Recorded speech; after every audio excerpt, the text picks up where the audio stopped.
Books on Tape presents The Perfect Paragon by M.C. Beaton, read by Donada Peters. Chapter 1. Everyone in the village of Carsley in the English Cotswolds was agreed on one thing: no one had ever seen such a spring before. Mrs. Bloxby, the vicar's wife, stepped out into her garden and took a deep breath of fresh-scented air. Never had there been so much blossom. The lilac trees were bent down under the weight of purple and white blooms. White hawthorn hedges formed bridal alleys out of the country lanes. Clematis spilled over walls like flowery waterfalls, and wisteria decorated the golden stone of the cottages with showers of delicate purple blooms. All the trees were covered in bright, fresh green. It was as if the countryside were clothed like an animal in a deep, rich pelt of leaves and flowers. The few misery guts in the village shook their heads and said it heralded a harsh winter to come. Nature moved in a mysterious way to protect itself. The vicarage doorbell rang, and Mrs. Bloxby went to answer it. Agatha Raisin stood there, stocky and truculent, a line of worry between her eyes. "Come in," said Mrs. Bloxby. "Why aren't you at the office? No cases to solve?" Agatha ran her own detective agency in Merchester. She was well dressed, as she usually was these days, in a linen trouser suit, and her glossy brown hair was cut in a fashionable crop, but her small brown eyes looked worried. Mrs. Bloxby led the way into the garden. "Coffee?" "No," said Agatha. "I've been drinking gallons of the stuff. Just wanted to chat." "Chat away." Agatha felt a sense of comfort stealing over her. Mrs. Bloxby, with her mild eyes and grey hair, always had a tranquilizing effect on her. "I could do with a really big case. Everything seems to be itty-bitty things like lost cats and dogs. I don't want to run into the red. Miss Sims, who was acting as secretary, has gone off with my full-time detective, Patrick Mulligan. He's retired and doesn't want to be bothered any more with work. Sammy Allen did the photo work and Douglas Ballantyne the technical stuff, but I had to let them go. There just wasn't enough work. Then Sally Fleming, who replaced Patrick, got lured away by a London detective agency, and my treasure of a secretary, Mrs. Edie Frint, got married again. Maybe the trouble was that I gave up taking divorce cases. The lawyers used to put a good bit of business my way." Mrs. Bloxby was well aware that Agatha was divorced from the love of her life, James Lacey, and thought that was probably why Agatha did not want to handle divorce cases. She said, "Maybe you should take on a few divorce cases, just to get the money rolling again. You surely don't want any murders." "I'd rather have a murder than a divorce," muttered Agatha. "Perhaps you've been working too hard. Maybe you should take a few days off. I mean, it is a glorious spring." "Is it?" Agatha gazed around the glory of the garden with city eyes which had never become used to the countryside. She'd sold up a successful public relations company in London and had taken early retirement. Living in the Cotswolds had been a dream since childhood, but Agatha still carried the city, with all its bustle and hectic pace, inside herself. "Who have you got to replace Patrick and Miss Sims?" "Are you sure you wouldn't like anything? I have some home-made scones." Agatha was tempted, but the waistband of her trousers was already tight. She shook her head. "Let me see. Staff. Well, there's a Mrs. Helen Friedman from Evesham as secretary, middle-aged, competent, quite a treasure. I do all the detecting myself." "And for the technical and photographic stuff?" "I'm looking for someone expert to charge so much." "There's Mr. Witherspoon in the village. He's an expert cameraman and so good with computers and things." "I know Mr. Witherspoon. He must be about 100. "Come now. He's only 76, and that's quite young these days." "It's not young. Come on, 76 is creaking." "Why not go and see him? He lives in Rose Cottage by the school." "No." Mrs. Bloxby's normally mild eyes hardened a fraction. Agatha said hurriedly, "On the other hand, it wouldn't hurt me to go along for a chat." Agatha Raisin, who could face up to most of the world, crumpled before the slightest suggestion of the vicar's wife's displeasure. Rose Cottage, despite its name, did not boast any roses. The front garden had been covered in tarmac to allow Mr. Witherspoon to park his old Ford off the road.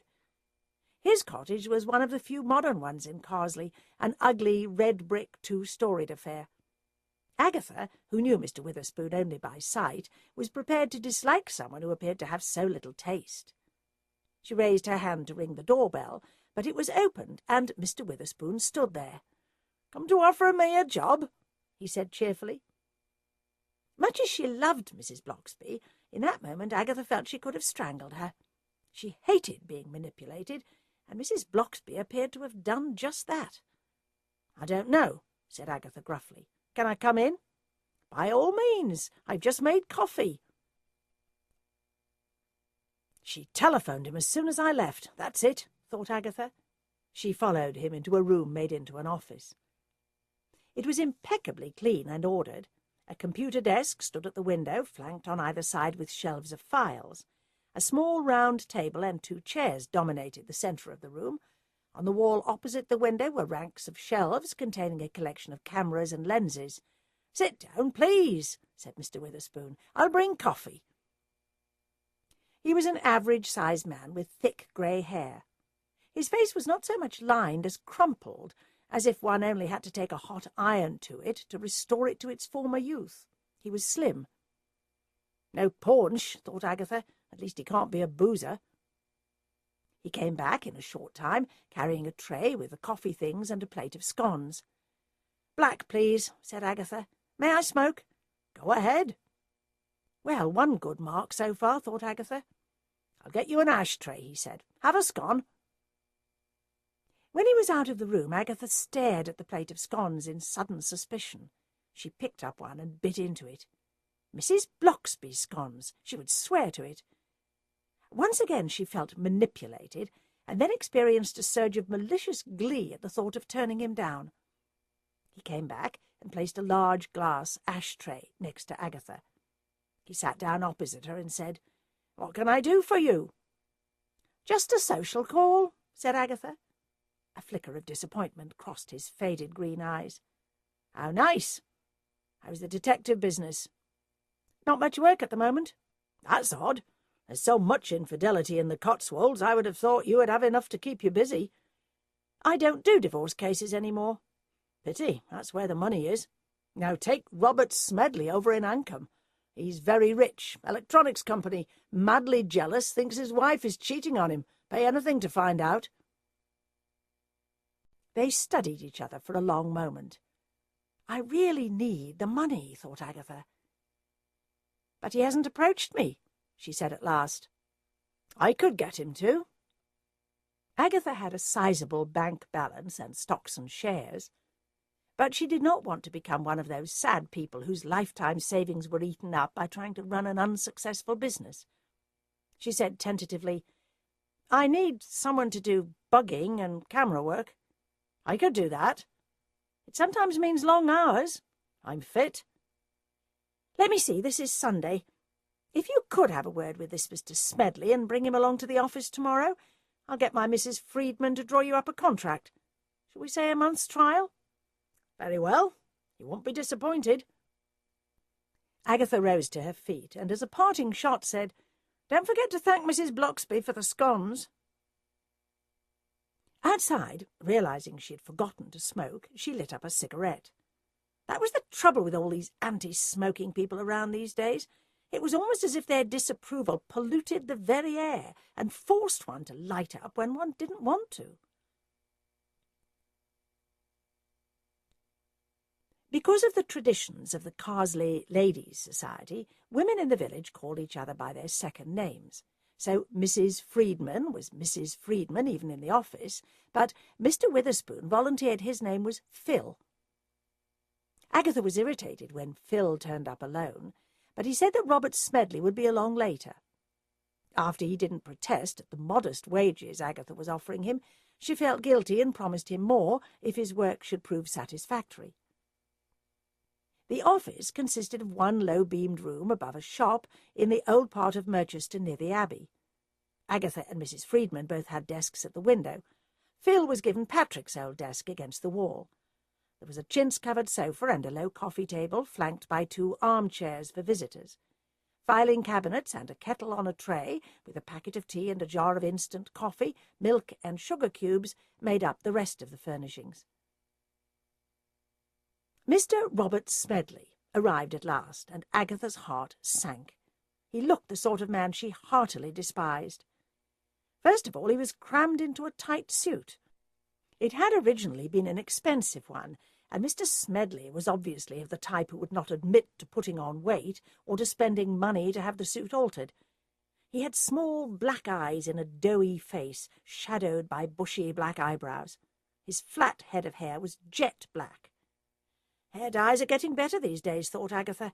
Almost looks real. He had a small, pursed mouth, like an arsehole, as Agatha said later to Mrs. Bloxby, and then had to apologise for her bad language. "Please sit down," said Agatha, mentally preparing to sock him with a large fee and get rid of him. "How may I be of help?" "This is very embarrassing." Mr. Smedley glared round the small office. "Oh, very well. I think Mabel is seeing another man." "Mabel being your wife?" prompted Agatha. "Yes." "What makes you think she might be having an affair?" "Oh, little things. I came home early one day and I heard her singing." "Why is that so odd?" "She never sings when I'm around." "Can't blame her for that," thought Agatha sourly. "Anything else?" "Last week she bought a new dress without consulting me." "Women do that," said Agatha patiently. "I mean, why would she need your permission to buy a new dress?" "I choose all her clothes. I'm an important man, and I like to see my wife dressed accordingly." "Anything else?" "Isn't that enough? I tell you, if she's seeing someone, I want evidence for a divorce." In that moment, Agatha could have strangled both Phil and Mrs. Bloxby. She had been inveigled into hiring a geriatric, all on the promise of this case, and now it seemed that Smedley was nothing more than a jealous bully. So in order to get rid of him, she named a very heavy fee and expenses. He took out his cheque-book. "I'll give you £1,000 down, and you can bill me for the expenses and for the rest if you're successful." Agatha blinked rapidly, thought of her overheads, and accepted the cheque. When Robert Smedley had left, Agatha said crossly to Phil, "This is all a load of rubbish, but we may as well make the moves. You and I will go over to Ankham and stake out the house. Have you got your camera?" "Got a car full of them," said Phil cheerfully. "OK, let's go." Ankham was only a few miles from Carsley. They quickly found Smedley's home. It was on the outskirts of the village in a heavily wooded area perched on a rise. It had originally been a small 18th-century cottage built of the local mellow golden stone, but a large extension had been added to the back. Phil parked his car a little way away off the road in the shelter of a stand of trees. He took out a camera with a long telescopic lens. "I'm slipping," mourned Agatha. "I should have asked him for a photograph of her." Phil peered down the road. "There's a car just coming out of the driveway. Here, you take the wheel. We'll follow." Agatha swung the wheel and followed at a discreet distance, while Phil photographed the car and the number plate. "She's heading for Morton," said Agatha. "Probably going to buy another dress or something evil like that." "She's turning into the station," said Phil. "Maybe going to meet someone." "Or take the train," said Agatha. A small, dowdy-looking woman got out of the car. "I hope that's her and not the cleaner," said Agatha. "If he chose that dress for her, he should be shot." Who they hoped was Mabel Smedley was wearing a cotton shirt-waister in an eye-watering print. The hem practically reached her ankles, and she was wearing patent leather shoes with low heels. She had dusty, sandy hair pulled back in a bun. She was obviously much younger than her husband. Smedley, Agatha guessed, looked around late 40s. If this was Mrs. Smedley, she looked in her early 30s. Her face, devoid of makeup, was unlined and with no outstanding features. Small, tired eyes, regular mouth, small chin. She turned into the ticket office. As usual, there was a queue, so they were able to stand a few people behind her. They heard her order a day return to Oxford. When it came their turn, they asked for day returns as well, and then went over the bridge to the platform. Phil had unscrewed the telescopic lens and snapped several discreet shots of Mrs. Smedley waiting for the train. The train was 10 minutes late, in that usual irritating way of trains, like some boss keeping you waiting 10 minutes outside his door to stress what a busy and important man he was. She got out at Oxford and began to walk. They followed. Agatha took out her mobile phone and called Mrs. Bloxby. "Do you know what Mrs. Smedley looks like?" "Yes, you must have seen her before, Mrs. Raisin, but maybe you didn't notice her. She does a lot of work for the Ancombe Ladies' Society. She's small and thin with sandy hair. I think she's about 14 years younger than her husband. Very quiet. What?" "Tell you later," said Agatha, and rang off. "That's her, all right," she said to Phil. "Wonder where she's going." They followed her along Worcester Street and then along Walton Street. At last Mrs. Smedley stopped outside the Phoenix Cinema and went in. "Don't get too caught up in the film," hissed Agatha. They bought tickets. The cinema was nearly empty. They took seats 3 rows behind her. The film was a Russian one called The Steps of Freedom. It was beautifully photographed, but to Agatha's jaundiced eyes nothing seemed to happen, apart from the heroine either bursting into tears or staring out across the steps. Obviously, Mrs. Smedley was as bored as Agatha, because before the end she got up. They gave her a few minutes before following. Back along Walton Street, and so down to the station. Back on the train to Morton, and from there they followed her home. "Maybe she hoped to meet someone," said Phil, "and he didn't turn up.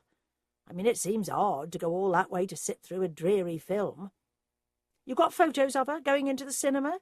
"Of course." "I know," said Agatha. "Let's go and see Mrs. Bloxby. She seems to know all about Mrs. Smedley." They drove to the vicarage. Alf Bloxby, the vicar, answered the door, and his face hardened into displeasure when he saw Agatha. "If you've come to see my wife, she's busy," he said. Mrs. Bloxby appeared behind him. "What are you talking about, Alf? Do come in, Mrs. Raisin, and Mr. Witherspoon, too." The vicar muttered something like "Pah!" under his breath and strode off to his study. "Let's go into the garden," said Mrs. Bloxby. "Such a fine day. It won't last, of course. As soon as Wimbledon comes around, then the rain comes down again." They sat at a table in the garden. "I see you've employed Mr. Witherspoon," said Mrs. Bloxby brightly. "For the moment," retorted Agatha. "He's on trial. The case we're on involves Mrs. Mabel Smedley. Her husband thinks she's having an affair." "That doesn't seem very likely. I mean, a small place like Ancombe. Such news would soon get out." "What's she like?" "Hard to tell." "Have you forgotten, Mrs. Raisin? The Ancombe Ladies' Society is having a sale of work the day after tomorrow, and some of us are going over to help. You could come along and see for yourself. Mrs. Smedley works very hard for good causes, but she is quiet and self-effacing. They've only been married for 2 years." "Any children?" "No, and none by Mr. Smedley's first marriage either." "What happened to the first Mrs. Smedley?" "Poor thing. She was subject to bouts of depression. She committed suicide." "I'm not surprised, married to a creature like that." Agatha described him in trenchant terms, ending up with that description of his mouth. "Mrs. Raisin, really?" "Sorry," mumbled Agatha. Phil stifled a laugh by pretending he had a sneezing fit. "I think Mr. Smedley is just unnaturally jealous," said Mrs. Bloxby. "Oh dear," sighed Agatha. "It all seems such a waste of time. We'll leave it for today, Phil, and you can drive me back to the office so I can collect my car. I'll see you in the office tomorrow. I've a few things to work on." Just as Agatha was sitting down to a dinner of microwaved chips and microwaved lasagna that evening, the telephone rang. "Don't dare touch my food," she warned her cats, Hodge and Boswell. She answered the phone and heard the slightly camp voice of her former assistant, Roy Silver. "I haven't heard from you in ages," he said. "No more killings down there?" "No, nothing, just a divorce case, and I hate divorce cases." "Stands to reason, sweetie, you being such a reluctantly divorced woman yourself." "That is not the reason. I just found them distasteful." "Divorce cases are surely the bread and butter of any detective agency. Why I'm phoning is to ask you if I can come down for the weekend. Next weekend? All right, let me know which train you'll be on and I'll meet you at Morton. When Agatha rang off, she felt cheerful at the thought of having company. She had endured a brief, unhappy marriage to James Lacey. They hadn't even lived in the same house. But after it was over, she found herself getting lonely when she wasn't working full out. Then Agatha realised she hadn't tackled Mrs. Bloxby over manipulating her into employing Phil. She rang up the vicar's wife. "Mrs. Bloxby," began Agatha, "I feel you forced me into employing Phil." "Mr. Witherspoon, I suppose I did push you in that direction." "Why, you're not a pushy woman." Mrs. Bloxby sighed. "I happened to learn that he has only a small pension. He made some bad investments with his capital. He's desperately in need of money and was ready to sell off some of his precious cameras. You needed a photographer, he needed work. I couldn't help myself." "Oh, well," muttered Agatha, somewhat mollified. "We'll see how he works out." "Going to Ankham?" "Of course. I forgot to ask you what time it begins." 2 in the afternoon. I'll be there." Agatha returned to the kitchen to find her cats up on the table, tucking into her dinner. "You little bastards!" she howled. She opened the kitchen door and shooed them both out into the garden. She scraped her dinner into the rubbish bin and suddenly burst into tears. She finally mopped her eyes on a dishcloth and lit a cigarette with a trembling hand. Agatha was in her early 50s, but recently had been assailed with a fear of getting old and living alone. On damp days she had a stabbing pain in her hip, but stoically ignored it. She couldn't possibly have arthritis. She was too young. "Pull yourself together," she said aloud. Was this the menopause at last? She'd been secretly proud of the fact that she'd not yet reached that borderline. The phone rang again. Agatha wearily went to answer it. "Charles here." Agatha's friend, Sir Charles Frayth. "Oh, hello, Charles. Where have you been lately?" Agatha gave a gulping sob. "Have you been crying, Aggie?" "Don't call me Aggie. Bit of an allergy, that's all." "Have you eaten?" "I was about to, but the cat's got to it." "I'll be right over. I was to entertain some luscious girl to a picnic, and she never showed. I'll bring it right over and we'll have a picnic in your garden." "Oh, thanks, Charles. So dry your eyes. I haven't been crying." But Charles had rung off. He turned up half an hour later, which had given Agatha time to bathe her face in cold water and put on fresh makeup. She was glad to see Charles, even though she occasionally found him irritating. He had fair hair and neat features, and was as self-contained and independent as a cat. He carried a large hamper into the garden and began to set things out on the garden table. Duck breasts in aspic, asparagus, champagne? You really must have thought a lot of this girl. "She is very ornamental," said Charles. "Unfortunately for me, she knows it." They ate companionably while Agatha told him about the Smedley case. "Might go with you," said Charles. "Mind if I stay the night?" "No, you know where the spare room is." "I've got my bag in the car. I'll get it later."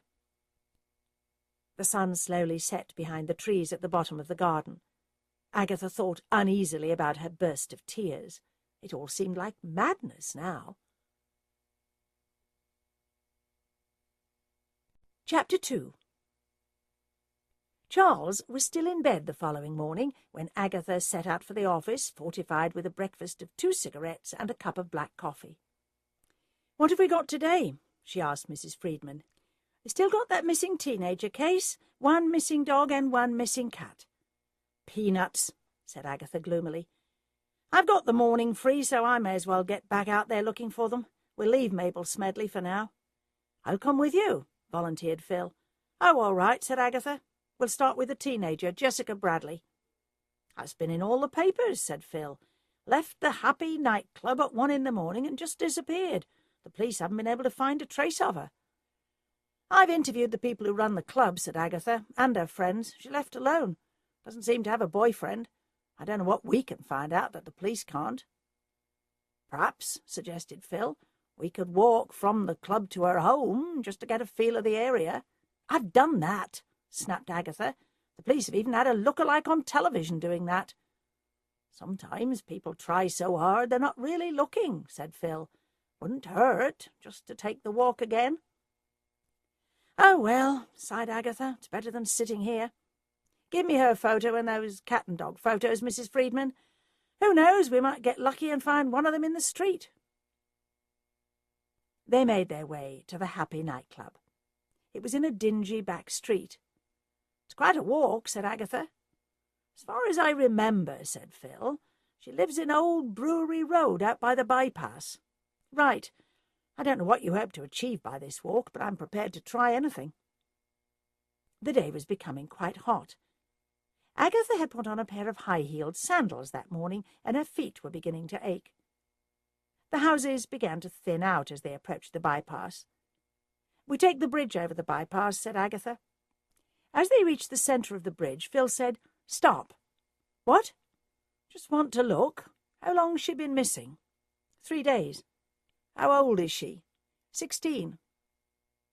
Phil was carrying his camera bag. He knelt down and opened it and took out a camera and a telescopic lens. "Going to photograph the bypass?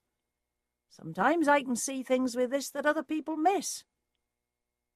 Normally Agatha would have protested, but it was a relief to stop walking and ease her feet. "It's a high climb up to the bridge," said Phil, after what seemed like an age, "and there wouldn't be much traffic on the bypass at that time of night. Now, if I were Jessica, I wouldn't bother climbing the bridge. I'd nip across the dual carriageway. So say she's standing over there waiting to cross and a car pulls up. I don't think any teenager's going to get into a strange car in the middle of the night. True, but what if it was someone she knew? So, Sherlock, we're worse off than ever. She gets in the car, is driven off, and could be anywhere in England. Tell me about her parents." "Then let's get back off this bridge. I'm frying up here. There's a nice bit of shade in the grass on the other side." They walked over and climbed up a grassy bank.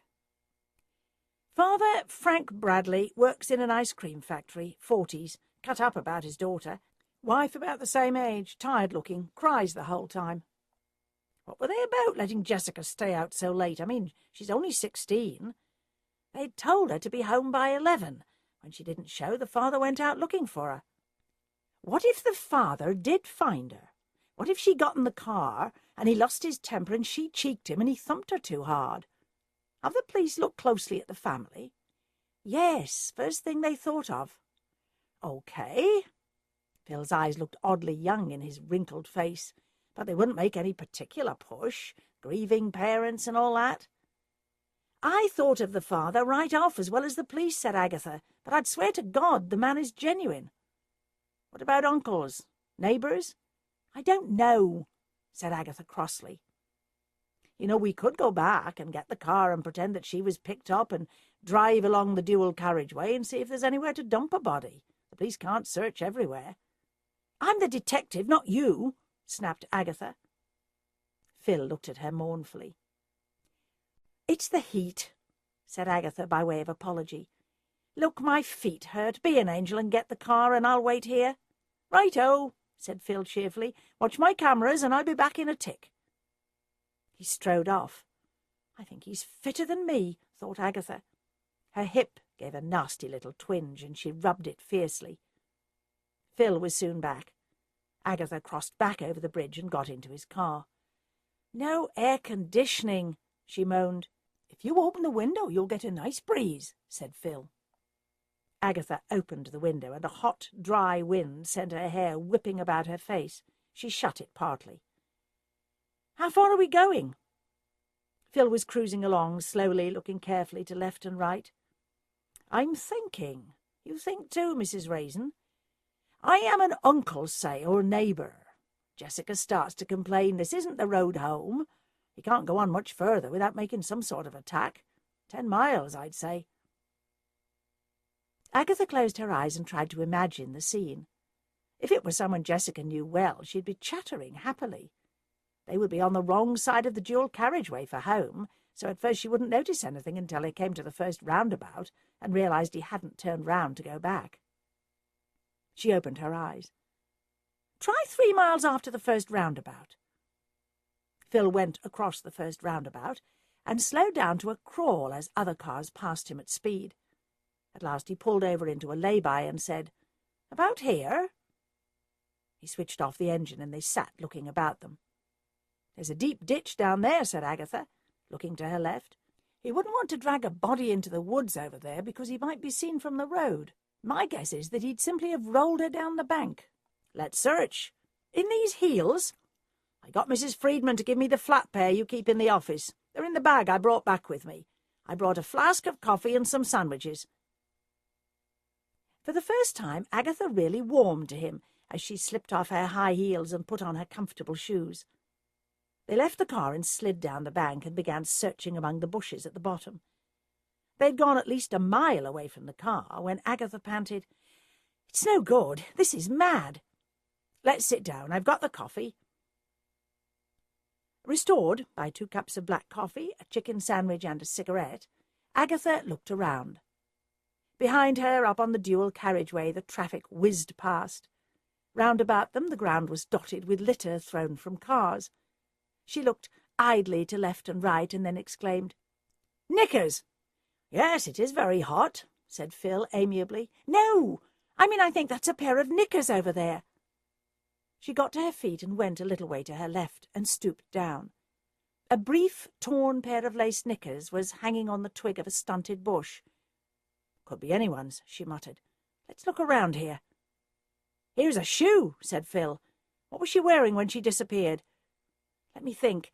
A pink crop top with sequins, jeans and high-heeled black sandals. No coat because the night was warm, and one of those things called bum bags, although women usually wear them round the front. This is a black sandal. Should we call the police? No, let's look further. If she had her knickers torn off, and if it's Jessica, the jeans must be here somewhere." Phil nipped back up the grass bank. "Where are you going?" shouted Agatha. "Get a better look from the top." Agatha continued to move slowly along the ditch, parting the bushes, impervious to thorns catching at her tights. "Someone's dumped an old fridge there," called Phil. Agatha moved forward. The fridge, a large one, was lying on its side. Taking out a handkerchief, she opened the door. "Nothing," she called. "Let's keep trying." "Maybe the police have been all over here. They missed the shoe and the knickers." Agatha suppressed a groan. Then she decided instead of searching away from where the shoe had been found and keeping to the ditch, she should go back to the shoe and move forwards, away from the dual carriageway, where the ground rose up again towards a wooded area. She entered the trees, glad to get out of the sun. She was suddenly tired. The whole thing was useless. What could she find that teams of searchers could not? She turned to go back, and the sun shone into her eyes, momentarily blinding her. She tripped over something and fell headlong. "Snakes and bastards!" muttered Agatha, heaving herself up on one elbow and twisting round to see what had tripped her. She found herself looking into a pair of staring dead eyes and flung herself backwards. Jessica Bradley, naked from the waist down and half covered with branches which had been torn out of the ground and put over the body to conceal it, lay sprawled like a broken doll. Agatha knew it was Jessica from the pink sequined crop top, which had a huge blood stain over most of the front. The body had probably been completely concealed, but predators had been at work, and most of her leg had been chewed off. "Phil!" screamed Agatha. She tottered right out of the woods and then sat down and put her head between her knees. Phil came running to join her. "She's in there! It's horrible, horrible!" babbled Agatha. "I'll phone the police," he said. "I'll photograph everything while we wait. Where is she?" "In there," said Agatha, pointing. Phil went into the woods, and then, to her amazement, she could hear the busy click-click of his camera. He came out and said, "I'll phone the police now." Agatha felt some courage seeping back. "I'll phone the press. Don't want the police taking credit for this." Soon they heard the wail of sirens in the distance. Police arrived first, then detectives, Agatha's friend Bill Wong amongst them, and then a forensic team. Agatha and Phil told their stories over and over again, and then were told to follow a police car to Merchester Police Headquarters to make their statements. Agatha was interviewed by Detective Inspector Wilkes and Bill Wong. "Now let's go over it again," said Wilkes, and Agatha did, over and over. When she was finished, she said, "Now I'd like to ask you a few questions." "Haven't got the time," said Wilkes. "Wong, see her out." "I'll nip over to your place sometime when I can get away," whispered Bill as he led her out. "Oh, Mrs. Raisin!" Wilkes's voice sounded behind them in the corridor. "Yes?" "No talking to the press." "If they ask me questions, then I will answer them," said Agatha. "Bet you've phoned them already," murmured Bill. Agatha found Phil waiting for her in reception, and they left the police station together and straight into a crowd of reporters and photographers and television crews. "I promised we wouldn't say anything to the press," whispered Phil urgently. "Bollocks to that," said Agatha. "I have a business to run." She faced up to the press. "I'll make one statement, and then I'm off. It was a shocking discovery." She was just about to brag that the discovery had been because of her brilliant intuition when she became sharply aware of Phil standing beside her. Mrs. Bloxby's mild face rose before her eyes. "It was the idea of my new photographer and detective," said Agatha. She told them about Phil's idea, but then bragged about how it was her idea to search in the woods. She finished by saying, "That's all, folks." As they were pushing their way through the press to get to Phil's car, one reporter shouted, "How old are you, Mr. Witherspoon?" 76, said Phil cheerfully. "Oh, get in the car and drive off," snarled Agatha. She had dealt with the press for a long time and knew that the innocent Phil had just stolen her moment of glory. There would be headlines in the tabloids about Grandpa's sleuth, geriatric Sherlock. Pah! Sir Charles Frayth had gone back to his own home to collect a few more things. He let himself in with a set of keys Agatha had given him a few years ago. He shooed her cats out into the garden after dumping his bag in the hall. Then he went into the sitting room, fixed himself a drink, and turned on the television news. He raised his glass to take a first sip, and then froze as the announcer said, "A 76-year-old grandfather, Phil Witherspoon, has discovered the body of the missing teenager Jessica Bradley." There was a shot of Agatha and Phil leaving police headquarters, and then the scene moved to outside Phil's cottage in Carsley. He looked flustered. "Really, it was all Mrs. Raisin's doing. I just made a few suggestions." "How long have you been employed by the detective agency?" "Today was my first day. I did suggest we go back and follow her route home, and when we got to the dual carriageway, I did suggest she might have got into a car instead of crossing the road. It was then Mrs. Raisin took over and, with a marvellous piece of detective work, guessed where the body might be." Like Agatha, Charles knew that Phil would turn out to be the hero of the day in the morning papers. He was 76 and at his first day of work. Poor Agatha. Charles heard the front door crash open and hurriedly switched off the television set. Agatha came in and stood glowering at him. "Bad day at the office, dear?" asked Charles. She marched over to the drinks trolley and helped herself to a large gin and tonic, lit a cigarette, and then slumped down on the sofa next to him. "I employ some geriatric out of the kindness of my heart," she raged. "I find a body that the police couldn't find, and he gets all the credit. I met Miss Sims on the road, and she stopped my car and told me she'd seen all the television cameras up at Phil's cottage. Have any of them been here?" "Don't know. I've just arrived. But I hear the rumble of approaching vehicles. Probably them." Agatha darted to the mirror and, opening her handbag, took out a lipstick and compact and began to make quick repairs to her makeup. The doorbell rang.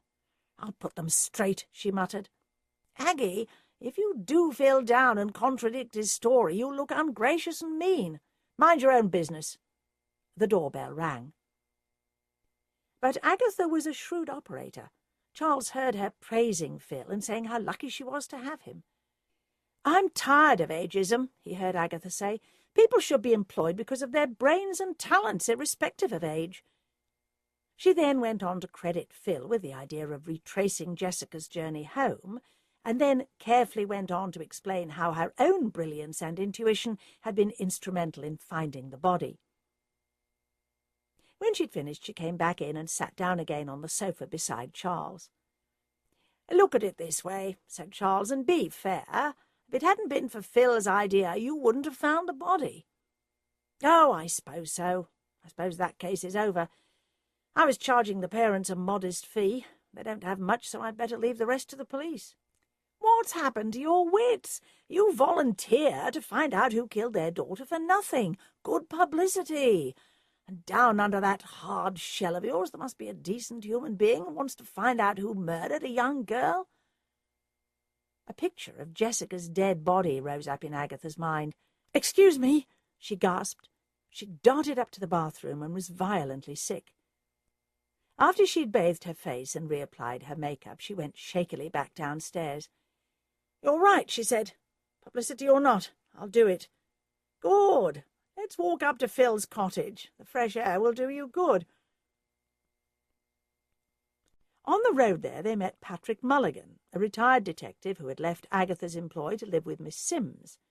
Miss Sims had been the unmarried mother of Carsley, her scandalous affairs with various married men delighting and shocking the village. People were almost disappointed that she had settled down. "Saw that business on the news," said Patrick. "Funny, I've been getting bored, and I was going to ask you for my old job back." "Well, you're a day too late," said Agatha.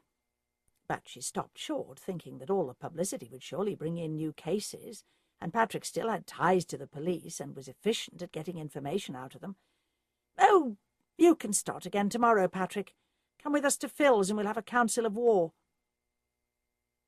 When Phil let them in, Agatha was glad she had re-employed Patrick. Phil was looking older and quite frail. "It's the shock," he said weakly. "It hits you afterwards.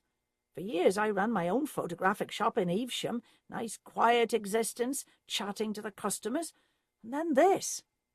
"It'll pass," said Agatha. "I've just been sick myself. By the way, are you a grandfather?" "Never got married." "The papers'll ignore that. Patrick, Phil came up with the idea that Jessica might have stopped on the dual carriageway waiting to cross because it's a steep climb up to the bridge. He suggests she might have got into a car driven by someone she knew. We'll all start from there. Phil had better come with me to Ancombe tomorrow because we've got another case, but if you, Patrick, could start asking about uncles or friends or boyfriends, anyone the poor girl might have had the bad luck to trust." She glanced at her watch. "We're still in time to make the morning editions. Charles, could you phone the Associated Press and whomever and say I'm going to solve the murder for nothing? Have you got numbers? Right here." Agatha opened her capacious handbag and took out a thick notebook. "All the press numbers are here." Charles retreated to the garden with his mobile phone and Agatha's book of numbers. "I heard some bits and pieces," said Patrick. "Nothing really to help you. In these cases the police look very hard at the family and relatives first, then they search around for boyfriends. No particular boyfriend." "I bet there was someone." "Did you find out who she went clubbing with?" asked Patrick. "Girls of that age won't want to go to a disco alone." "Her friends Fairy Tennant and Trixie Summers. I've talked to them. I thought they were a bit cagey, but their parents kept interrupting." "OK, I'll try them both again. Why are you going to Ancombe?" "Some businessman thinks his wife is cheating on him. She's going to be at a sale of work in Ancombe tomorrow. I want to have a really good look at her."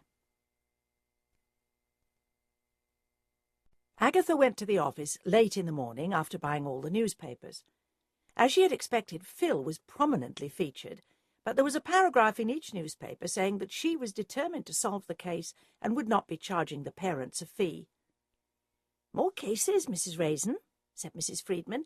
"A missing husband, a missing teenager, and 2 more cats." "Give me the stuff on the missing people. I could really do with an animal detective." "You need someone young and energetic who wouldn't charge much." "Sounds as if you got someone in mind." "There's my nephew, Harry Beam. He's taking his gap year before starting university. I'm sure he'd do it just for expenses." "I'll give him a trial. Get him to come along tomorrow. Now I'm off. When Patrick comes into the office, give him the file on the 2 new missing people. On second thoughts, I won't take the files with me." "Do you want me to phone him?" "No, he's out checking on Jessica's friends. He thought he would try them at their school. I saw them with their parents present, and it was a washout. He'll call in sometime or another. Agatha drove to Carsley and collected Charles. "Where's Phil?" he asked. "Meeting us there." When they arrived at the church hall in Ancombe, it was to find Phil surrounded by admiring women, all praising him. Agatha scowled horribly, but went up to Mrs. Bloxby. "Is she here?" "Over in the corner selling jam. They won't think it odd of Phil to take photographs. He always does, and he's now a local celebrity." "And a bachelor," said Agatha sourly. "Look at all those widows clustered round him." "It is so good of you to employ him, Agatha. He does need the money." Mrs. Bloxby fixed Agatha with her clear gaze. Agatha shifted uneasily, thinking of Phil's low wage. She realised she would need to give him a raise, and fast, or Mrs. Bloxby would haunt her conscience. At first she wondered whether she should approach Mabel Smedley. Everyone knew she was a detective. But surely quiet Mabel would not suspect for a moment that her husband would hire a detective to check up on her. She approached the jam stall and smiled at Mabel. "I don't think we've actually ever met," said Agatha. Charles came to join Agatha. "I'm Agatha Raisin, and this is my friend Sir Charles Fraith." Mabel Smedley was wearing a dreadful print dress, no make-up, and her hair scraped back, but she turned out to have a beautiful smile, which she directed at Charles. "Did you make all this jam yourself?" asked Charles. "Yes, I can recommend a strawberry." "Oh, I'll buy a couple of pots of that. What about you, Agatha?" "Eh? Oh, can you recommend anything else?" "I think the quince jelly is all right. Rather nice with game." "I'll have one of those, then." Charles claimed to have left his money behind, so after glaring at him, Agatha paid for the jam. "Your feet must get tired standing here all day," said Charles. "I'm just about due for a break. Mrs. Henderson takes over for me. I see her coming." "Such a hot day," said Charles. "Perhaps you might like to join me for a drink. Agatha can't come. She's supposed to be helping." Agatha opened her mouth and shut it again. Mrs. Henderson, a plump, sweating woman with a round red face, came hurrying up. "I'm so sorry. I've got to go to the school. Dwayne's been playing up again, though if you ask me, that teacher's got it in for him, and so I'll tell her." "It's all right," said Charles. "Mrs. Raisin will take over for a bit, won't you, Agatha?" "Oh, all right," mumbled Agatha ungraciously. "You are so kind," said Mrs. Smedley. "The prices are on all the jars." Agatha gloomily watched as Charles went off with Mabel. Charles had borrowed a £20 note from her. "Aren't we going to the refreshment room?" asked Mabel. "I saw a nice-looking pub across the road," said Charles, steering her out of the hall. "I don't drink at this time of day." "They'll have soft drinks or coffee." They crossed the road and entered the pub. Mabel ordered a tonic water, and Charles got himself a whisky. They sat down at a corner table. Charles smiled at Mabel. "Tell me about yourself." "There's not much to tell," said Mabel. "The Ancombe Ladies' Society keeps me busy. I make cakes and jam. I fundraise for the homeless of Merchester. I drive the old folks on outings." "Are you married?" "Yes, and a very lucky woman. Not many women these days are allowed to stay at home. The modern husband wants his wife to make money. What about you, Sir Charles?" "Just Charles. Oh, I deal with the accounts for the home farm. Then there are the cricket matches and fêtes and concerts. The village always thinks it has a right to use my house and grounds for everything. I do a lot of gardening," lied Charles, who was beginning to feel under her steady gaze that he sounded like a dilettante. "I love gardening. Tell me all about it." Fortunately, Charles had a garrulous Scottish gardener who was always lecturing him on flowers, vegetables, trees, and mulches. So he talked about gardening, while she listened with a little half-smile on her face, the kind of smile you see on classical statues. And then she suddenly rose to her feet.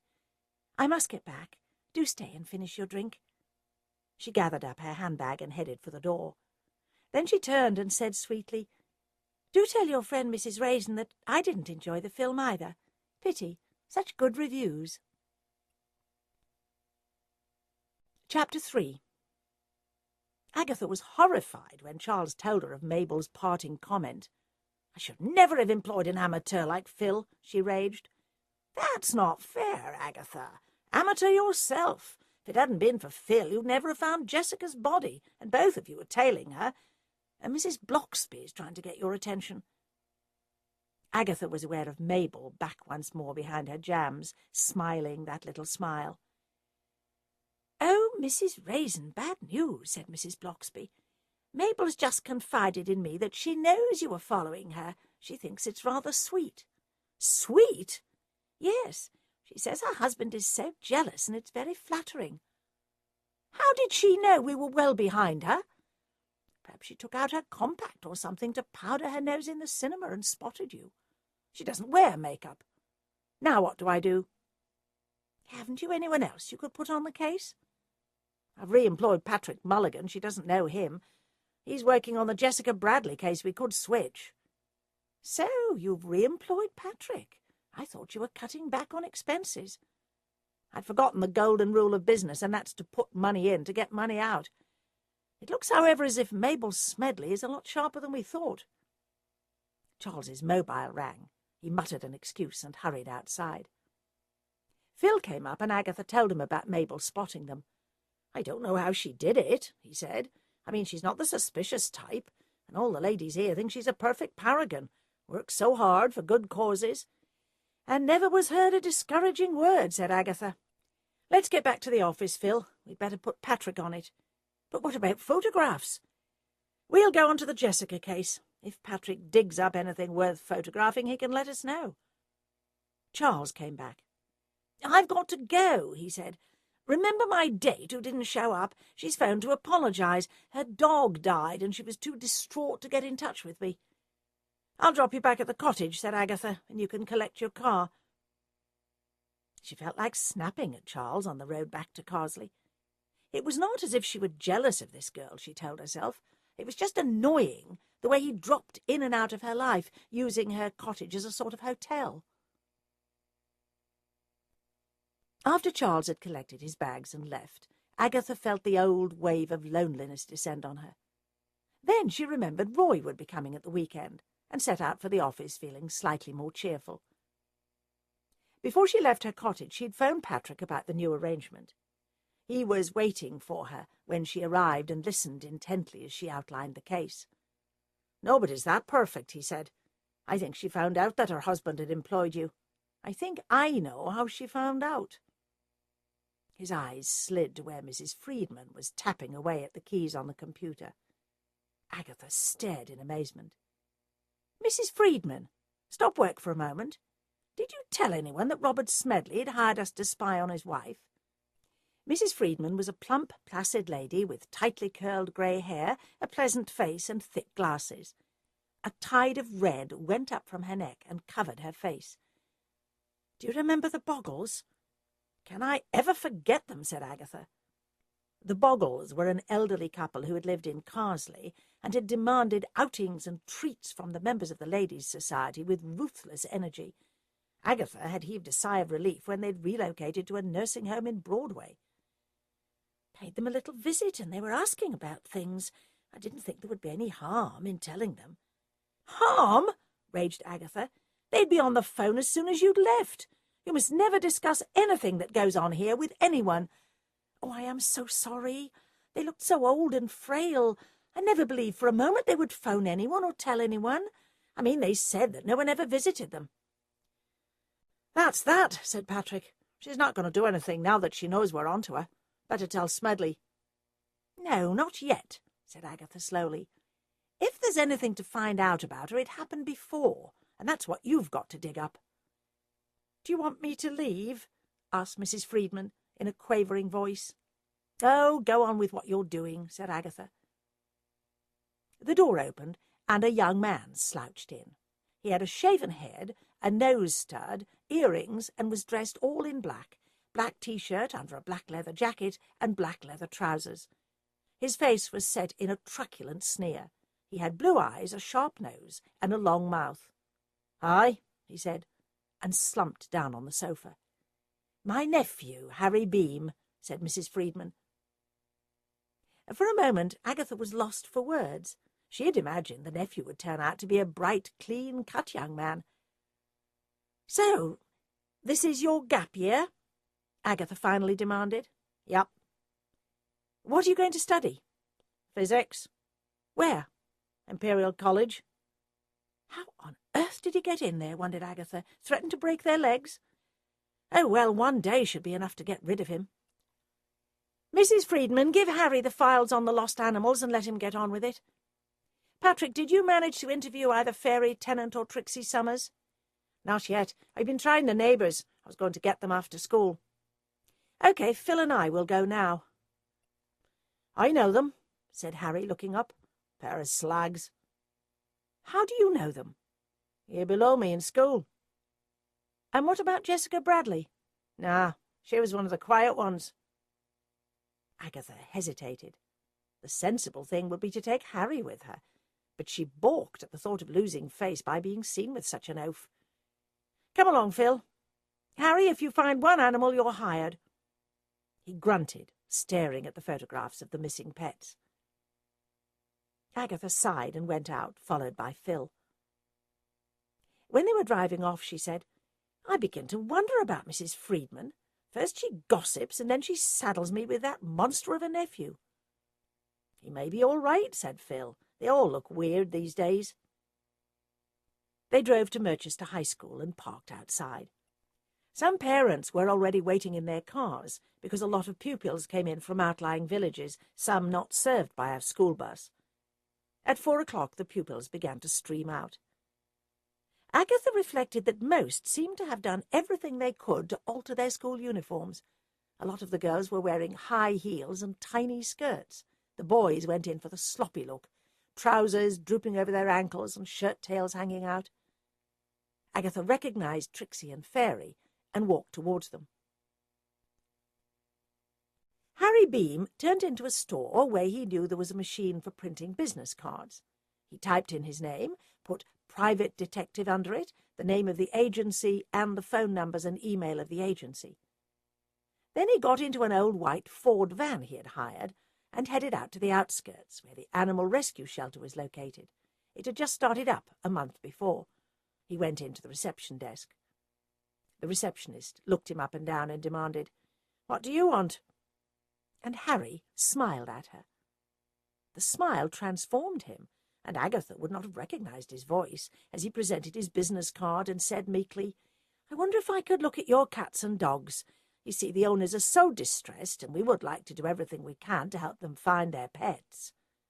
She studied his card. "That's the agency which is helping poor Jessica's parents find out who murdered her. That's the one. Wait here." She went off. Harry waited patiently.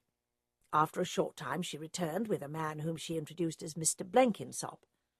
Mr. Blenkinsop had phoned the agency to check that Harry really was who he said he was. "Follow me, young man," he said. "We'll let you have a look." Clutching his folders, Harry followed him. He went carefully from cage to cage, turning occasionally to ask when either a cat or dog had been admitted. At last he said cheerfully, "I think I've got them all. Would you like to check the photographs with me as I point them out?" Fairy and Trixie had the shortest skirts of all.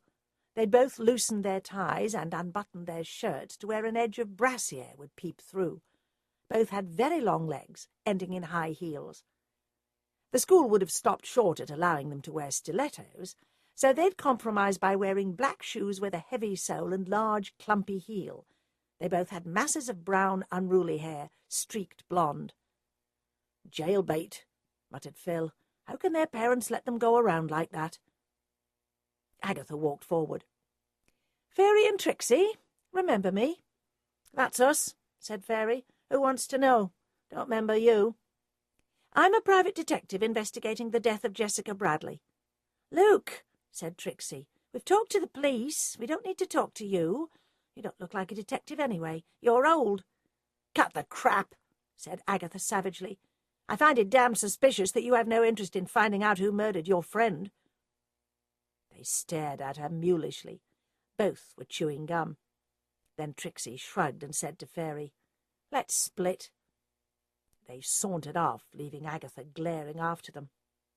"I got their photos. Might come in useful," said Phil.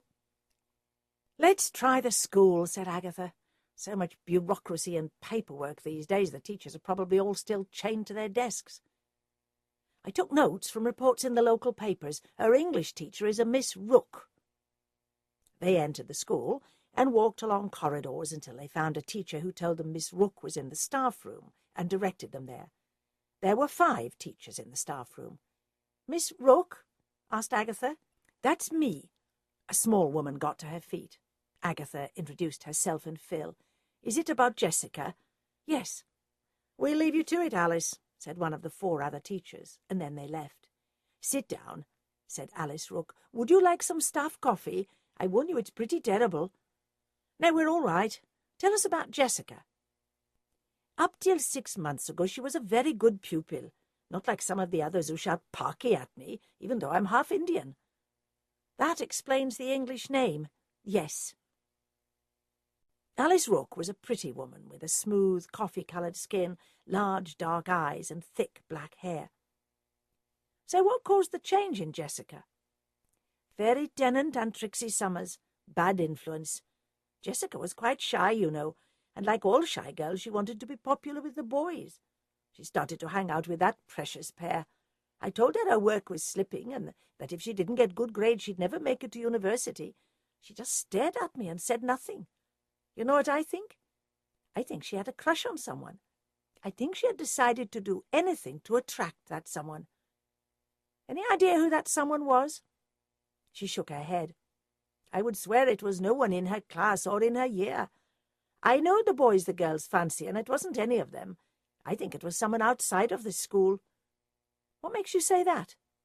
"I teach English, and for Jessica's form it's the last lesson of the day. Towards the end of the lesson she would keep looking out of the window and fidgeting. Her eyes were bright and shining. She looked like a girl waiting for a lover." "Did you ever see her go off with anyone?" "I'm afraid not. What a waste of a bright girl." "Is there a school counsellor? Might she have consulted someone?" "There is a counsellor, Mrs. Ainton, but if Jessica consulted her she can't really tell you anything. What the pupils say to her is confidential." "But Jessica's dead. Surely that makes a difference." "Wait here and I'll see if she's still in the building." I went to a school like this, thought Agatha. Built of breeze block and already crumbling at the edges, thrown up cheap. The smells are the same. Disinfectant and the metallic odour of school meals. Alice Rook came back. She shook her head. "Jessica never consulted the school counsellor." "What was her best subject?" asked Phil. "Definitely maths. The only subject she still got A's in." "Who taught her?" "Mr. Owen Trump. Why?" "Pupils will always work hard for a teacher they admire, and she might have said something to him," said Phil. "Is he still in the school?" "I'll have a look." Agatha was torn between wishing she'd thought of that idea herself and a feeling that she really ought to give Phil a little praise. Instead, she said, "We'll review your wages when we get back to the office. I think we can say your trial is over." Phil's face lit up. "Thank you very much." "Only what you deserve," said Agatha gruffly. The staff room door opened and a young man came in. "I'm Owen Trump," he said. "Alice has gone home." Agatha's heart gave a lurch. He looked in the dim room like a younger version of James Lacey. He had thick black hair and bright blue eyes. "I'll put the light on," he said. "I think we're going to get rain at last." He switched on the light, and Agatha realized he wasn't like James Lacey at all.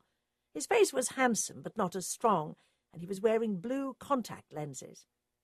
Whereas James Lacey's mouth was long and firm, his was full-lipped and sensuous. "How can I help you?" he asked. He sat down in a battered armchair by the 2-bar electric fire, and Agatha and Phil, who had risen when he entered, resumed their seats. "As Miss Rook probably told you," began Agatha, "I'm a private detective investigating the death of Jessica Bradley. That was an awful business. She was my brightest pupil." "She'd fallen off in all her other subjects," said Agatha. "Did she have a crush on you?" "Oh, well," he said with an irritating air of complacency, "they all have a crush on me from time to time." "So did she confide in you?" "No, she would sometimes stay behind to ask me some question about maths." "Did you ever see her outside school?" What exactly are you implying? Agatha backpedaled. I mean, did you ever see her in Merchester after school hours with anyone? Only with that precious pair, Fairy and Trixie, in the mall. I hardly recognised Jessica. They were all in school uniform, but Jessica had hitched up her skirt and she was heavily made up. What were they doing? They were waiting under the clock in the centre of the mall. It's a favourite meeting place. I assume they were waiting for boys. Did Jessica show any interest in any boy in the school? Not that I know of. You see, she was always a quiet, scholarly girl up until about 6 months ago. I didn't notice much difference, but her other teachers wondered what had happened to her. If that is all. Agatha gave him her card. If you hear anything that might be important, let me know. I will let the police know. They're better equipped to deal with this. And with that he walked out. Pompous twit, muttered Agatha. And vain. Did you notice those contact lenses? No, but a lot of people wear them. How can you tell? It's that unnatural bright blue. Well, I suppose we'd better get over to the mall. I've got a photograph of Jessica. We'll see if any of the shopkeepers near the clock recognise her, although this photograph makes her look just like a decent schoolgirl, and if she was heavily made up they might not remember her. Still, it's worth a try. But the shopkeepers could not remember seeing Jessica. I took photos of Fairy and Trixie, said Phil. I'll get them printed up and try again tomorrow, if you like. If they recognise Fairy and Trixie, they might remember a third girl. What now? We'll go back to the office and start again tomorrow. I need to get rid of Harry Beam.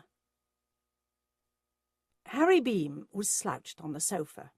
On the floor in front of him were 3 cat boxes, and a small Jack Russell was sitting on his lap. Good heavens, said Agatha. You found them all. How did you do it? Harry had told Mrs. Friedman not to say he'd found them all at the animal refuge. Just walking miles, looking and looking. Agatha regarded him suspiciously. Are you sure you've got the right animals? Let me see the photos. She studied the photos and the animals. Am I hired? Asked Harry. I suppose so, said Agatha ungraciously. Then an idea struck her. Do you feel like working tonight? Sure. What is it, more cats? No. I would like you to go to that disco Jessica visited on the night she was murdered. You look the part. Get friendly with the young people and see what you can find out. Have you phoned the owners of the cats and that dog? Thought you might like to do that personally and phone the local rag so they can photograph the happy reunion. Right. Agatha arranged a wage for Harry and an increased wage for Phil with Mrs. Friedman, and then phoned the owners of the animals, telling them all to call at the office at 6 o'clock, and then phoned the local paper. After she dealt with the delighted owners and posed with them for photographs, Patrick arrived. Anything? Asked Agatha. I went to the village pub for starters. Smedley is disliked, but everyone thinks his wife is a saint. There's a rumour he beats her. His electronics factory is out on the industrial estate. They have a showroom, so I went out there and potted around. I talked to the sales staff, asked them about their boss and all that. Don't like him. Asked if they'd ever met the wife, and they brightened up. Say she's a gem. He's so mean that he gets his wife to do all the catering for the Christmas party. They said the food was great and she was absolutely charming. Brick wall so far, but I'll keep at it. Phil said, maybe if Harry comes home with me, I can print up the photos of Trixie and Fairy and let him see them. If they're at the club tonight, maybe he can get into conversation with them. He knows them, remember? But print them up anyway. Agatha was just microwaving her dinner that evening when the doorbell rang. She found Bill Wong on the step. I couldn't get round earlier, he said. Come in, said Agatha. I was just about to have dinner. Want some? No, I've had something in the canteen. What have you been up to? Agatha told him about Owen Trump.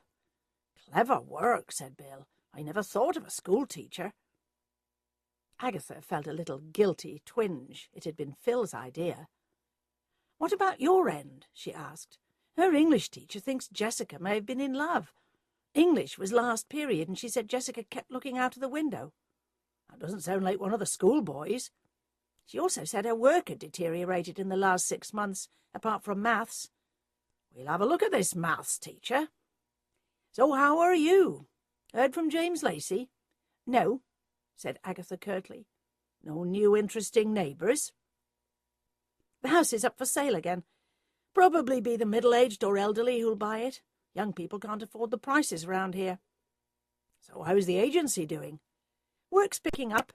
I took on a divorce case. I don't think it's really a divorce case. I think it's a neurotic husband. Disc 2. Chapter 4. Harry Beam entered the disco and looked around. He had visited it before, but only on Saturday nights, and he was surprised to find it so full on a weekday. He wondered if the police ever raided the place, because there were underage youths and girls drinking Bacardi breezes at the bar, while crowds of them gyrated to deafening music under the strobe lights. He made his way to the bar and ordered a beer. Then he turned and leaned his back on the bar and studied the dance floor. And then he saw them. They were heavily made up. Harry finished his beer. Trixie was dancing with Fairy. "Mind if I cut in?" He looked at Trixie. Fairy shrugged and headed off to the bar. Trixie threw herself all over the place, seemingly unaware of his presence. Harry realized it would be impossible to talk to her in the disco because of the noise level. He would need to court her for a boring length of time and then offer to take her home. So he danced with her and bought her drinks, and at last she glanced at her watch and said, "Got to go?" "I'll take you home," shouted Harry. "Got a car?" "I've got my motorbike tonight." "Cool." Outside he gave her his spare helmet. "Where to?" asked Harry. Trixie gave him her home address. He registered that it was 2 doors away from where Jessica lived. He was just wondering how to manufacture a stop somewhere so that he could talk to her when she said, "Can we go round to where Jessica's body was found?" "Sure," said Harry. She climbed on the back and they roared off. Harry knew as he sped along the dual carriageway that he would recognize the spot from the police tape. He just hoped there wouldn't be any police on duty, because they would quickly move them on. He slowed and stopped when he saw the police tape. The earlier rain of the evening had stopped, and a dank mist was swirling around the scene. He parked the bike, and he and Trixie got off. She removed her helmet, and her eyes gleamed with excitement in the dark. "Let's do it here," she said, "down in the grass." "And get my leathers mucky," said Harry. "You a poofter or something?" "Listen, babes, the forensics will be back in the morning, and I don't want my DNA spread over the grass. You're weird." She stared at him sulkily. "Don't you fancy me?" "I did, but right now I don't," said Harry. "What was a nice girl like Jessica Bradley doing having a friend like you?" "She wasn't no angel. I could tell you a thing or two." "Go on, bet you know nothing." "I'll tell you, she was having it off with a man old enough to be her father." "Who?" "Kiss and tell." Harry repressed a sigh and clamped his mouth over hers. Her tongue went so far down his throat he was frightened he would gag. When he finally came up for air, he asked again, "Who?" "Salesman at that electronics factory, Smedley's Electronics. Name's Bert Haviland." "I'd never have believed it," said Harry. "Now let's get you home." Agatha was awakened at midnight by a call from Harry. He told her about Bert Haviland. "Good work," said Agatha. "Do you want me to come with you when you interview him?" "I'll need to think about it. I'm awfully afraid we might have to tell the police." "Why?" "If we go to the factory, we might run into Smedley, who'd get huffy if he thought we weren't solely on his case. Then this Bert can simply give us a flat denial. The police can take his DNA and compare it to anything they might have found at the autopsy. I'll ask Patrick and see you first thing at the office." Agatha rang Patrick. The former Miss Sims answered the phone. "What are you doing ringing in the middle of the night, Mrs. Raisin?" she demanded. "I want to speak to Patrick.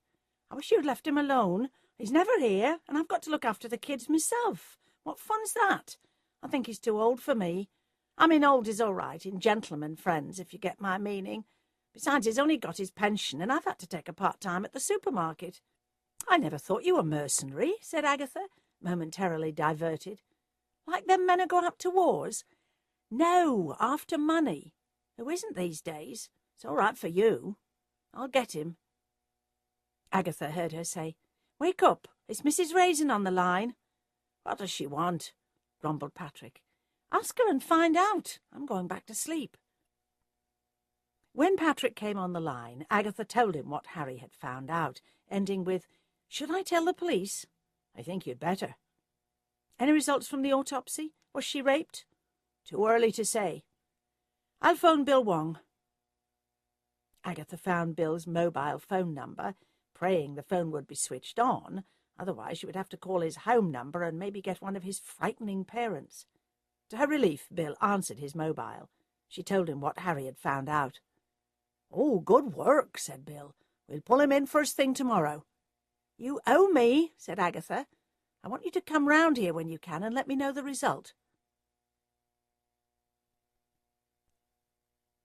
After 2 busy following days, 2 divorce cases had come in and 3 missing pets, Agatha was glad to see Roy getting off the evening train at Moreton-in-Marsh. His thin hair was gelled up into spikes on his head, revealing, as he bent over the boot to put his travel bag in, that he had a tattoo of entwined snakes on his neck. "Handling a pop group?" asked Agatha. "Yes, the busy snakes. They're hot and they think I'm cool. Roy, you're like a chameleon. You change according to whoever you're doing public relations for. I never bothered. I'm not as pushy as you, sweetie. But a tattoo? Have you considered the agony of getting that removed once tattoos become unfashionable? Don't tell anyone. It's a transfer. I was hoping to discuss a couple of cases with you, but how can you go detecting with me when you look like that?" Roy got into the passenger seat. "Don't nag. I'll wash my hair and scrub off the fake tattoo. I hope we're eating out." "No." "Aggie, much as I love you, I haven't got your palate for microwave meals. It's all right. It's a carry-out from a very good Chinese place in Stowe." As they ate that evening, Agatha told him about the Smedleys and then about finding Jessica's body. "That's amazing," said Roy.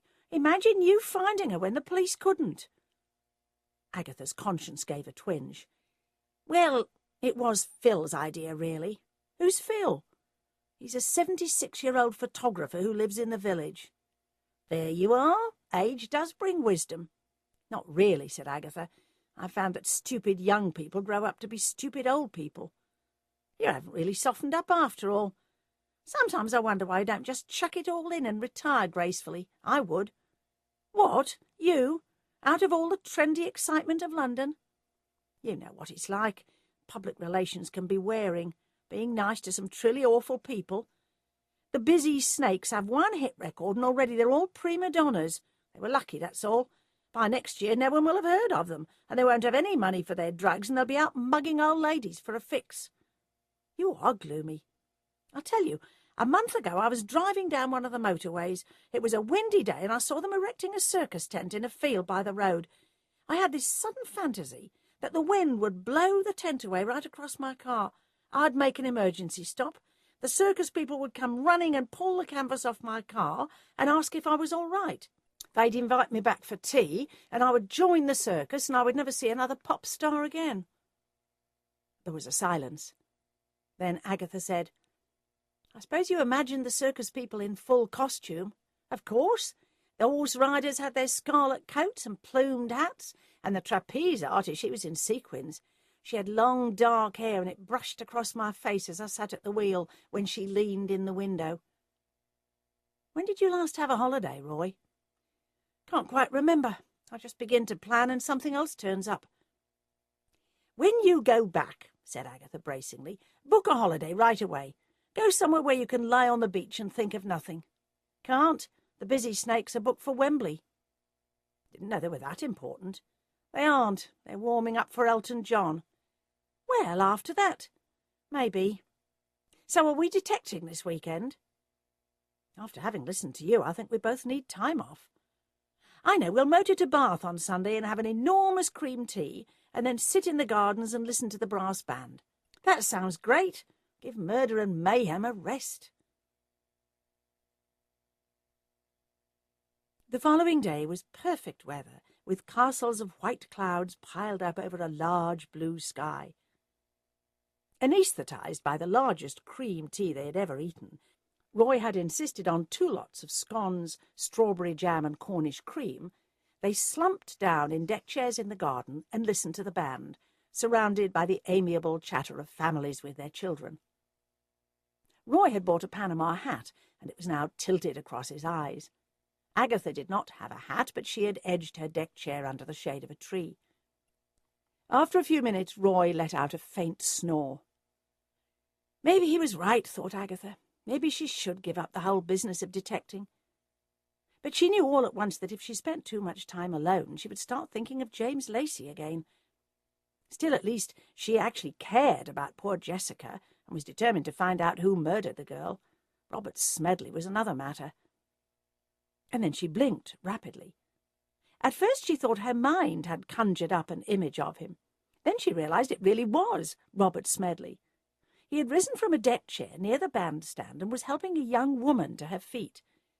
The woman was vaguely pretty in a vapid kind of way, lots of red hair, but a thin white face and a rabbity mouth. "Oi!" Snore. Agatha leaned over and prodded him in the ribs. "Hey, what?" "It's Smedley," hissed Agatha, "with another woman." "Where?" "Over there. They're coming this way. Here." Agatha extracted a newspaper from the 3 she had been holding in her lap. Roy snatched one and opened it up to shield his face. Agatha did the same. They covertly lowered the newspapers a little. Robert Smedley was dressed in white flannels and a tight blazer with a flashy crest on the pocket. His lady was wearing very high heels and leaning on his arm. They waited until the couple had passed.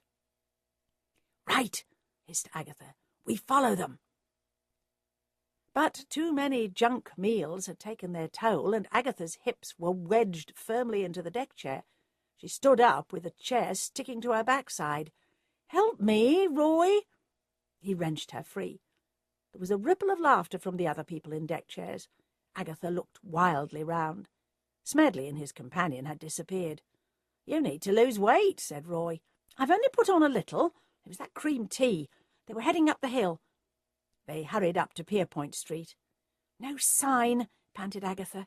"I'll go right and you go left." "I don't know what they look like. They were gone by the time I looked." "He's portly with thinning hair, tight blazer, white trousers. She's rabbity with red hair, lots of it, wearing a blue and white pattern dress and very high heels. She can't have got far in those heels. We'll meet back here." They split up. Agatha went as far as the Grand Parade on her side, and Roy went along Manvers Street, Dorchester Street, and then St. James's Parade. When they met up again, they were hot and tired. "I know," said Agatha. "Hotels." "There are loads of hotels, loads," screeched Roy. "Let me think." He was so solicitous, I think it must be a new love, so he'd take her somewhere posh. "Like where?" "Like the Granton Crescent Hotel. We'd better get a cab. It's a long climb up." But there did not seem to be any cabs available. By the time they had trudged up to the Royal Crescent, where the hotel was situated, Roy was flushed with heat and cross with Agatha. They entered the cool hallway of the hotel and approached the reception desk. "Yes, madame?" The receptionist was cool, slim, and foreign. "I wonder if a friend of mine has checked in," asked Agatha. "A Mr. Smedley?" Long, painted nails rattled efficiently over the keys of a computer.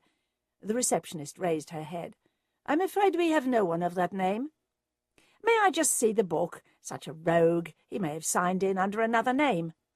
"What book?" "The book the guests sign," said Agatha impatiently. "No, that is so old-fashioned. They sign cards and their bookings are logged on the computer." "Oh, if you could just give me a printout." "The details are private. Please leave." The receptionist turned away to where an overdressed woman was waiting. "Mrs. Bentinck, how nice to see you again." Agatha saw a bar leading off the hall. "I'm having a nice cold drink." "Remember, you're driving," cautioned Roy. "I don't think one mimsy gin and tonic is going to make a blind bit of difference. Come on." The bar was cool and dark. Agatha lowered herself into an armchair with a sigh of relief and wiggled her toes inside her sandals. A waiter came up and they gave their orders. When they had been served, Roy said, "I know you like to take long shots, but this was a very long one indeed." "I know," conceded Agatha. "Still, I must have lost some weight with all that walking. I'll tell Patrick about it." She took out her mobile phone. "He's supposed to be on the Smedley case, and I'm supposed to be finding Jessica's murderer. Now I feel guilty for having taken time off." She spoke to Patrick and then said, We'll collect the car and park somewhere on the road out, see if we can catch them leaving. I mean, it's Sunday. Maybe he wants to get home before the wife suspects anything. Maybe he's not booked into a hotel." "They may not be leaving," complained Roy, as they sat in the sun inside the car by the side of a road leading out of Bath. "This is the road they'll take if they're heading back to the Cotswolds. But they may be shacked up somewhere for another night of mad passion. Isn't there any air conditioning in this car?" "No." "What happened to the Saab? What happened to the Audi? Why are we sitting in a small hatchback Rover which looks as if it had 500 previous owners?" "I wanted an anonymous-looking car. No one notices a cheap car. This is a very good Rover, and I got it second-hand. Keep your eyes on the road behind." "It's all right for you. You've got the rear-view mirror. I've got a crick in the neck from twisting around." "Phil's got the number of the wife's car," said Agatha, half to herself. "He wouldn't be driving that. I wonder if he knows the number of Smedley's car." She phoned Phil and asked him. "Yes, I've got it," said Phil. "I went round after dark and photographed both cars in the driveway. It's a BMW, dark green." He gave her the registration number. Agatha thanked him, rang off, and gave Roy the details. They waited patiently. "This is hopeless," Roy was beginning to say, when Agatha exclaimed, "Here they come!" The BMW, driven by Smedley, roared past. Agatha set off in pursuit. "I don't think you should be so close behind him," shouted Roy over the noise of the engine. "Let another car get in between you and him." But Agatha hung on grimly, only glad that Smedley showed no sign of exceeding the 60-mile-an-hour speed limit. Smedley cut off the A4 and onto the A365. "Where's he going?" muttered Agatha. On they flew in pursuit, the A365, then the A361, A360, and turned off again on the A344.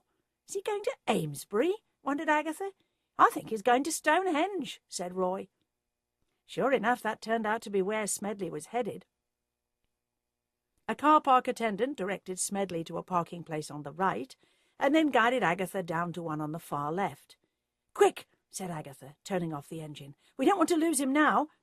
They scrambled out of the Rover and ran to where they'd seen Smedley directed to park, just in time to see the BMW roaring out of the car park. "I told you not to drive so close," grumbled Roy. "They must have seen us and driven in here to shake us off." They went back to their car, and Agatha set off in pursuit, but nowhere on the road back did they spot the BMW. They drove to Ancombe. Roy, instructed by Agatha, got out and crept up the Smedleys' drive. He returned with the news that the BMW was parked outside. "He must have dropped her off somewhere, or maybe it'll turn out she was a family relative and the wife knows he was taking her for an outing." That evening, Agatha drove Roy down to the station to catch the London train, and then returned to find Bill Wong waiting for her. "What's the news about Haviland?" asked Agatha eagerly. "Let me inside and make me a coffee, and I'll tell you." Seated in the kitchen over mugs of coffee, Bill said, "Haviland was dating Jessica. He's in his 30s. They didn't want the parents to know him, being so much older. He's got a good alibi." "Like what?" "He's a sales rep for Smedley's Electronics. He was down in Exeter for a week and just got back when we picked him up. He was attending a convention at a hotel there. We checked it out, and he never left Exeter." "He could have done," said Agatha. "I mean, conventions are such boozy affairs. He could have nipped back and no one would have noticed. They can check his DNA. That's the trouble. Jessica was not sexually assaulted." "But she was naked from the waist down, and I found a pair of ripped knickers." "Jessica Bradley was a virgin." "What, in this day and age? Going to the club and dating an older man? I tell you, this Bert Haviland was definitely in love with her. He's really cut up about everything." "So did she tell him anything about anyone? Anyone she was frightened of?" Bill shook his head. "Haviland said they were waiting until she finished school, and then they were going to announce their engagement." "I'd like a word with him. What's his address?" "I'm not supposed to give you information like that, Agatha. You know I can find it. No one needs to know you told me." "Oh, all right.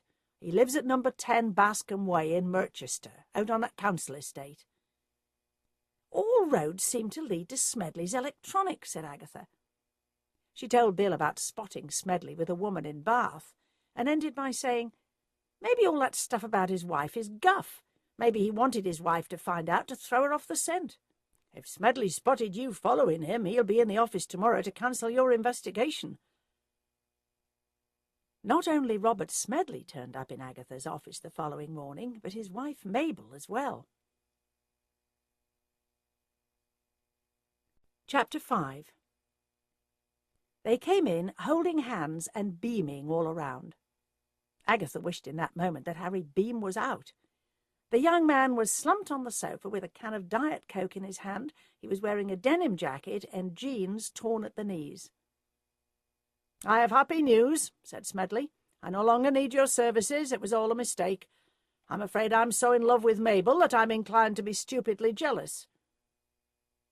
As if he saw hovering on Agatha's lips the question, "What were you doing in Bath with a young lady?" he added quickly, "Of course I wouldn't dream of asking you for a refund, and please bill me for any expenses."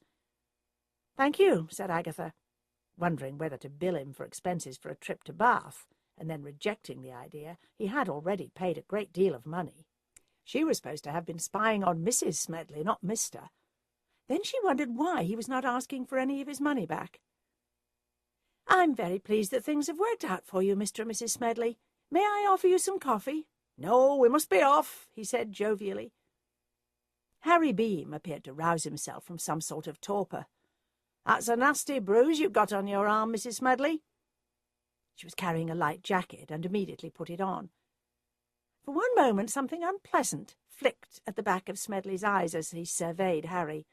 "And who are you, might I ask?" "Harry Beam, detective. I'm on undercover work." "From your appearance it must be something really unsavoury. Come, Mabel." When they had left, Agatha asked, "Was there really a bruise? I wasn't looking." "A whopping great one, as if someone had grabbed her arm and twisted it." "If he's hurting her, she should go to the police." Patrick came in and Agatha told him the Smedley case was over. He was followed by Phil, who said he had good photos of Trixie and Fairy.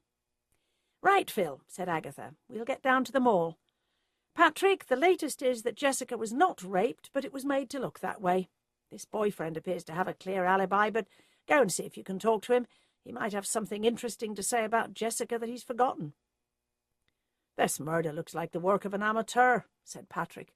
"These days most people would know that with DNA they'd soon find out she hadn't been raped." "Maybe not. They might assume the police would think a condom had been used. Whoever did it didn't know she was a virgin." "What about me?" asked Harry. "There are 2 outstanding divorce cases, both well-to-do people, so you'll need to blend in. Different clothes and no studs." She expected him to protest, but he gave a laconic, "Okay. Mrs. Friedman will give you the files." "You've got the photographer," said Harry. "You want me to take a camera?" Agatha was reluctant to surrender Phil. He was proving to have a good insight into things. "Come down to my car," said Phil, "and I'll fix you up with a proper camera and a telescopic lens." "Cool." "What should I be working on?" asked Patrick. "See if you can have a chat with Bert Haviland." Agatha and Phil set out for the mall. The recent rain had left the skies grey and the air muggy and stifling.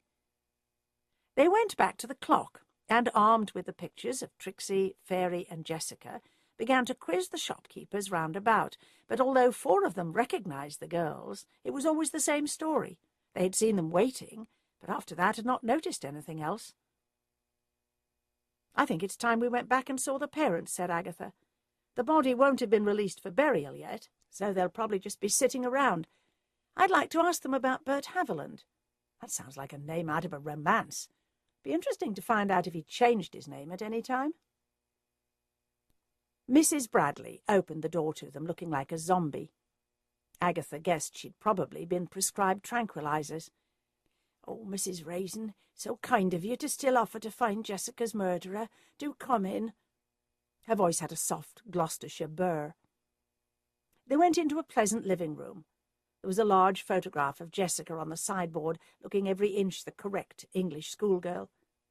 Pretty net curtains fluttered at the open windows, and the room was full of domestic clutter, books and magazines, videos, and a discarded piece of knitting. "Is your husband home?" asked Agatha. "He's gone back to work at the ice cream factory. He says it keeps his mind off the horror of it all." "You should try one of those bereavement counselling classes," said Agatha gently. "Tranquilizers only keep the grief damped down, and it can erupt worse later on. I'll find out where the nearest one is for you." "Thank you." Tears spilled down her cheeks, rolling down silently, one after the other. "I'll make tea," said Phil. Mrs. Bradley mopped her eyes with a tissue. "Did you know Jessica had a boyfriend?" She looked at Agatha in amazement. "No. Was it one of the boys at school?" "It was a man of 35 called Bert Haviland, works in sales at Smedley's Electronics." "She said nothing of this to us." "It appears Jessica may have been frightened you'd stop him seeing her because he was so much older. He appears to have been very much in love with her. He has an alibi. Mrs. Bradley, your daughter was not raped. The police will no doubt inform you. Jessica was a virgin." "My poor little girl." She began to cry again. Agatha suddenly wished she was the type of woman who would find it easy to cross the room and give Mrs. Bradley a comforting hug. But she wasn't, so she made what she hoped was sympathetic noises. Phil came in with the tea things. "I've made yours very sweet," he said to Mrs. Bradley. "Good for shock." She gave him a weak smile and sipped her tea. Seeing she was once more composed, Agatha asked, "May we see Jessica's room?" "Please go upstairs. It's at the top on the left. I won't go up with you. I can't." Agatha and Phil went up the stairs and pushed open the door of Jessica's room. They each pulled on a pair of latex gloves. It looked the usual teenager's room, with posters of pop stars on the walls, but with more books than usual. There was a computer desk against the wall, but no computer. Agatha guessed the police must have taken it away to find out if she'd been communicating with anyone on the internet. She pulled open the drawer on the desk. "I suppose if she had a diary, the police will have that as well, unless she hid it. Where would a teenager hide a diary?" "Don't know," said Phil. "Let's search." They began to search everywhere in the room. There was a chest of drawers. Agatha pulled out each drawer and felt underneath. Nothing. "Let's try the desk." There were 3 drawers. Agatha began to slide them out one by one. The bottom drawer stuck a little, and Agatha gave it an impatient wrench. It clattered onto the floor, and a packet of letters which had been taped to the underside of the drawer spilled across the floor. They gathered up the letters. They were all addressed to Jessica, care of Summers. "That's Trixie and her address," said Agatha. She must have been using Trixie to get letters from her boyfriend. She gently spread out the envelopes on the desk. "We'll split them up. There are 12 here. You take 6 and I'll take the others." They turned out to be passionate love letters from Bert. It was evident he hoped to marry her as soon as she'd finished school. "There's something here," said Phil. "He says in this letter that he's worried that Jessica was letting her friends blackmail her into going clubbing with them.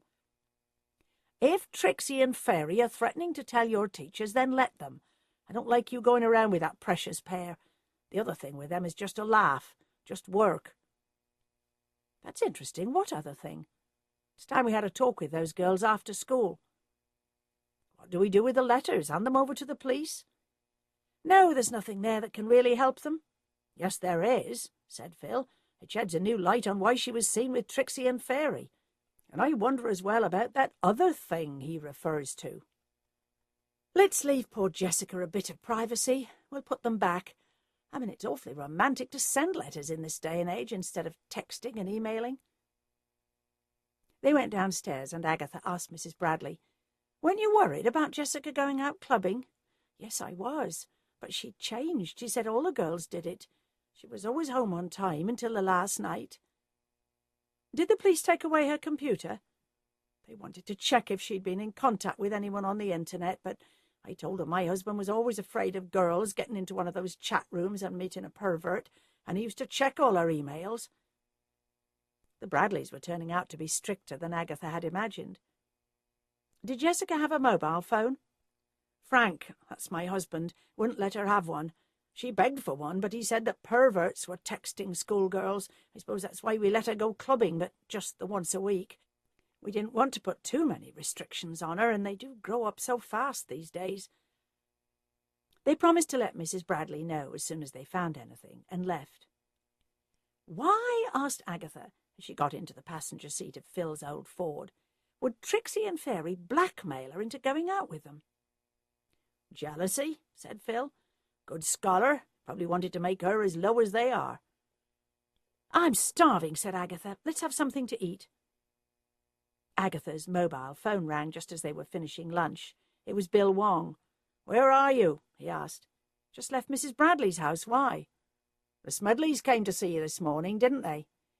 Yes, both of them. Very lovey-dovey. Smedley asked me to drop the case. Why? Smedley's just been found dead in his office. We think it's poisoning. You better come here to police headquarters and make a statement. Agatha and Phil were interviewed by Bill Wong and Detective Chief Inspector Wilkes. Agatha told them about the visit of the Smedleys. Then she remembered about Harry noticing a bruise on Mrs. Smedley's arm. He could have been beating her. Oh, there's something else. She told him about being with Roy in Bath and seeing Smedley with a young woman. Description, snapped Wilkes. Lots of red hair, sort of pretty, but with a pale face and a rabbity mouth. Good figure. We'll look into it. Could be one of his employees. Sounds like his secretary. All right, from the beginning. They came into your office this morning. Didn't you get it the first time? Demanded Agatha crossly. But Bill Wong flashed her a warning look, so she went over the whole thing again. Finally, they were told they were free to go. She must have cracked and poisoned him, said Agatha, outside police headquarters. They'll have a hard time proving that if she wasn't at the office with him, said Phil. Maybe it was that rabbity girl. Anyway, it's police business now. They went back to the office. Patrick Mullen phoned. I tracked down Bert at a shop in Oxford. We went for a coffee. I swear the man's sincere and in a miserable state of grief. Two things, Patrick. Can you catch him again and ask him about a red-haired, rabbity-looking girl who might work at Smedley's Electronics? I saw her with Smedley in Bath on Sunday. Smedley's been poisoned. It isn't anything to do with us any more, but I'd really like to know who she is. And ask him about Fairy and Trixie. Evidently they were threatening to tell the school about him unless Jessica hung out with them. Also, she was into something with them that she described as being just work. Will do. Agatha rang off and asked, What now? What about, say, talking to Trixie's parents while we wait for the pair to get back from school, said Phil. There's an idea. Let's go.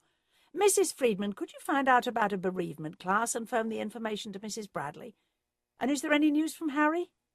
Nothing. I'll find out about the bereavement class right away.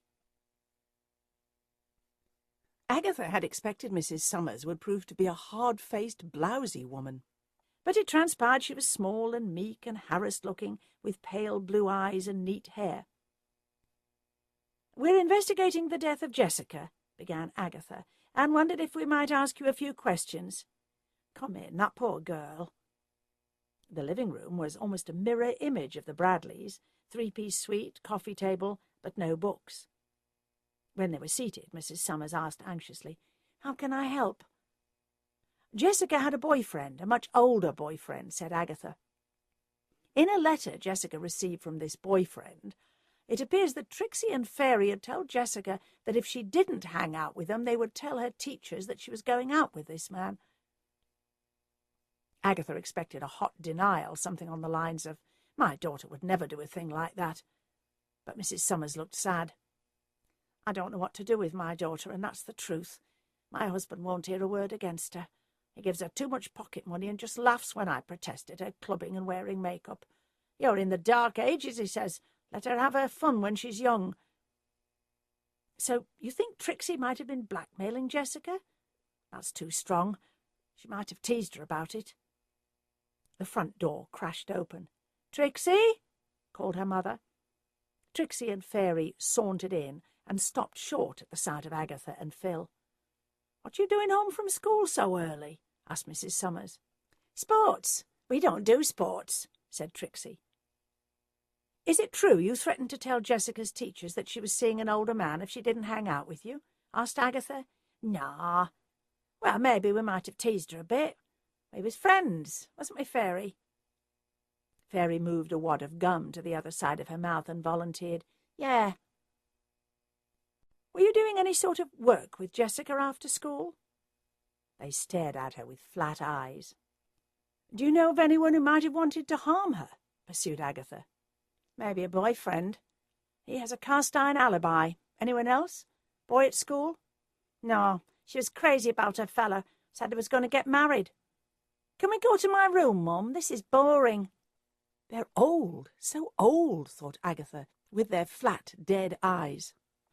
"I wonder if they do drugs. I must ask Bill if that club has ever been raided." "Run along," said Mrs. Summers. She smiled weakly at Agatha. "It's all a front, you know. Trixie will soon grow out of it." "Wait a bit," said Agatha to the girls. "Did you see her at the club the night she was murdered?" "Sure," said Fairy. "She was there, but she started rabbiting on about having to get home, so we left her to it." With that they both slouched out of the room. "Didn't get much there," said Agatha outside. "Now what?" "Maybe send young Harry back to the club this evening," suggested Phil. "He might be able to find out more." Agatha made an appointment with Richard Rasdall, the masseur in Stow-on-the-Wold, for early evening. All her hip needed surely was a bit of massage.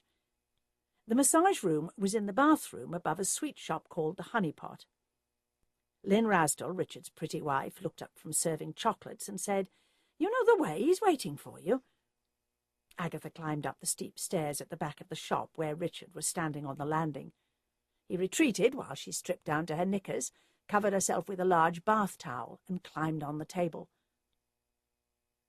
When Richard came in, Agatha said, "I've got a little twinge of pain in my hip." "Arthritis?" "Of course not. I'm too young." "Can hit at any age. If I were you, I'd get that hip x-rayed. But let me see what I can do." While he worked on her, Agatha told him about trying to find Jessica's murderer. "It may turn out to be some stranger who just picked her up on the road," said Richard. "I don't think she'd have got in a car with a stranger, not these days. She was stabbed, wasn't she? She could have been forced to get in. With a gun, maybe, but a knife? Maybe whoever it was saw her standing waiting to cross. You said you didn't think she'd use the bridge at that time of night. It might have looked quite safe, middle-aged. Gets out the car and says, 'Are you all right?' She replies that she's going home. He asks, 'Where's home?' She tells him. Funny thing, he says, 'I just happened to be going that way. Hop in.' Was she murdered in the car? I don't know. You should ask." When Agatha left, pain in the hip gone, arthritis, rubbish. She took out her mobile phone and called Bill Wong. "Was Jessica murdered in a car? What do forensics say?" she asked. "Looks that way. Not enough blood at the scene. She could have been murdered anywhere and then dumped. We're going on television tonight again to appeal to any driver who might have seen her." "The other thing, has Mrs. Smedley been accused of murdering her husband?" "He was poisoned in his office. She was in the church in Ancombe all morning, cleaning the brass and doing the flowers. We've got nothing to hold her on." "What about that girl I saw him with?" "His secretary. She said her mother, who lives in Bath, was poorly, so he drove her over." "Come on, what were they doing listening to the band?" "We checked up. Mother is in a residential home in Bath. Yes, they did call on her. Maybe they decided to enjoy the sunshine." "Relax, Agatha, it's not your case." Agatha rang off and went home and fed her cats. Doris Simpson, her cleaner, had probably fed them earlier, but feeding them made Agatha feel less guilty for leaving them so much on their own. She started to heat up her own dinner, and then she stiffened. There was the sound of movement upstairs. She looked wildly around for a weapon and seized a bottle of spray detergent. She stood at the bottom of the stairs. "Who's there?" she called. "Me, Charles," came a voice. "Be down in a minute." "I'm going to take my keys away from him," vowed Agatha. "He might have phoned to warn me he was coming." She said as much when Charles pattered down the stairs. He kissed her on the cheek. "Sorry, I'll phone next time." "What happened to your gorgeous lady?" "You'll never believe it." "Try me." "I was just moving in for the kill when she pushed me away and said she couldn't because she'd found God." "Excellent," said Agatha cynically. "I must try that next time. What a put-down. I mean, there really is no answer to that. I haven't noticed men queuing up to get you into bed." They were just glaring at each other when the doorbell rang. Agatha went to answer it and found Mrs. Mabel Smedley standing on the doorstep. "Come in," said Agatha. She led Mabel into the kitchen. Charles wandered off into the sitting-room. "Coffee?" "No, thank you." "Please sit down. You must be very upset." Mabel did not look upset. She was dry-eyed and composed. Agatha sat down opposite, reached for her cigarettes, and then decided against smoking. "It's like this," said Mabel. "My husband has been poisoned at work. The police have been questioning me all day, as if I had anything to do with it. I want you to find out who killed my husband." "Very well," said Agatha. "I will get Mrs. Friedman to draw you up a contract. Now, did he have any enemies?" "No, everyone loved Robert." Agatha gave a little sigh. "Look, I do not want to add to your grief, but I cannot envisage everyone loving Mr. Smedley. I mean, someone must have hated him enough to poison him. Do they know how the poison was administered?" "In his morning coffee." "And who took him his coffee?" "His secretary, Joyce Wilson." "Does Joyce have red hair?" "Yes. I saw Joyce with your husband in Bath last Sunday." Did her eyes glint a fraction? But she said in an even voice, "Robert told me about that. Poor Joyce had been to visit her mother." "So he wasn't having an affair?" "Don't be ridiculous. He was devoted to me, so much so that he employed you to spy on me." "And that didn't make you angry?" "I thought it was rather sweet. Do you know the smoke pouring out of your oven?" "Blast!" Agatha shot to her feet and switched it off, and then opened the back door to dispel the smoke. She normally microwaved her meals, but had found that the lasagna she had bought for dinner was of the kind that needs to be cooked in the oven. "Mrs. Smedley." "Mabel, please." "Right then, Mabel. My assistant noticed you had a bad bruise on your arm." She gave a merry little laugh. Agatha was suddenly sure that merry little laugh had been well rehearsed. "I'm very clumsy. I'm always banging into things." "We'll leave that for a moment. How do you wish me to start?" "I own the company. I shall sell it, of course. I've told the staff to be prepared to be interviewed by you." "I'll start with Joyce. Surely she's under suspicion since she gave him the coffee." "No, she says she took a new jar out of the cupboard. It was instant coffee. He always took 4 lumps of sugar in his coffee, and I think that must have been what masked the taste of the poison." "I'll try to start tomorrow, but the police will be swarming all over the place." Mabel rose to her feet. "I will leave you to it. Do your best. Robert's murderer must not go unpunished." "Have you got Joyce's address?" She opened her handbag and took out a notebook. "I'll write it down for you." Agatha gave her a piece of paper and a pen. "I might try her home tomorrow," said Agatha. "She might decide to stay away from work." Agatha saw Mabel out and then went into the sitting-room where Charles was sprawled in front of the television. "This lack of curiosity is not like you. She made a bit of a fool of me, so I'm prejudiced. I listened at the door. She did it, must have. All this business of find the murderer of my husband is just a blind." "I don't know. I'll be interested to see what this Joyce has to say for herself." "I'll come with you. I'm bored." "I won't need photos. I'll phone Phil now and tell him to hitch up with Harry." She dialed Phil's mobile. When he answered, she could hear thudding music in the background. "Where are you?" "At the disco with Harry." "You'll stick out like a sore thumb. They don't know I'm with him. I said I was taking photos for the local paper. The faces might come in handy." "Can you go outside? I can barely hear you." "Right." She told Phil about Mrs. Smedley's visit, ending up by saying, "You and Harry work on the other cases tomorrow and tell Patrick to keep on the Jessica case, and I'll talk to you tomorrow." She rang off. "What's that terrible smell?" asked Charles. "That was dinner." "I'll phone out for a pizza. Don't feel like going anywhere." "Me neither," said Agatha. "I can hardly wait to see what Joyce has to say for herself." Chapter 6. The following morning Charles and Agatha set out.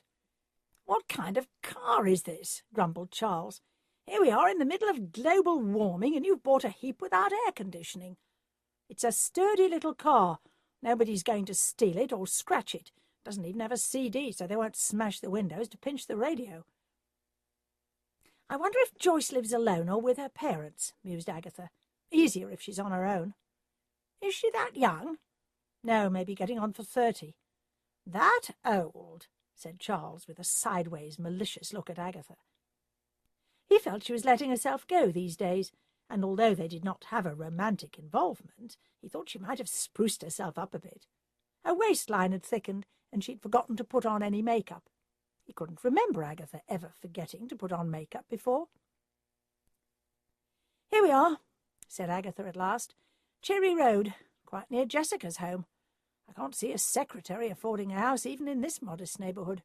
Rats! She must be staying with her parents." She stopped outside the house. "Here goes." They walked up to the front door and rang the bell. Joyce Wilson answered the door. Her eyes were almost as red as her hair with recent weeping. Agatha introduced them and said, "May we talk to you for a little?" Joyce ushered them in. The living room was neat and tidy, but strangely devoid of personality. New three-piece suite, low coffee table, television, mushroom-coloured carpet, mushroom-coloured curtains, and that was all. "Have you lived here long?" asked Agatha, and they all sat down.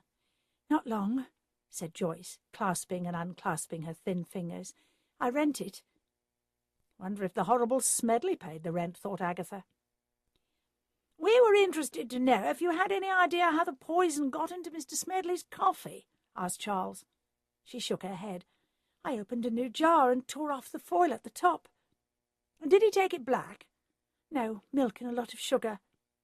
"What about the sugar? Lumps?" "Yes, he always had 4 lumps in his coffee." "Have the police suggested the poison might have been in the sugar?" "They don't think so. Evidently it was a lot of poison, and they don't think it could possibly have been inserted into the sugar lumps." "What about the milk?" "It's possible. There was just enough left in a bottle in the fridge. There was also a full bottle there. I used the little left, and then I washed out the bottle with hot water and put it in the rubbish. The police tried to say that maybe the milk was poisoned and that I'd washed out the bottle to hide the evidence. But I didn't kill him. I didn't." Agatha took a chance. "How will you be able to afford going on living here now that Mr. Smedley isn't around to pay the rent?" He didn't." She gasped and then burst into tears. Charles saw a box of tissues on the coffee table and handed it to her. She sobbed and gulped and then blew her nose. "I saw you in Bath with Mr. Smedley," said Agatha. "You were having an affair." "It was just until he got a divorce," she said in a low voice. "But he seemed devoted to his wife," Charles pointed out. "He hated her," said Joyce with sudden venom. "I hated her.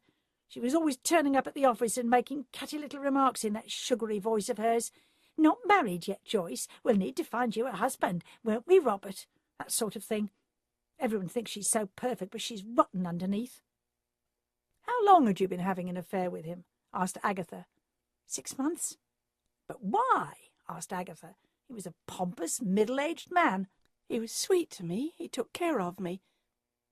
"Can you think of anyone who might have wanted him dead, apart from his wife?" "I can't. He wasn't popular, but the men said the wages were good, so they put up with him. Can you go now? I've had enough. I've got to go back to the police station later for more questioning."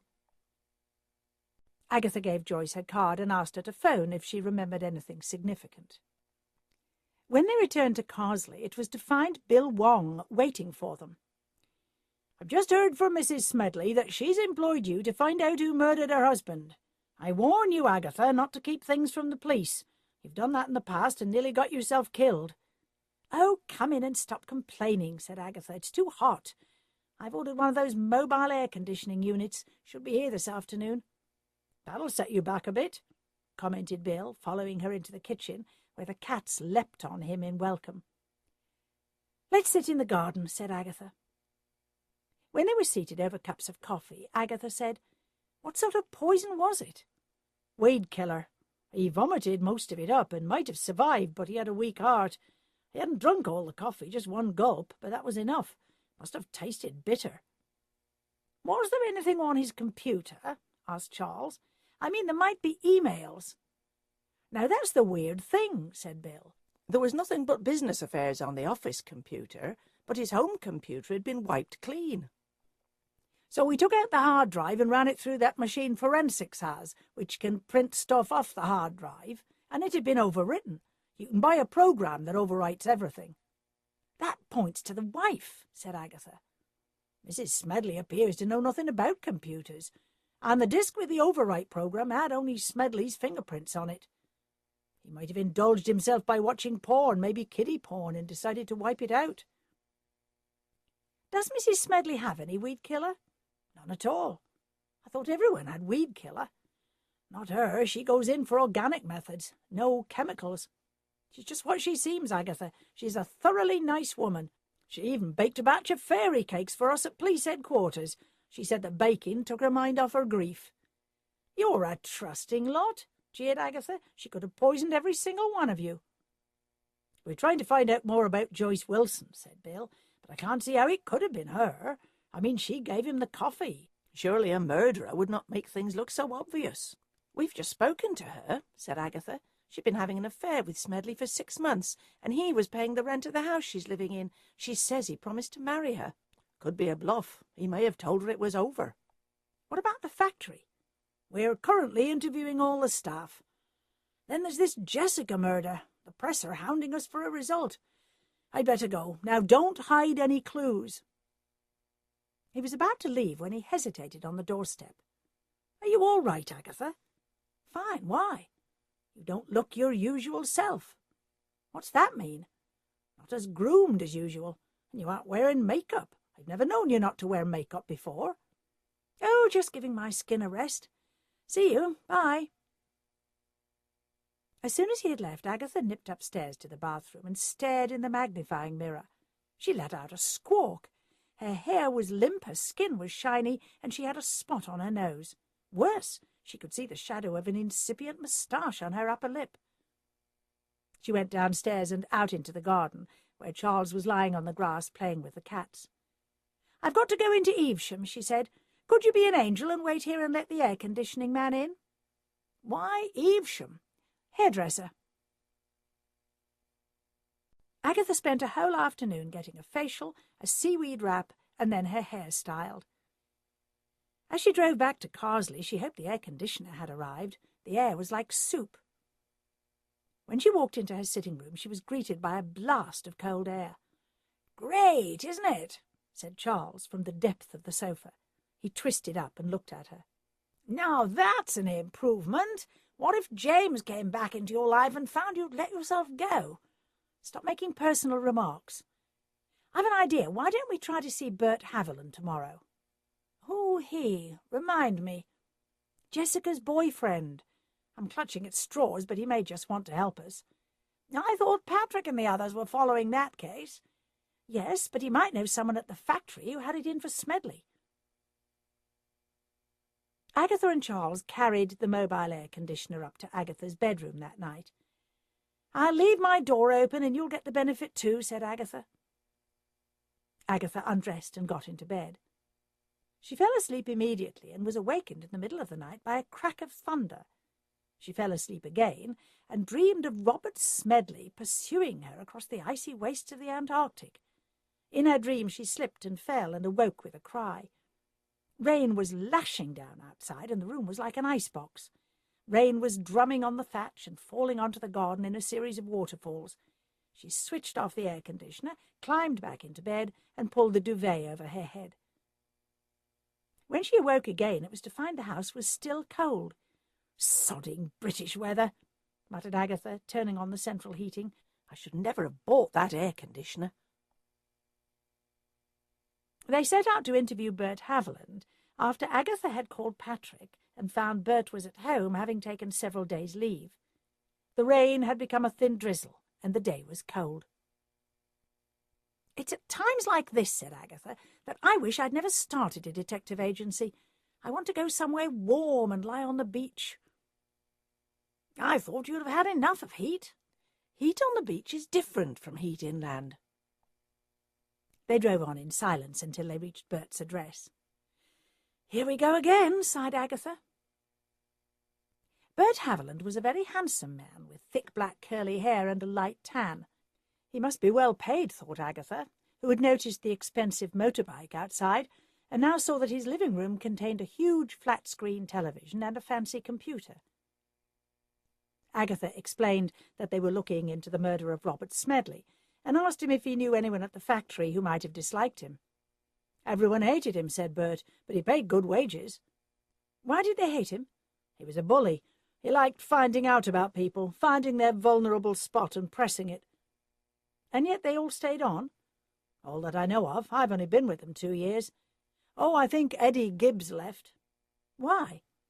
"His wife has muscular dystrophy and she's in a wheelchair.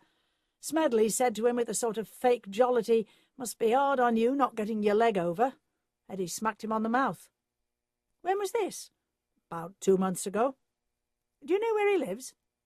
"Joyce'll know," said Charles. "I took a note of her number." Agatha's mobile phone rang. It was Patrick. "You'd better get back here fast, Agatha. Harry's found something important." "We've got to go," said Agatha. She turned in the doorway. "Is your name Bert Haviland? I mean, is that really your name?" He turned red. "I changed it a few years ago." "From what?" "Bert Smelly. Got sick of people making jokes about my name, and my girlfriend at the time picked a new name for me out of a romance she was reading." Outside, Agatha said, "We've got to get back to the office fast. Harry's found something." "You mean the one you told me was a troglodyte with studs?" "Yes, but he's bright." Agatha burst into her office with Charles at her heels. "What is it?" she demanded. "What have you found?" Harry went over to the computer. "I'll show you. I was down at the cyber cafe to send an email, and this schoolboy was staring at something on one of the screens. I glanced over his shoulder, and this is what I saw." He clicked onto the internet and typed in hotsugarbabes.com. A picture flashed up on the screen, and Agatha bit back an exclamation. There was a photo of Jessica, Trixie, and Fairy in their school uniforms. "Now you want to see more, you click here and enter your credit card number. What's yours?" Agatha took out her card case and read him out her Visa number. Another picture came up. It showed a film of Fairy, Trixie, and Jessica lounging on a bed. They were all wearing lacy teddies and fishnet stockings. They giggled and pouted at the camera. Occasionally they kissed one another and fondled one another's breasts. "You want me to go on?" asked Harry. "No, that's enough for now. Does it get worse?" "Not really. There's a lot of them in school uniform, you know, blouses open to the waist and stocking tops." "Goodbye, age of innocence," said Charles. "I don't think any of them had the expertise to set up a website," said Harry. Agatha remembered the expensive equipment in Bert Haviland's living room. "We'd better call the police on this one," she said. "I'll phone Bill." Bill said he would be around right away. Agatha turned to Harry. "How does this work?" "There are men who like looking at pictures of sexy schoolgirls. They pay up. It's usually safe enough for the girls because they never need to be in contact with their clients. Maybe one of them recognized Jessica at the roadside and got carried away." "But it wasn't a sex crime," Charles pointed out. The door opened and Bill Wong came in. "I hope you're not wasting police time. What have you got?" Agatha silently pointed to the computer. Harry flicked through the images for Bill. "Stop there," said Bill suddenly. Agatha looked over Harry's shoulder. The 3 girls were in bikinis, chasing one another around a garden. Jessica seemed to be protesting, and the other 2 pulled her hair and then dragged her to the ground. "How did you get onto this?" asked Bill. How Agatha would have loved to take the credit. "Harry," she said, "tell Bill how you discovered this." Harry did, while Bill listened intently. Then Agatha said, "Bert Haviland has a lot of expensive equipment in his home. His real name's not Bert Haviland, it's Bert Smelly. We'll run that name through the computer. I'd better get a search warrant for his flat. Bill, remember we found this out for you, and let us know how you get on." "I'll try to get round tonight. You, Harry, come with me. I'll need to take a statement from you." Bill and Harry left, and shortly afterwards Phil and Patrick came in. They told them about the computer video. "Well," said Phil, "I was wondering why a nice girl like Jessica could go and get herself murdered in such a horrible way. Now we know. Could have been anyone." "We'll get back out there," said Patrick. "We'll see Trixie and Fairy and tell them they've been found out. If the police have pulled them in, we'll try the parents." When they'd gone, Charles said, "I'm going off for the afternoon, Agatha. Got things to do at home. See you later." Agatha slumped down on the sofa. She felt tired and jaded. "Mrs. Friedman," she said, "you don't wear makeup. Does your husband ever ask you to?" "No, my dear, doesn't notice much." "Bill noticed when I wasn't wearing makeup. Could be a way of him saying you haven't been your usual sparky self lately. Have you eaten anything?" "Haven't had time." "Go out and get something. I look after things here. You're a treasure." Agatha went out and round to a cafe and ordered sausage and chips, which she doused liberally with ketchup. She wished she could shake off the heavy feeling of nothingness that was beginning to overtake her. She did not realize that the root of the problem was that she was obsessive when it came to men. Agatha was addicted to falling in love. While she was obsessing about some man, she could dream. But now, with no obsession, when she lay down to sleep at night, there seemed to be a black hole left in her head, around the edges of which swirled nagging, petty little worries. Charles was sitting at his desk, going through the farm accounts, when his manservant Gustav announced, "Chap called Freddie Champion to see you." Charles's face lit up. "Freddie! Haven't seen him in ages. Show him in." A tall, lean, bronzed man with a shock of white hair and dark brown eyes came into the room. "Out of Africa?" asked Charles. "Thrown out of Zimbabwe." "What will you do now?" "Nigeria's offering us farmers' land. Might try that." "You're a devil for punishment." They talked of old friends and old times, and then Charles talked about Agatha and the murders. "What an extraordinary woman she seems to be. I'd like to meet her. If you're not doing anything this evening, I'll take you over. Where's the missus?" "Gone to South Africa for a break." Agatha tried to work in her office at home that evening, writing down everything she knew about the Smedley case. The evening was cold and damp, and she wished she'd never gone to the expense of buying an air conditioner. She switched off the computer. She had changed into an old pair of trousers and a sweater. No need to dress up for Bill and Charles. She fed the cats, but was reluctant to prepare anything for herself. Perhaps she and Charles could go to the pub after Bill had left. The doorbell rang. When Agatha answered it, she found not only Charles standing there, but a tall, handsome man. Charles introduced Freddie. Agatha was suddenly acutely aware of her old sweater and trousers. "Any minute now," thought Charles cynically, "Agatha's going to say she's nipping up to the bathroom, and she's going to come down with her face freshly made up." And that's exactly what Agatha did. Agatha began to ask Freddie about his life in Zimbabwe. Charles, watching her animated face and sparkling eyes, suppressed a groan. He was just about to drop some remark about Freddie's wife when the doorbell rang, announcing Bill's arrival. "Well?" demanded Agatha eagerly. Bill sat down at the kitchen table. He looked inquiringly at Freddie, and Agatha quickly introduced him.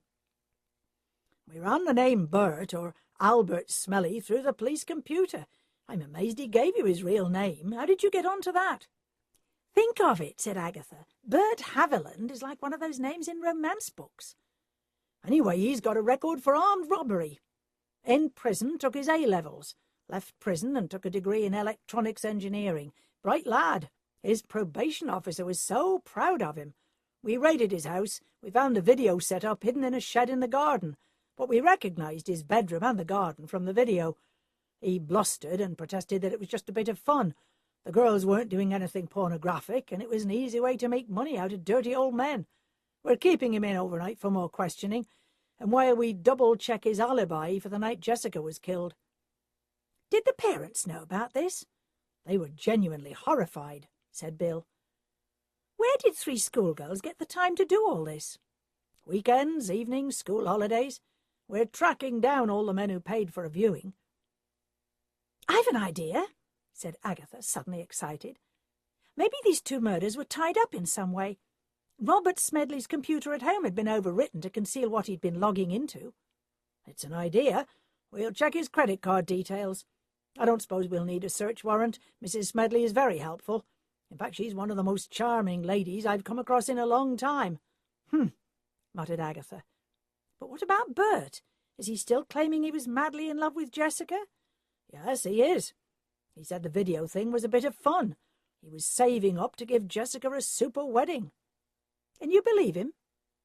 I don't know what to believe, and that's a fact. Thanks for the info, Agatha. We must have dinner sometime when all this is over, if it's ever over.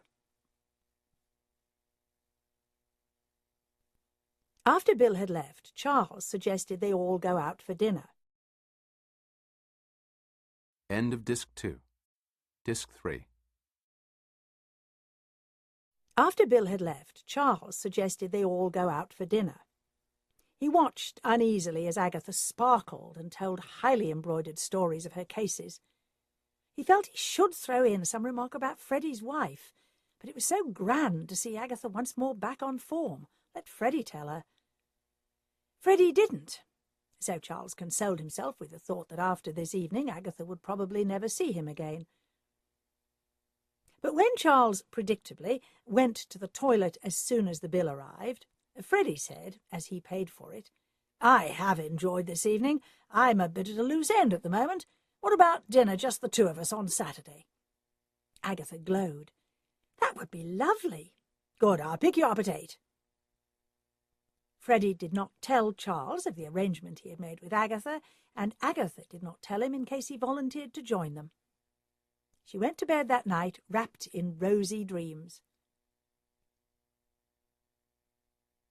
In the morning at the office, Agatha said, "The police have talked to the parents, but see what more you can find out about this video business, Patrick, and take Phil with you. Did you see the girls?" "No, the police chased us away." "Harry," said Agatha, "you keep questioning her schoolmates. If a boy at the cyber cafe came across that website, then it stands to reason some of the others must have known what they were up to. Charles and I will try to track down Eddie Gibbs." "Who's he?" asked Patrick. "Some chap who left Smedley's Electronics. He evidently had every reason to hate Smedley." "I know, we'll start with Joyce. I wonder if she's still at home." Joyce was. Her face was very white against the red of her hair, and her hands trembled. "Come in," she said. "The police asked dreadful things." "What about?" asked Agatha. "You'll never believe it. They wanted to know if he was keen on young girls. I was furious. Robert wasn't like that. We were wondering if you could find the address of a former employee called Eddie Gibbs." "Oh, I remember him. Quiet little man. Such a tragedy. His wife is in a wheelchair. I could look up the records in the office. I don't mind. I would like to get out for a bit in case the police come back. It's silly to go on hiding here. I'd better get back to work. I suppose Mrs. Smedley will sell the firm. Maybe the new people will keep me on. I'll get my jacket." They drove her to the factory. Agatha wondered why Smedley's Electronics hadn't bothered to put in an apostrophe. Joyce shuddered a bit on the doorstep of the office. "Fingerprint dust everywhere," said Agatha. "I thought they used a type of light or something." "Do you think it's all right to touch anything?" asked Joyce. "Sure," said Agatha. "The office door's no longer taped off." Joyce hung up her jacket and sat down at the computer. She typed away busily, and at last she said, "I've got it. Mr. Edward Gibbs, 78 Malvern Way." "Where's Malvern Way?" asked Charles. "It's over at the other end of Merchester on the Evesham Road. You take the dual carriageway and turn off at the second roundabout into Cherry Walk, and Malvern Way is the third on the right." "How do you know exactly where it is?" "Eddie had a bit too much to drink at an office party, and I drove him home." "Did you ever hear him having a row with Mr. Smedley?" "Well, yes," said Joyce awkwardly, "but Robert was very good about it. He said Eddie was all strung up because of his wife's condition." They dropped Joyce back at her home and then set out to find Eddie Gibbs. "He'll be at work, won't he?" asked Charles. "We'll have a word with the wife and find out where he is. Maybe catch him on his lunch break." The house in Malvern Way was a small bungalow with a neat garden. Agatha rang the doorbell, which played the Westminster chimes. The door opened and a woman in a wheelchair faced them. She had a long, beautiful face, rather like one of the faces in a Modigliani painting. "Yes?" she asked. Agatha introduced them and explained they were trying to find out who had murdered Robert Smedley. She said they were anxious to speak to Mr. Gibbs. "Why?" asked Mrs. Gibbs. "Because he didn't like Mr. Smedley, and we thought he might give us a good picture of his character. The more you know about the murdered person, the easier it is to guess who might have wanted to kill him. Well, my Eddie wouldn't. He's too kind and nice. But come in. He won't be back until 6 this evening." She wheeled herself back, and they followed her into a sunny living room. "Sit down," she said. Agatha and Charles sat down together on a sofa covered in cheerful chintz. "I thought Smedley was a despicable man," she said. "He made several very crude remarks to Eddie about my condition, but his wife is a saint." "You know Mrs. Smedley?" asked Agatha. "I owe her a lot. She never said a word against her husband, but she turned up here one day. Eddie had put his back out trying to get me to bed. She organised carers to come in the morning and get me up, give me a sponge bath and get me dressed, and to come in the evening to put me to bed. She organised Meals on Wheels to give me lunch and dinner, which means that Eddie has only got to pick up something for himself on the road home. That beast Smedley would not give Eddie a reference, But she wrote one out on the firm's paper and signed it on behalf of her husband." "And where is he working now?" "Over at Baxford Engineering on the Harley Industrial Estate. It's a good job and he's happy there." "I know. He goes to Peg's Pantry at lunchtime, 1 till 2. You can't miss it. It's the only restaurant on the estate." "I don't know why we should help you with this, because I'm glad he's dead." "We won't bother you any further," said Charles. "Is there any news about that poor girl who was also murdered, Jessica?" "We're also working on that," said Agatha. They drove to the industrial estate and waited until lunchtime before going into Peg's pantry. "We should have asked for a photograph," mourned Agatha. "We don't even know what he looks like." "I do," said Charles triumphantly. "When you were yakking on, I studied a photograph of him on the side table next to me." "Good for you. Why are you looking suddenly uneasy?" Agatha had in fact been wondering how to get rid of Charles on Saturday evening, but she said, "I was thinking about poor Mrs. Gibbs. I mean, people say if you're feeling down, find someone worse off than yourself. But all it makes me feel is that life can be terribly unfair. I think the sort of people who feel grateful at the expense of someone else's misfortune are the types in the old days who would have enjoyed a good hanging." "Here he comes," said Charles. A little man with small features and wispy hair had just entered the restaurant. He was wearing a checked shirt, an old tweed jacket, and jeans with knife-edge creases in them. Charles rose and approached him. Agatha saw them talking, and then Charles led Eddie over to their table. He introduced Agatha and then said, "The least we can do is buy you lunch. What would you like?" "I'll have sausage, egg, beans and chips, and coffee." Charles waved to the waitress and ordered the same for all of them. "So why do you want to ask me about Rotten Robert?" "We believe you had reason to dislike him," said Agatha. "No, we don't mean you murdered him. We mean, can you think of anyone in the firm who might have done it?" Eddie shook his head. "A lot of us disliked him. Me, I hated him." "But I can't think of anyone who would poison his coffee. Most of the men who disliked him would be more inclined to lash out with their fists." "Poison is more a woman's thing, isn't it?" "Only in fiction. Here's our food." There was a silence while Eddie and Charles ate. Agatha pushed hers round on her plate. Normally she loved greasy food, but she didn't want to get spots before Saturday. "So," said Eddie, "I don't think I can be of any help. Mind you, his wife's another thing. That woman's a saint." "Your wife told us all she'd done for you," said Agatha. "Marvellous she was. Did all the catering for the office party, kind to everyone, always a nice word. Fond of her husband? Oh, yes, devoted to the old bastard." "Did you know," said Charles, "that Robert Smedley was having an affair with his secretary?" "What, Joyce? I mean, why? What did she get out of it?"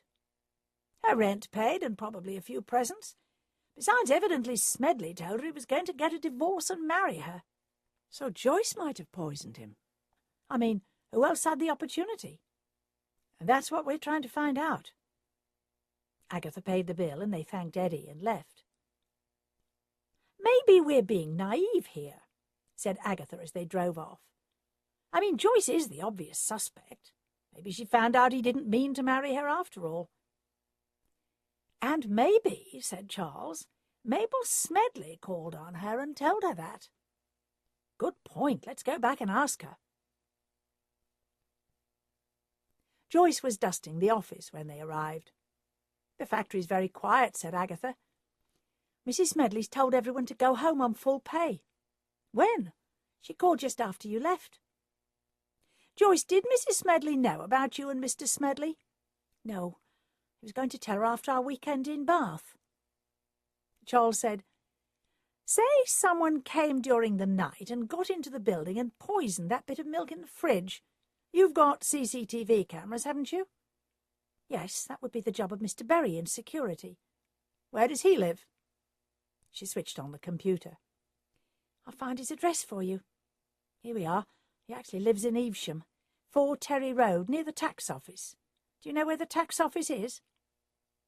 Agatha repressed a shudder. She had a good accountant, but found the new complications of value-added tax and staff pay bewildering. Mr. Berry was digging in his small front garden when they drove up. Agatha, her mind full of Saturday night to come, left the introductions and explanations to Charles. Berry was a burly man in blue overalls, with a round red face and strands of grey hair combed across a bald spot on his head.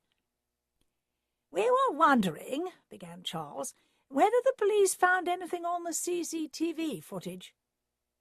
"I ran the tapes for them before they took them away. Nothing but the staff going to work and then leaving work. Nothing during the night but the night watchman." "Who's the night watchman?" "That'll be Wayne Jones, like, lives over Worcester way. Do you know where in Worcester? Might be in the phone book. I'll get it for you." "I'm tired of all this running around," grumbled Agatha as they waited. "We must persevere, Aggie. Don't call me Aggie." Agatha was beginning to fret. Charles was very keen, and a keen Charles would certainly still be at her cottage on Saturday evening. Mr. Berry came back with a slip of paper with an address written on it. "That must be it," he said. "His full name's in the book, and he's the only Wayne Jones." They went back to Agatha's car. She opened the boot. "I've got a pile of street directories here," she said, pulling a box forward. "I'm sure I've got one for Worcester." She found the right map and looked up the address. "Right, got it," she said, pointing it out to Charles. "It's on this side of Worcester. You guide me." "It must be a young man," said Charles. "I mean, Wayne is a fairly new choice of name." "Not that new now. I think it came in around the time Kylie became fashionable." But when they ran Wayne to earth, it was to find he was in his late 20s. He was tall and surly, with a cadaverous face and deep-set eyes under a shaved head. Again the introductions and explanations, before Agatha asked, "Did you see anyone lurking around the night before Mr. Smedley was murdered?" "Oh, quiet. The police asked me that. What you lot mucking about for? It's their job." "I told you," snapped Agatha. "Mrs. Smedley has employed us to find out who murdered her husband." "And I'm telling you it was a night like any other. Now piss off." "He's on the defensive about something," said Agatha as she drove off. "Probably went to sleep on the job." "How do we prove that?" "His patrolling should have been on the CCTV footage. Back to Berry." Agatha groaned. "Now what?" asked Berry, leaning on a spade, still in his front garden. "Do you happen to know if the police studied the CCTV footage of the night before Mr. Smedley was murdered?" "Yes, they did." "And they saw Wayne on patrol?" Berry grinned. "The silly sod was missing. Probably fell asleep. Forgot to tell you before." "So anyone could have got past him?" "The factory gates are locked and alarmed at night. There are cameras all over the place. Not a sign of anyone." They thanked him and left. "Let's jack it in for the rest of the day," said Agatha. "We'll go back to the office and see how the others are getting on." But all the time she was wondering how she could get rid of Charles. Tomorrow was Saturday. Freddie Champion was having dinner that night with old friends, Mr. and Mrs. Berkington Tarry. He regaled them with stories of Charles and Agatha's investigation. "We haven't seen Charles in this age," said Mrs. Berkington Tarry. "We'll ask him to dinner." "What about tomorrow night?" suggested Freddie. "I happen to know it's the one night he's free." "What about this Agatha woman?" "No, she works weekends." Agatha was lying in the bath that evening, wondering whether she ought to tell Charles the truth about her date with Freddie, when the phone rang. She heard Charles answer it, but could not hear what he was saying. She got out of the bath, dried herself and dressed, and made her way downstairs. Who was on the phone? Old friends of mine. They want me to join them for dinner tomorrow night. You don't mind, do you? Oh, no, said Agatha. You mean you don't want me to go? I didn't mean that at all, babbled Agatha. Go, go, go. All right, calm down. Charles regarded her suspiciously. Not up to anything, are you? Me? No, of course not. Chapter 7. Agatha fretted all Saturday, wondering when Charles would leave so that she could begin preparing herself for the evening. When he finally left at 6 o'clock, she hurtled up to her bedroom and started taking clothes out of her wardrobe. To her horror, after trying on a few of her best items, she found they were too tight at the waist. After agonizing for half an hour, she chose a black silk chiffon skirt with an elasticated waist and a white glittering evening top. Just before 8, she was beginning to fret she was too dressed up.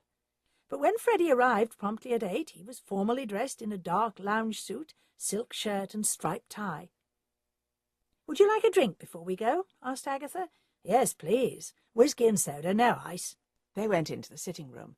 Agatha was just preparing the drinks when the doorbell rang. Maybe I shouldn't answer it, she fretted, but maybe it's Bill Wong. She went and opened the door. Mabel Smedley stood there. "I wondered how you were getting on," she asked. "Come in," said Agatha reluctantly. She introduced Mabel to Freddie. "We're only a little further with the case," Agatha was beginning, when Freddie interrupted. "I heard about your sad loss," he said. "We were just going for dinner. Why don't you join us, and Agatha can fill you in on the details?" "That's very kind of you." "Good, we'll take my car." Agatha cursed under her breath. Freddie was relieved. His conscience, not usually active, was bothering him. Agatha was not a beauty, and yet she exuded a strong air of sexuality which quickened his senses. He wanted to have an affair with her, but he was pretty sure Charles would let her know soon enough that he was married. Charles might even have already done so. Anyway, Mabel would be chaperone. Over dinner, in a restaurant in Broadway, Agatha forced down a resentment to Mabel. Mabel had taken the front seat in the car next to Freddie, leaving Agatha to sit in the back, and described what they'd found out, with the exception of Robert Smedley's affair with Joyce. She felt she would rather impart that bit of information when she was alone with Mabel. Conversation then became general, or rather, it became general between Mabel and Freddie. Mabel, prim and proper in a navy wool dress, seemed to know a lot about Zimbabwe and the situation there, and asked a lot of intelligent questions to which Freddie responded enthusiastically. Agatha sat practically ignored. It crossed her mind that Mabel might be cutting her out deliberately. The meal ended. Freddie drove them back to Agatha's cottage and escorted Mabel to her car. Agatha said good night to Mabel, went into her cottage, and slammed the door. A few minutes later, the doorbell rang. Freddie smiled down at her. "You didn't give me a chance to say good night." "Good night," said Agatha curtly. The door began to close. "Look," said Freddie, "I was trying to help you by being nice to her. Let's have an evening by ourselves." He suddenly wanted to kiss Agatha as she stood, pouting slightly. "Oh, all right. Just us. When?" "Wednesday evening." "With Charles?" "Without Charles." "What will I tell him?" "Tell him you're working on the case." "That won't work. He'll wonder why I'm not taking him along." "I know. There's a ladies' society meeting that evening. I'll tell him I'm going there." "Good." He leaned forward to kiss her on the mouth, but Agatha drew back and said again, "Good night." She still had not quite forgiven him for spending the whole dinner talking to Mabel. Agatha heard Charles coming home sometime after midnight, but pretended to be asleep. Bill Wong rang the next morning and invited Agatha and Charles to his home for Sunday lunch. "It's an honour to be invited, and I only accepted because of Bill," said Agatha. "How did he turn out to be so sweet with such awful parents? And he adores them. He never notices how rude they are." Bill's father was Hong Kong Chinese, and his mother was born in Gloucestershire. Mrs. Wong, small, bent, sour and fussy, opened the door to them. She jerked her head by way of greeting. They followed her into the living room. Bill rose to welcome them. The living room had been refurnished since Agatha had last seen it. There was a new three-piece suite covered in protective plastic, a low glass coffee table, a stuffed parrot on a perch by the window, and a massive television set, all standing on a shag carpet of shocking pink. "Where did the parrot come from?" asked Agatha. "Great, isn't it? Dad picked it up at a boot sale." Mrs. Wong came in with 3 small glasses of sweet sherry on an imitation silver tray which she banged down on the coffee table so that some of the sticky liquid slopped over the side. "Don't be long," she said. Bill followed her out and came back with a roll of kitchen paper and the bottle of sherry. He mopped the tray and refilled the glasses. They raised their glasses. "Cheers," said Charles. The door burst open. "Don't sit there drinking all day," said Mrs. Wong. "Food's ready." They hurriedly put down their glasses and followed her into the dining room. The table was covered in a pink crocheted cloth. The knives and forks were imitation gold.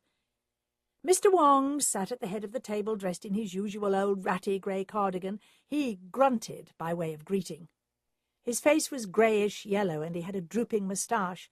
Only his eyes behind thick glasses were like Bill's. Soup was served, soup out of a can, tomato soup, Agatha's pet hate. But she was terrified of offending Bill's formidable mother, so she drank the lot of it. She tried to discuss the case, but Bill said gently, "Afterwards, Agatha. Mum doesn't like talking at the table." "Yes," agreed Mr. Wong. The next course was roast beef, cooked to the consistency of shoe leather, flanked by soggy potatoes, sprouts which had been boiled nearly to extinction, and those canned peas which spread green dye all over the place. Agatha chewed her way through the meal, glancing in amazement at Charles's plate. He'd eaten everything in remarkably quick time. She was the last to finish, aware the whole time of Mrs. Wong's beady eyes on her. Mrs. Wong bustled round, collecting the plates. "You're making a lot of extra work for Mother," commented Mr. Wong. Agatha remembered her first visit to Bill's home, imagining delicious Chinese cooking. Mrs. Wong jerked up the hatch from the kitchen and shouted, "Pudding, and round the plates, Bill." Pudding turned out to be a piece of sponge cake in lumpy custard. Agatha gave up after a few mouthfuls. "I'm sorry, Mrs. Wong, I can't eat any more." "There is starving people in this world would be glad of that," said Mrs. Wong. Inside Agatha's head a voice screamed, "Then wrap it up and send it to them." But she sat in silence with her head bowed like a child in disgrace. At last the ordeal was over. "Go into the garden," said Bill, "and I'll bring the coffee out to you." "It's raining," said Agatha, finding her voice. "I've built a little conservatory," said Bill proudly. "Come on, I'll show you." He led the way out through the kitchen. But as he closed the dining-room door, Agatha could hear the Wongs breaking into animated speech. Evidently the ban at speaking at the table only extended to visitors. What were they talking about? Probably complaining about me, thought Agatha. The conservatory was a small room with a few potted plants and an iron table with chairs round it. "Did you do all this yourself?" asked Charles. "I did the foundations and the brickwork and then got a firm to do the rest. I'll go and get coffee. There's an ashtray on the table, Agatha. You can smoke." No sooner had he left than Charles extracted a plastic shopping bag from the inside pocket of his jacket. He opened the door of the conservatory that led into the garden, whirled the bag round his head, and sent it sailing into the garden next door. When he returned, Agatha asked, "Was that lunch?" "Yes." "How did you do it?" "Apart from Mrs. Wong glaring at you, Bill and his father never raised their eyes from their plates. So when they weren't looking, I took out the bag, opened it down between my knees, and quickly tipped the plateful into it. I couldn't get rid of the pudding because I knew that wretched custard would stick to the plate. Shh! Here's Bill." Bill came in with a tray of coffee things. Agatha lit a cigarette. "So what's happening?" she asked. "We're checking up on all the men who paid to go into the girl's website. We examined Robert Smedley's records, just in case he was tied up with Bert in some way other than employer, and there was no sign of any payment. I found it hard to believe that the girl's parents knew nothing about what was going on. The parents are all pretty lax. We checked with the school. Most of the parents allow their kids too little supervision. There was one picture where Trixie and Fairy were pulling Jessica's hair, and it didn't look like play. I think she was bullied into it. Probably did it out of love for Bert, and was frightened of losing him if she didn't do what he wanted. How are you getting on with the Smedley case? Nothing. Joyce would seem to be the obvious suspect. I mean, the weed killer in probably the milk bottle. Although someone else could have got to that milk bottle before they'd packed up work on the Friday. Even though she washed it, couldn't your forensic people still get something from the empty bottle? We're still looking for it. What? Wasn't it in the trash? Joyce said she always scalded out the empties with boiling water. Wait a bit, said Charles. This doesn't add up. She pours his coffee, adds the milk, and takes it in to him. Don't tell me she then calmly stood in the little office kitchen scalding out the milk bottle while her boss was noisily puking up his guts next door. No, she says that because the kettle had just boiled for the coffee, she used the rest of the water to clean the bottle before taking the coffee into him, and left the bottle upended on the draining board. Why didn't you tell us about the missing milk bottle before? Asked Agatha. Because we didn't know it was missing. It now turns out that the Friday before, Smedley had a conference with several of the staff, and they had coffee and biscuits. A bottle of milk and most of another bottle was used up, because 2 of the staff refused coffee and said they would each have a glass of milk instead. Joyce put the bottle with a little bit of milk in it in the fridge, scalded out the other one, and left it in the kitchen trash. She could be lying, of course, but we haven't any proof. We've searched all the outside rubbish bins. There were milk bottles in some of them. We tested them all. The staff have all been fingerprinted. But we knew we were looking for 2 that had been cleaned. Couldn't find one.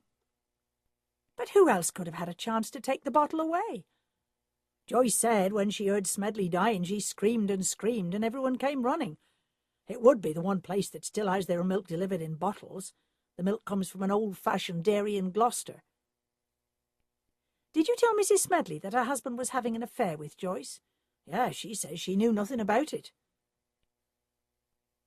There came a hammering from the front door of the house, and then the sounds of an angry altercation. "I'd better go and see what's happening," said Bill. "The food you threw into the neighbour's garden," said Agatha. "I bet that's what it's about." "Let's run away." "We can't. Think of the fury of Mrs. Wong." They ran down the garden from the conservatory and out into a field at the back. "My car's parked a little way down the road," panted Agatha. "I think we can reach it without Bill seeing us." They climbed over a fence at the side of the field and down a lane which led to the front of the houses. "Right," said Agatha. "I've got the keys ready. Let's run for it." But as they reached the car, Bill Wong emerged from the other side of it and stood with his arms folded. "You're a disgrace," he said. Agatha had never seen him so angry.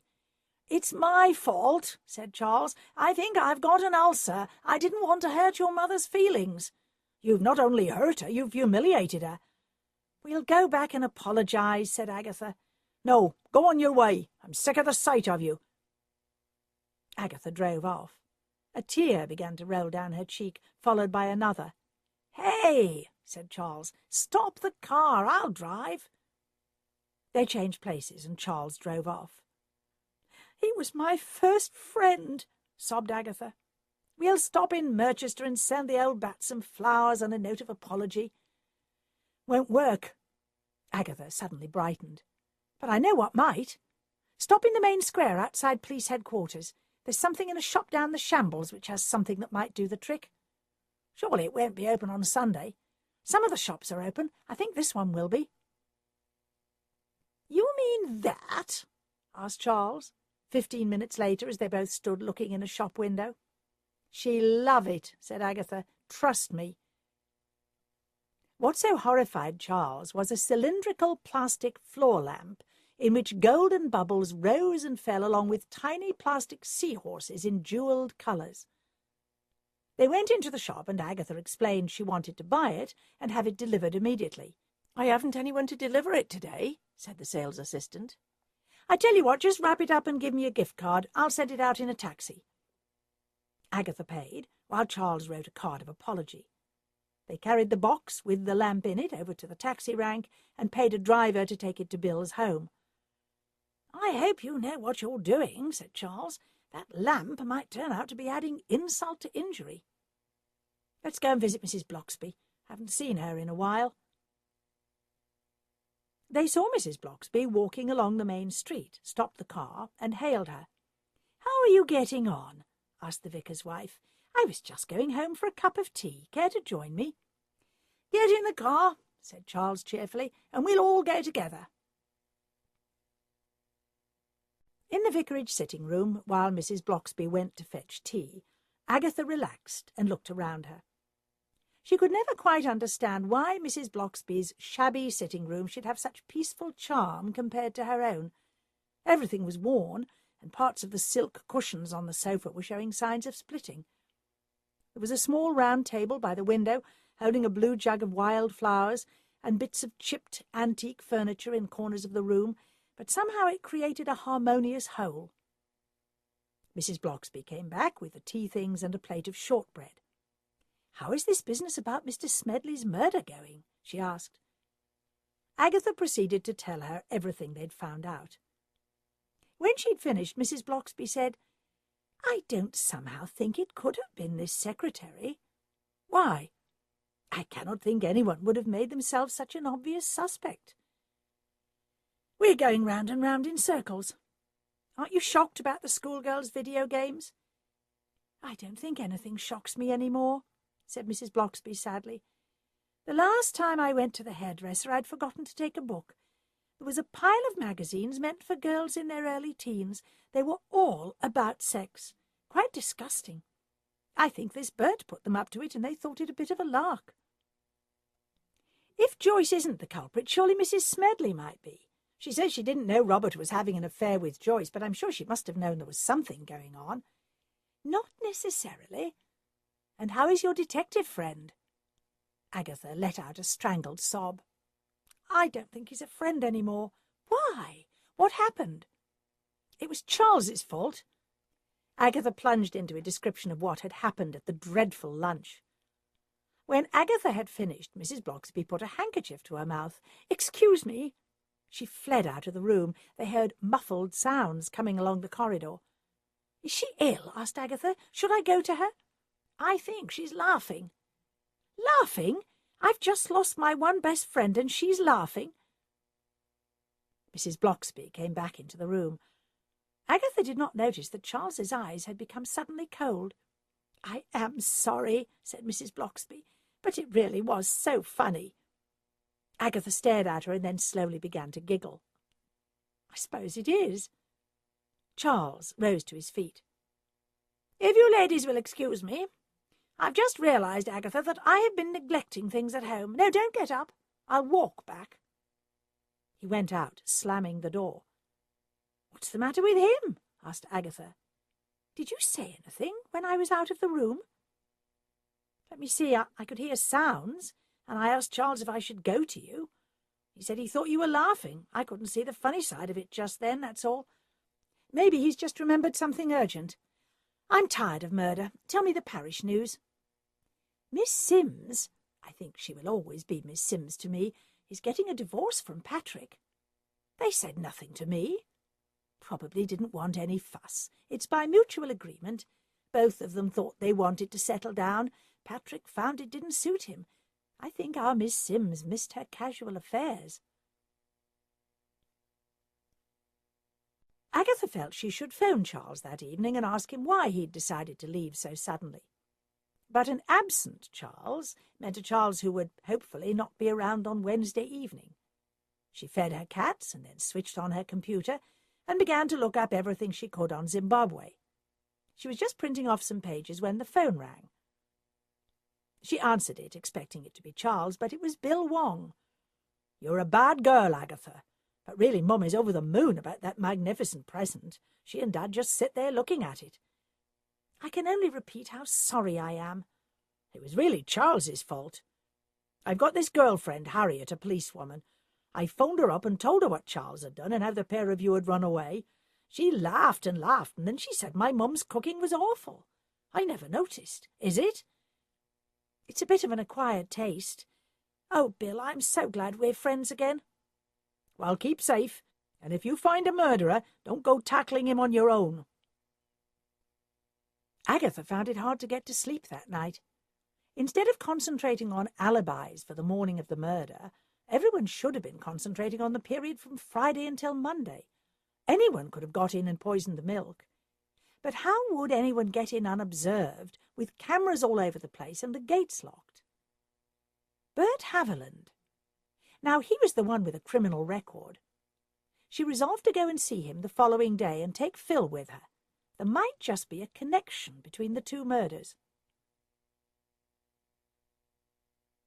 Agatha was grateful to Mabel Smedley for having suspended the staff from work. That way she had a chance of finding the one she wanted to talk to at home. There was no reply at Bert Haviland's home, so she and Phil decided to wait outside in the car. "It's a funny business, the internet," mused Phil. "It's so useful for research, and yet everyone has easy access to porn. Now, although what the girls were showing could be classified as soft porn, it's still one more thing to corrupt the young. Even their figures have changed.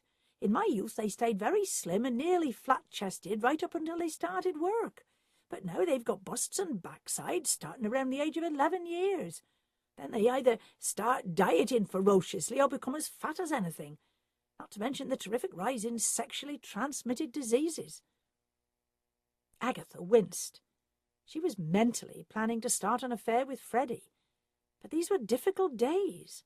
No more tumbling carefree into bed, always wondering if the sexual partner was really some sort of diseased time bomb. "Oh, here he comes," said Phil. Bert Haviland was walking along the street carrying a grocery bag. They both stepped out of the car. "Oh, it's you," he said. "Haven't I enough to put up with, having the police in my face all the time?" "Just a few questions," said Agatha. He leaned against her car. "Fire away. I'm not asking you inside." "Who has the keys to the factory?" "The security man. He opens up and locks up. Smedley would have had a set." "Look, we're not accusing you of anything," said Phil, "but is there any way anyone could get into the factory without keys, say at night?" "Well, there is. Barry was sometimes too quick off the mark at locking up. One of the men found himself locked in one night. He managed to get out through a fire door, but he couldn't find Barry anywhere. He walked round the perimeter fence and found a bit where the chain fence was loose at the bottom and prized it up and slipped through." "Wasn't it electrified?" asked Agatha. "No, the current only goes through the main gate. Word got around, but no one told Smedley or Wayne. We all wanted to think there was a way of getting out if the silly bugger locked anyone in again." "Where could Wayne have been when this man was searching for him?" asked Phil. "Don't know. He evidently wasn't in his office, which is just by the main gate." "And can you show us where this bit in the fence is?" "Find it yourselves," snarled Bert. "I'm sick of you." "May as well try," said Agatha, as they drove towards the factory. What on earth was Mabel doing by suspending Berry from work? Anyone could raid the place. Maybe she's already got rid of any stock. So quick? I shouldn't think so.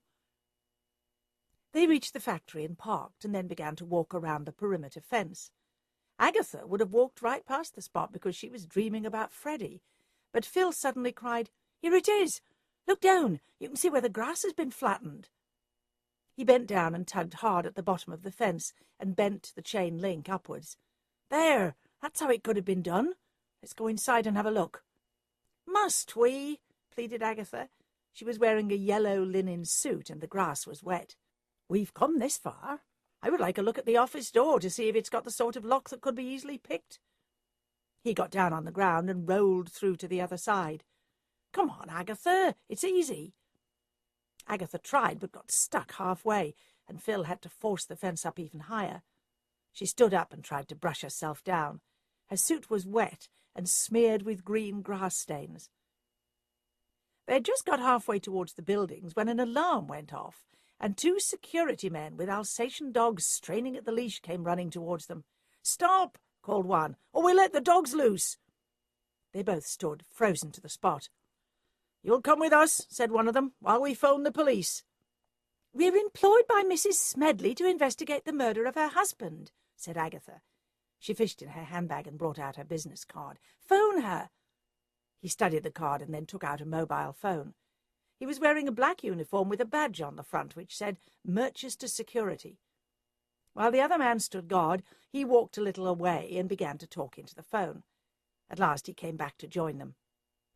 "Mrs. Smedley agrees she employed you, but says you had no right to break into the factory. You can go, back the way you came, and let me see how you got in." They led the guards to the vulnerable bit of the fence. "We'll get that nailed down. Off you go." "Can't you let us out the front gate?" "Just go." They rolled through, one after the other. Phil helped Agatha up. Her hip gave a ferocious twinge, and she let out a gasp. "You all right?" asked Phil. "Got rheumatism?" "No, just a cramp," said Agatha. "We'd better go and see Mabel Smedley and find out why she laid off Berry. Maybe she suspects him. I'll drop off at home first and change my clothes." Mabel received them graciously and offered them tea.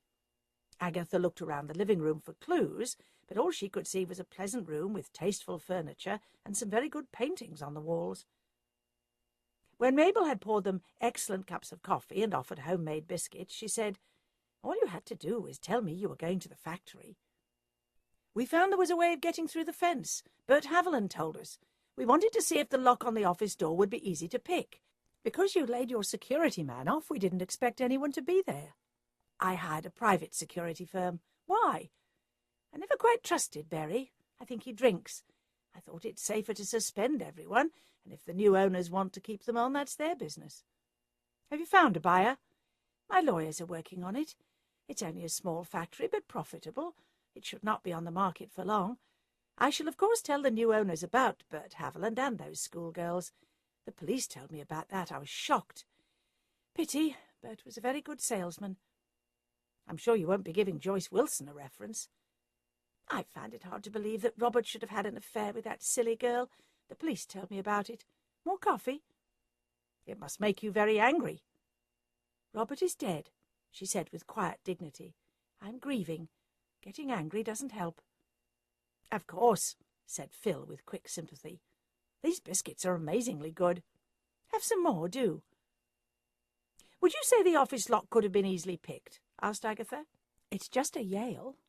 The bit with all the electronic components was always securely locked. Maybe nobody needed to break into the factory, said Agatha. Mr. Smedley had a meeting on the Friday. There was just enough milk left over for the Monday. But he wouldn't have coffee first thing because that was the morning you both came to see me. I went home and he went straight back to the office. He would automatically ask Joyce to fetch him a cup of coffee. Do you suspect Joyce Wilson? Not for a minute. She's too spineless. Not the type. When they had left, Phil said, If you don't mind, I think perhaps we should be trying harder to find out who murdered Jessica. She didn't deserve to die, but Smedley did. You said he beat his wife. I think he did. I really could do with something to eat. Those biscuits gave me indigestion. Agatha was lying. She'd only eaten one delicious biscuit, but she was tired of the fact that all the men around her seemed to dote on Mabel Smedley. Chapter 8. For the next 2 days, Agatha worked hard, interviewing as many of Smedley's staff as she could find, while Patrick and Phil worked on Jessica's murder. She was glad she'd employed Harry, who seemed to be coping well with 2 divorce cases. Agatha was beginning to wonder if she could tempt him to forget about university and work for her full-time. Charles was still absent. She had put him to the back of her mind because she wanted to have dinner alone with Freddie. But as she was driving home on Wednesday, she suddenly remembered with horror that at Mrs. Bloxby's she had said something about Bill being her only best friend. Charles had accused her before of having a selfish, cavalier attitude to her friends. She would phone him and make amends, but not until the next day. Agatha, dressed in a very short skirt and a black jersey top and high heels, began to feel excited as she waited for Freddie to arrive. Just as he was ringing the doorbell, her telephone rang. She decided to ignore it. Freddie planted a warm kiss on her cheek. "You look great," he said. He took her to the same restaurant as before and asked her all about the case. Agatha launched into a description of all she'd found out, quite forgetting she'd meant to ask him all about Zimbabwe. When she had finished, he gazed into her eyes and said, "You really are amazing, you know." Agatha dropped her eyes, the lashes heavy with black mascara, in mock modesty, and murmured, "Oh, I wouldn't say that." "But you are. All this murder and mayhem. You must be very courageous." Agatha remembered that she should be asking him about Zimbabwe, and asked, "Did you have an awful time in Africa?" "It was pretty grim. A gang charged the farmhouse. They'd already killed most of my workers. We got out the back way just in the nick of time with only what we were wearing." "We?" asked Agatha. "I mean, me and my houseboy. It's a terrible situation. Because Mugabe has driven off all the farmers, the harvests are rotting in the fields and the country is starving. Oh, that reminds me, I'm leaving tomorrow for a short break." Agatha's face fell.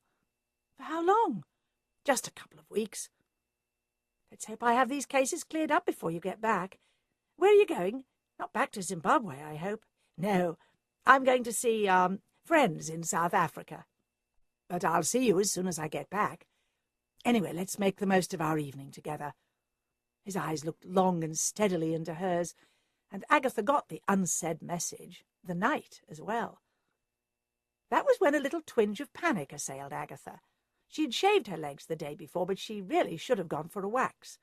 The evening was humid, and she nervously imagined she could feel hair sprouting through the sheerness of her black stockings. It was a while since she'd found the courage to look at her naked body in a full-length mirror. Then, what if he didn't have a condom? She didn't have any. But she fought down her worries. Here was the most attractive man she'd come across in ages. Maybe they would get married. But if they got married, and he went out to Nigeria to farm, she would need to go with him. So she drank more than she should to drown the worries, and was feeling muzzy and relaxed when she got in the car for the drive to her home. "If I'm not meant to do this," she told herself, "something will happen." "Coming in for a nightcap?" asked Agatha. "Of course." He went round and opened the car door for her and helped her out. Agatha opened the door and reset the burglar alarm. "I'll just let my cats in from the garden," said Agatha, suddenly nervous again. "Help yourself to a drink and make me a gin and tonic." Agatha let her cats in and patted them. He appeared behind her, making her jump. "Do we really need a drink?" he asked. Agatha turned to face him. He cradled her face in his hands and bent his head to kiss her. And at that very moment, sharp and shrill, the doorbell rang. "Don't answer it," he murmured. The doorbell rang again. "Police! Open up!" cried a voice. Freddie drew back, looking alarmed. Agatha rushed to the door and opened it. Detective Inspector Wilkes stood there, flanked by Bill Wong and a policewoman. "Come in," said Agatha. "What's up? Is this going to take long?" "All night, if necessary." Freddie, who had followed Agatha to the door, said quickly, "I'd better take myself off." "Who are you?" demanded Wilkes. "A friend of Agatha's. We've just had dinner. I'll be on my way." "No, you don't. You'll stay until we get your address and what you were doing today." "What's all this about?" asked Agatha, as they all sat round the kitchen table. "All in good time," said Wilkes ponderously. "Oh, for heaven's sakes," snapped Agatha. "You've been watching too many cop movies. What's happened?" "Bert Haviland has been found murdered." "What? How?" "Stabbed to death in his flat. A vicious assault. We'll start with your friend here. Have you been helping Mrs. Raisin on her cases?" "No," said Freddie. "I'm just a casual friend." "And where do you live?" "I've just come over from Zimbabwe. I'm staying with a friend in Chipping Norton at the moment." "Name and address?" "Captain John Harvey, Orchard Farm. It's on the Oxford side of Chipping Norton." "Married?" "No," said Freddie. "And were you with Mrs. Raisin earlier today?" "No, I picked her up for dinner at 8 o'clock. We went to the Feathers restaurant in Broadway. We just got back when you arrived. May I go now?" "Yes, that'll be all right." Freddie threw Agatha a guilty look and hurried out. "When was he found?" asked Agatha. "At 6 o'clock." "And who found him?" "We did. He dialed 999 before he died. Why didn't you answer your phone?" "I was out. I wanted a quiet evening, so I switched off my mobile as well." "When did you last see Bert Haviland?" "Monday." "What did you talk about?" "I asked him if there was any way anyone could sneak through the fence and into the factory.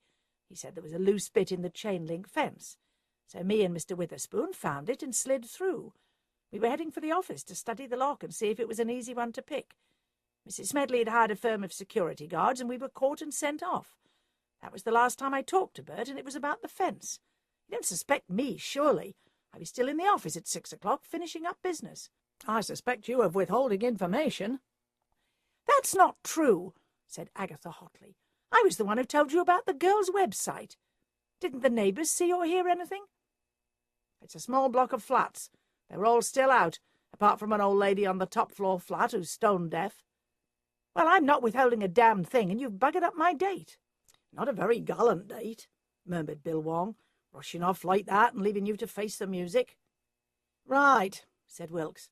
We want you to report to police headquarters tomorrow at 10 in the morning, and we'll take a statement. You will tell us everything you know about Bert Haviland. But I already have. Don't argue. Be there. When he was phoning for help, didn't Bert say who had stabbed him? No. He said, "I'm stabbed, Bert Haviland, send help." And then the phone went dead. After they had left, Agatha sat feeling miserable. Another murder. She was useless as a detective and useless as a woman. Then she remembered Charles. She phoned his number. Gustav answered the phone. Agatha asked for Charles. "He's busy," said Gustav rudely, and put down the phone. Agatha glanced at her watch. It was only 11 o'clock. She locked up again and got into her car. Driving carefully and hoping she would not be stopped and breathalyzed, she arrived at Charles's mansion and knocked on the door. Agatha was prepared to battle her way past Gustav, but it was Charles himself who answered the door. "Oh, it's you," he said. "What's up?" "I'm so sorry, Charles," said Agatha. "When I said that tactless thing about Bill being my best friend, I meant he was my first friend." "You mean you didn't have any friends when you were working in London?" "No," lied Agatha. "I meant he was my first friend when I moved to the Cotswolds. I'm sorry." "Come in. Gosh, we do behave like kids sometimes. But you have been pretty offhand with your friends in the past. Come through to the study." "Bert Haviland's been murdered, stabbed to death." "When?" "Late afternoon, 6 o'clock. How can the police be so precise? He dialed 999 just before he died. Found the weapon? I was so shocked I didn't ask. Drink? No, I've had enough already. I shouldn't really be driving. The police called on me when I got home." "So, you've been drinking and you're all glammed up. What have you been up to?" Agatha did not want to tell him about Freddie because she might lose Freddie, and that meant losing a dream, and she was short on dreams. "The Ladies' Society meeting." Charles looked cynical. "All that for a bunch of women?" "You're behind the times. Women dress up for other women. Anyway, I'm feeling pretty rotten. 3 murders, and I still haven't a clue about any of them. I'm due at police headquarters in the morning." Agatha stifled a yawn. "You'd better go home," said Charles. "I'll call for you at police headquarters. What time do you think they'll let you out?" "Knowing the way they go on, I should think about noon. I'm due there at 10, and they'll probably keep me waiting and then grill me over and over again. They can't force you to. You're not under arrest. I'd better do it. Can't start getting on the wrong side of the police." "Right," said Charles. "I'll be waiting for you in reception." Agatha drove steadily and carefully home.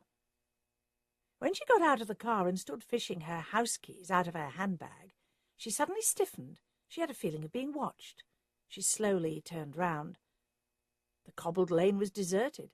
The lilac trees from which it took its name rustled in the lightest of winds. "I'm tired, that's all," she told herself firmly. She let herself in and went up to bed. The cats followed her upstairs and stretched out on the bed. "I really should stop them doing that," thought Agatha. She experienced a feeling of unease when she remembered how Freddie had cleared off. Charles would never have done that.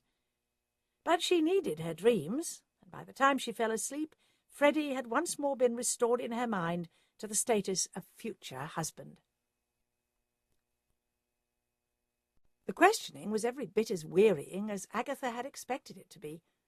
Unlike previous cases, she held nothing back, feeling there was nothing to hold back, although at one point she guiltily remembered those letters Bert had written to Jessica.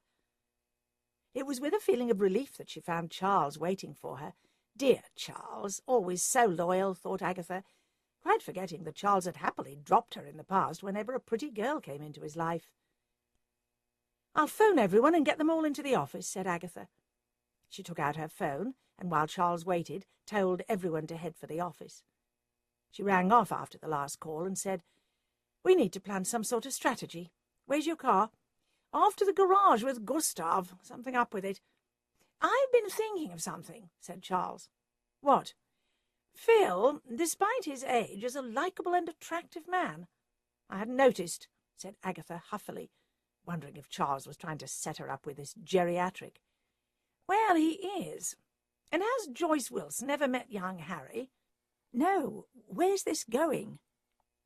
"Mabel knows Phil's on the case, so it would be natural for him to call on her, maybe get close to her.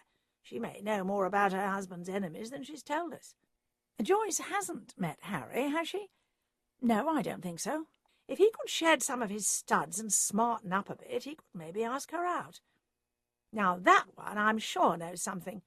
You told me about the missing milk bottle. Before the forensic team arrived, it would be easy for Joyce to hide it somewhere and dump it afterwards." "Do you think she did it? I thought you had Mabel down as first murderer." "She is the obvious suspect." "What about Jessica's murder and Bert? Surely they're tied up." "Think about it. Wouldn't it be better to concentrate all the forces on dealing with one murder at a time? The newspapers are still putting the police under pressure over Jessica's murder, so they'll still be concentrating all their efforts over solving that one, and Bert's as well." "All right, we'll try it your way. I'll tell them." "And no doubt take all the credit for having thought of it," murmured Charles. But Agatha pretended not to hear. Later that day, Harry, with not a stud or earring in sight, and dressed conservatively in a soft brown suede jacket, tattersall shirt and tailored slacks, sat in his parents' Audi at the end of Joyce's street. His parents were well-to-do, and as Harry was their only child, they indulged him with a generous allowance. He knew there was a supermarket nearby within walking distance, and hoped Joyce would go there. But she came out of her house at last and got into a battered Mini parked outside and drove off. Harry followed. Joyce drove into the centre of Merchester and parked. Harry parked as well and followed her at a discreet distance. She went into the Abbey tea-rooms. Harry waited a few minutes and went in as well. The tea-room, famous for its cakes, was crowded. Joyce was sitting at a table in the corner by herself. There were no empty tables. Blessing his luck, Harry approached Joyce. "Do you mind if I sit here? Seems to be the only seat." "No, go ahead," said Joyce. The waitress came up. Joyce ordered a pot of tea and a slice of carrot cake, and Harry ordered coffee and a toasted tea cake. He knew he would have to go carefully. Joyce had taken out a paperback romance and started to read, so he unfolded the newspaper he had originally bought to hide behind when he was watching her house, and pretended to read. The waitress came up with their orders. Now what? Harry had thought of spilling his coffee on her as a way to break into conversation, but rejected the idea almost immediately. All that would do would be to make her furious. The table was very small. Joyce's tea was served in one of those metal pots that always seemed to pour anywhere but in the cup. Her saucer filled with tea, and she gave an exclamation of dismay. Harry summoned the waitress with an imperious wave of his hand. "The young lady's teapot is not pouring properly. Please get her a good one." "Oh, thank you," said Joyce, "but you really shouldn't have bothered." Harry smiled. That smile he used so rarely, but when he did, it lit up his face. "Least I can do for a pretty lady." Then, so that he wouldn't appear so pushy, he picked up the paper again.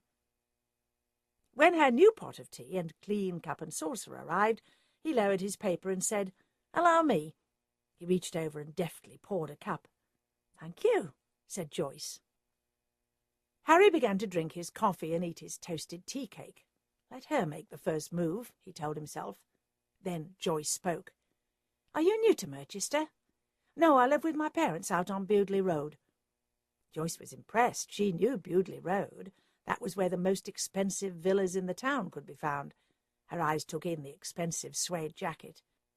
"It's odd to find a young man living with his parents these days." I'm taking a gap year before I go to university, said Harry. He decided not to try and cover up his age. Joyce would probably be flattered that a young man was interested in her. He was about to pick up the paper again, but Joyce's curiosity had been awakened. She noticed he was wearing a Rolex. Joyce was attracted by any show of wealth. "And what are you doing in your gap year?" she asked. "I'm doing freelance computer programming work." "And will you do that when you leave university?" "Maybe. I'll be studying physics."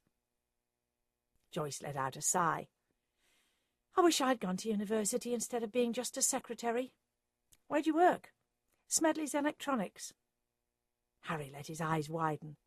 "Good heavens, wasn't there a murder there?" "My boss." Joyce began to cry. "Oh, don't cry."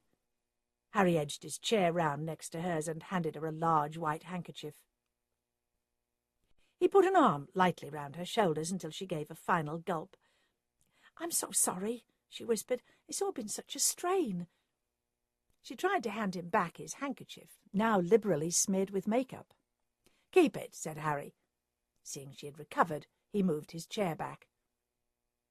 With bent head, she picked at her carrot cake and sipped a little tea. "I'm sorry," she said again. "Don't be," said Harry bracingly. "You've been through a terrible ordeal." "It's worse. One of our sales reps has been found murdered." "Really?" "Isn't it in the paper?" Harry silently cursed. He hadn't really been reading the paper. "I was looking for something else. Let me see. You're right. Here it is, front page. Oh, you poor thing." "I'm so frightened," said Joyce. "What if someone is out to murder the lot of us?" "I shouldn't think so for a moment. Did Mr. Smedley have any enemies?" "Everybody loved him," said Joyce, and began to cry again. He waited patiently until she had again recovered and said, "Look, you need something to take your mind off things. I bought 2 tickets for the production of The Mikado that's on tonight, but my girlfriend's just broken off with me. Would you like to come along?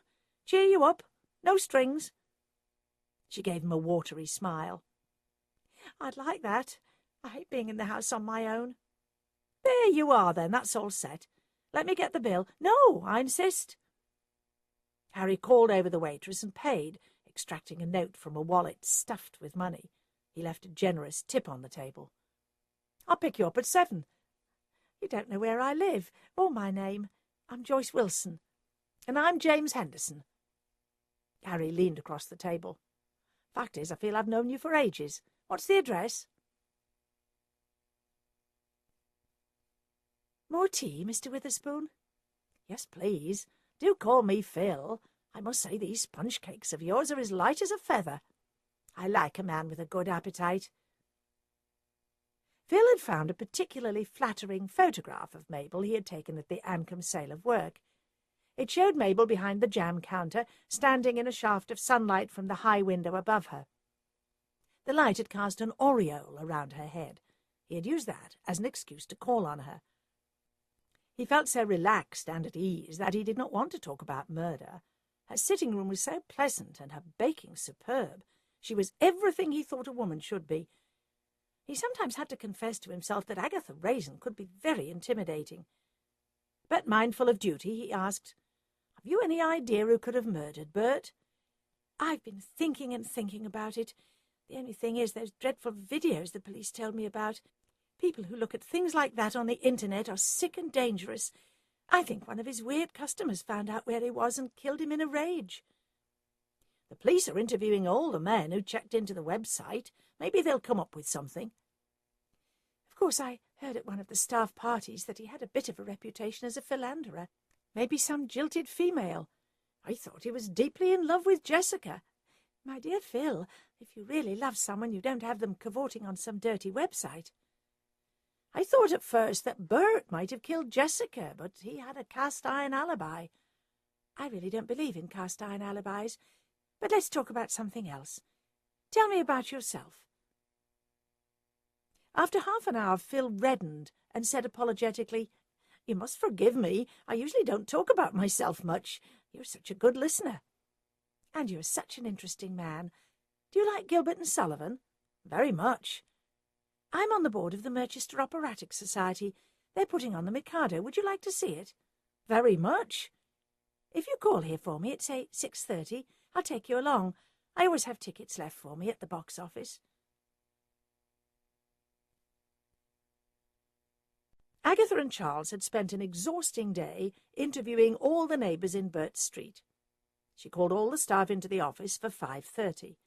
She and Charles planned to go back out when Bert's immediate neighbours came home from work. She hoped the police had found out where the neighbours worked and had already interviewed them, or they would not appreciate her presence. "How did you get on?" Agatha asked Phil. Phil did not want to tell Agatha about his proposed visit to the Mikado. He felt Agatha was jealous of Mabel's reputation as a domestic paragon. He said he hadn't got much further except that Mabel seemed doubtful about Bert's alibi. "Is she now?" said Agatha. "Maybe we should look into that alibi ourselves. What about you, Harry?" He told him how he had engineered the meeting with Joyce and how he was taking her to see the Mikado. Phil was horrified. He could not now tell Agatha he was going himself. He cursed himself. After all, the whole point of his visit to Mabel was to get friendly with her. Now it was too late. Agatha would wonder why he'd held that bit of information back. He'd need to have a private word with Harry. "See you all here at 9 in the morning," said Agatha. "I won't be in," said Patrick. "I got the names of the men who checked into that website. Better you don't know how. I'm going to try to see some of them tonight, so it'll be a late evening for me. I might be a bit late in the morning." "Fine," said Agatha. Harry left quickly, and with surprising agility, Phil raced after him down the stairs. "Wait, Harry," he said. "You can't go to the Mikado." "Why?"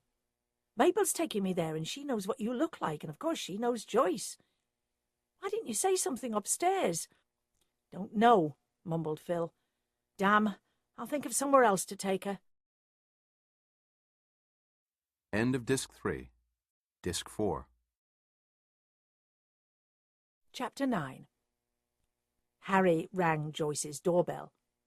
She appeared dressed in a cashmere stole, under which she wore a little black dress, sheer stockings, and very high heels. She appeared to have drenched herself in an overpowerful and very cheap scent. Harry complimented her on her appearance, while helping her into his car, and all the time thinking she had such a rabbity face.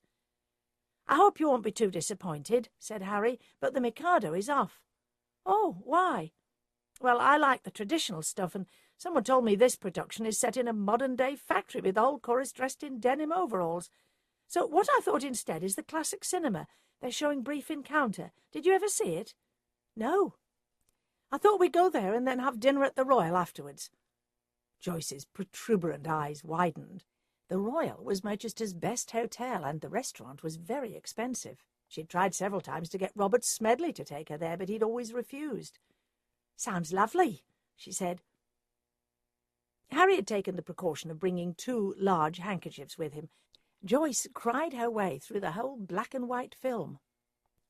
"You must think me very silly," she said outside the cinema, "but it brought back a lot of sad memories." "You mean you were in love with a married man?" asked Harry lightly. "Oh, no, nothing like that.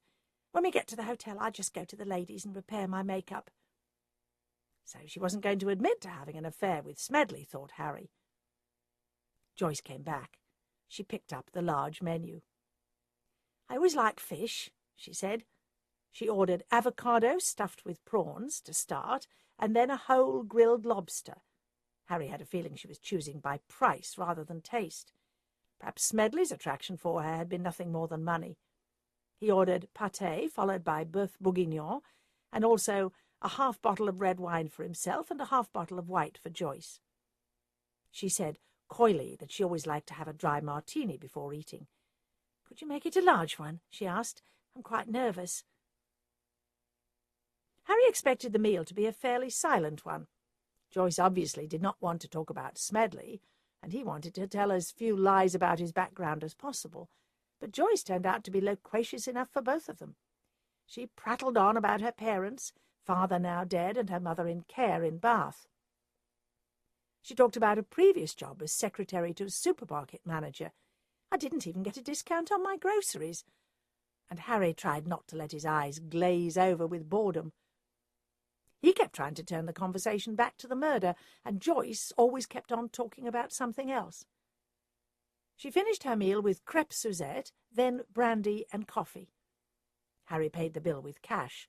He did not want to use a credit card in case Joyce could read the name on it, which wasn't the one he'd given her. When he drove her home, she asked him if he would like to come in for a coffee. Harry reluctantly agreed. Perhaps he might have a chance for a quick search. "Now just relax," said Joyce, "and I'll put the kettle on. Be back in a tick." Harry moved quietly about the room, searching here, searching there, seeing if there was anything that might provide some lead on the case. Phil had enjoyed his evening immensely. At times he felt guilty that he had not found out anything at all, but consoled himself with the thought that such a fine woman as Mabel had nothing to hide. By the time she'd invited him home for coffee, they were talking like old friends, and it was with great reluctance that he finally got up to leave. Suddenly, as shy as a schoolboy, he hesitated in the doorway. "I've enjoyed myself so much. I'd like to do this again." Mabel smiled. "What about Saturday? We could take a drive in the country and have a picnic." "I would love that." "Let's make a day of it. Pick me up about 10 in the morning." "Wonderful." Meanwhile, Harry realized that the seconds were ticking into minutes and still Joyce hadn't appeared. "Joyce?" he called. "Here," she said huskily. He swung round. Joyce was standing in the doorway wearing nothing but a transparent black nightie. She held out her hand. "Let's forget about the coffee." "Oh, Agatha Raisin," mourned Harry inwardly, "the things I do for you." He allowed himself to be led upstairs to the bedroom. Joyce was staggering slightly, all she had drunk evidently just having begun to hit her. "Where's the bathroom?" asked Harry, stalling for time. "I need a shower." "Just out of the door and turn right. I'll be waiting." Harry went into the bathroom and locked the door. He ran a bath instead. He undressed and tried to relax in the warm water. He wished he were one of those fellows who could get excited at the prospect of sex with any woman. He soaked as long as he could and then got out and dried himself. He picked up his clothes and went into the bedroom. Joyce was fast asleep and snoring lustily. With a sigh of relief, he quietly got into his clothes. He was about to make a smart exit. Then he noticed a bureau against the wall farthest away from the bed. He tiptoed over and softly began to pull out the drawers. He didn't expect to find any letters, because nobody surely wrote letters in these days of email and text messages. There were bank statements and credit card receipts. He was about to give up when he saw an envelope tucked at the back of the bottom drawer. He drew it out. Joyce had left lamps burning on either side of the bed. The envelope was addressed to Joyce, and in the top corner was written, "By hand." He slid out the letter. Bingo! The letter, which he quickly scanned, was from Bert Haviland. He shoved it in his pocket. Harry went down the stairs and softly let himself out of the front door. He had lied to Joyce about living with his parents. As a precaution, he'd even lied about where they lived. He had a little flat in the centre of Merchester. As soon as he was home, he sat down and read the letter carefully. Bert had written, "Dear Joyce, I can't go on seeing you because Smedley is my boss, and if he finds out we've been having an affair, I'll lose my job and you'll lose your house. Thanks for everything, pet, but let's just let the whole thing drop. Love, Bert." Harry whistled under his breath. I wonder what Agatha will make of this. Phil arrived before Harry next morning. "I went out with Mabel last night," said Phil, deciding that withholding information from Agatha could be dangerous. "How did you get on?" asked Agatha. "I didn't find out anything," said Phil. "You see, in my opinion, Mabel Smedley is a thoroughly nice woman. What you see is what you get. But we've become friends, and I'm taking her out on Saturday. She might let something slip, if there's anything to let slip." "Keep after it." Agatha regarded Phil narrowly. He was looking happy and much younger than his years. "Don't fancy her, do you?" she asked. Phil coloured. "Don't be ridiculous. A man of my age." "OK. Here's Harry." She listened excitedly as Harry told her about the attempted seduction and finding the letter. Then she said, "Now, why didn't the police find it? They must have searched her house. Maybe they missed it. I doubt it. Maybe she put it somewhere and put it back after the police had left. although why someone would want to keep a Dear John, or in her case Dear Jane letter is beyond me. I'd better tell the police. Damn, it's not like the old days. I don't want to get on the wrong side of them. I want Bill Wong because he might trade some information. I'm not going to talk to anyone else. I'll go to police headquarters. You come with me, Harry. I'll phone Patrick and get him to liaise with you, Phil. Unless he's got a hot lead on any of the men who accessed that website, I want you to get to some of Smedley's staff and find out who else Haviland was romancing. She telephoned Patrick and gave him instructions, and then said to Phil, he'll meet you in the square in 15 minutes. Agatha was told Bill Wong was out on a case. She and Harry waited in reception. While they waited, a policeman and policewoman came out, putting on their helmets. "Where are you off to?" asked the desk sergeant. "Folks up in Bewdley Road are complaining some hysterical woman's been harassing them. Honestly, if it weren't a posh area, we wouldn't have to bother." When they'd left, Harry whispered, "Could you step outside for a moment?" Agatha followed him out. "What?" "I told Joyce my name was James Henderson and I live with my parents on Bewdley Road. They actually live in a cottage out in the country. She's a greedy thing and must be frantic at the idea of a rich young man slipping through her fingers. I bet it's her. Serves her right." "Where's Charles?" "Decided to sleep late. Oh, here's Bill. Bill, we must talk to you urgently. We've got important information." He walked them through to the interview room and listened intently while Agatha told him about the letter. Then he read it. Bill leaned back in his chair. "Agatha, have you thought for a moment what Wilkes will say when he finds out how you went about getting this letter? Young Harry here lying about his name and job and then stealing it while she was asleep. He'll come down on you like a ton of bricks." "Couldn't you just say we found it and cannot reveal our sources?"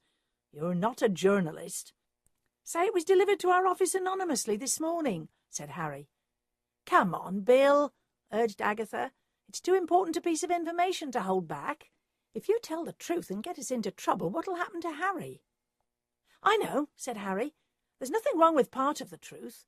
Say Joyce picked me up in a tea shop. I made a date with her because she didn't know who I worked for, and I thought I might get some information by taking her out for dinner. She drank too much. I took her home. She invited me in for coffee, went to make it, and disappeared. I went to look for her and found her dead asleep in the bedroom. I searched her bureau because that's my job and found the letter." "So far, so good, but he'll be furious at you for taking the letter away." "If you give me an hour, I'll put it back," said Harry. "How?" "I'll find a way, please." "I should be shot for agreeing to this." "OK, but if you're caught, I know nothing about it." "Thanks." Harry took the letter and left. "Now, Bill," said Agatha, "what about giving me some crumbs of information?" "As long as you don't say you got it from me." "Of course." "Bert Haviland's bank account reveals that in the past 6 months he received 2 payments of £20,000 each." "Blackmail?" "Could be. It was paid in cash. The teller who took the payments has left the bank and is now on holiday in Turkey. We're trying to find her." "I keep wondering if all these murders aren't connected in some way," said Agatha. "Maybe. You better get off. I'll tell everyone it was just a friendly call. Oh, by the way, my parents are still thrilled with that lamp." "Good. They only wish they could afford the other one." "What other one?" "There's a blue one in the shop now, and Mum thinks it would be a companion to the other. I'd buy it, but I'm overdrawn at the bank as it is." Agatha repressed a sigh. "I'll get it for them." "No, it's too much. Don't even think of it." It was only when Agatha had paid for the other lamp and sent it off in a taxi that she reflected that Mr. Wong ran a very successful dry cleaning business and could easily have afforded it. But she got a warm feeling just thinking how pleased Bill would be. Harry went to his flat first.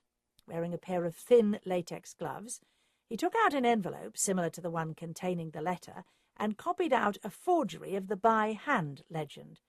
The police did not have his fingerprints, but they might have Agatha's. Of course, they also might wonder why there were no fingerprints on the envelope at all, but that was a minor problem. Then he realized that his fingerprints and Agatha's would be all over the letter itself. He would need to replace it with a copy. He ran off a copy on his printer. Then he dressed himself in a pair of worker's overalls he had once used when he was painting his flat. He padded out his cheeks, dug into a box of costumes he had worn when he was in the school dramatic society, and found a heavy fake moustache, which he glued on with spirit gum. Putting on a pair of dark sunglasses and pulling a baseball cap down low on his head, he went out and stopped off at a hardware shop to buy a toolbox. He set off on his motorbike and left it at the end of Joyce's street. He walked boldly up to Joyce's front door and rang the bell. She opened the door. He felt a guilty pang when he saw her eyes were red with weeping. "What is it?" Joyce lived in a terraced house. Harry flashed his student rail card so quickly that no one could possibly have seen it clearly and said, "I'm from the council. Your neighbours are worried about subsidence. Just going to check the walls." "Come in. Don't be long. I've got to go out." Harry made a great show of tapping the walls. The trouble was, Joyce followed his every move. He was just wondering how he could ever put that letter back without her noticing when there was a ring at the doorbell. Harry heard a stern voice. "Detective Inspector Wilkes, we have a warrant to search these premises." Harry heard Joyce complain. "I'm not letting you in. You've already searched them." "If you do not let us in, we will need to take you down to the station." Harry ran lightly up the stairs.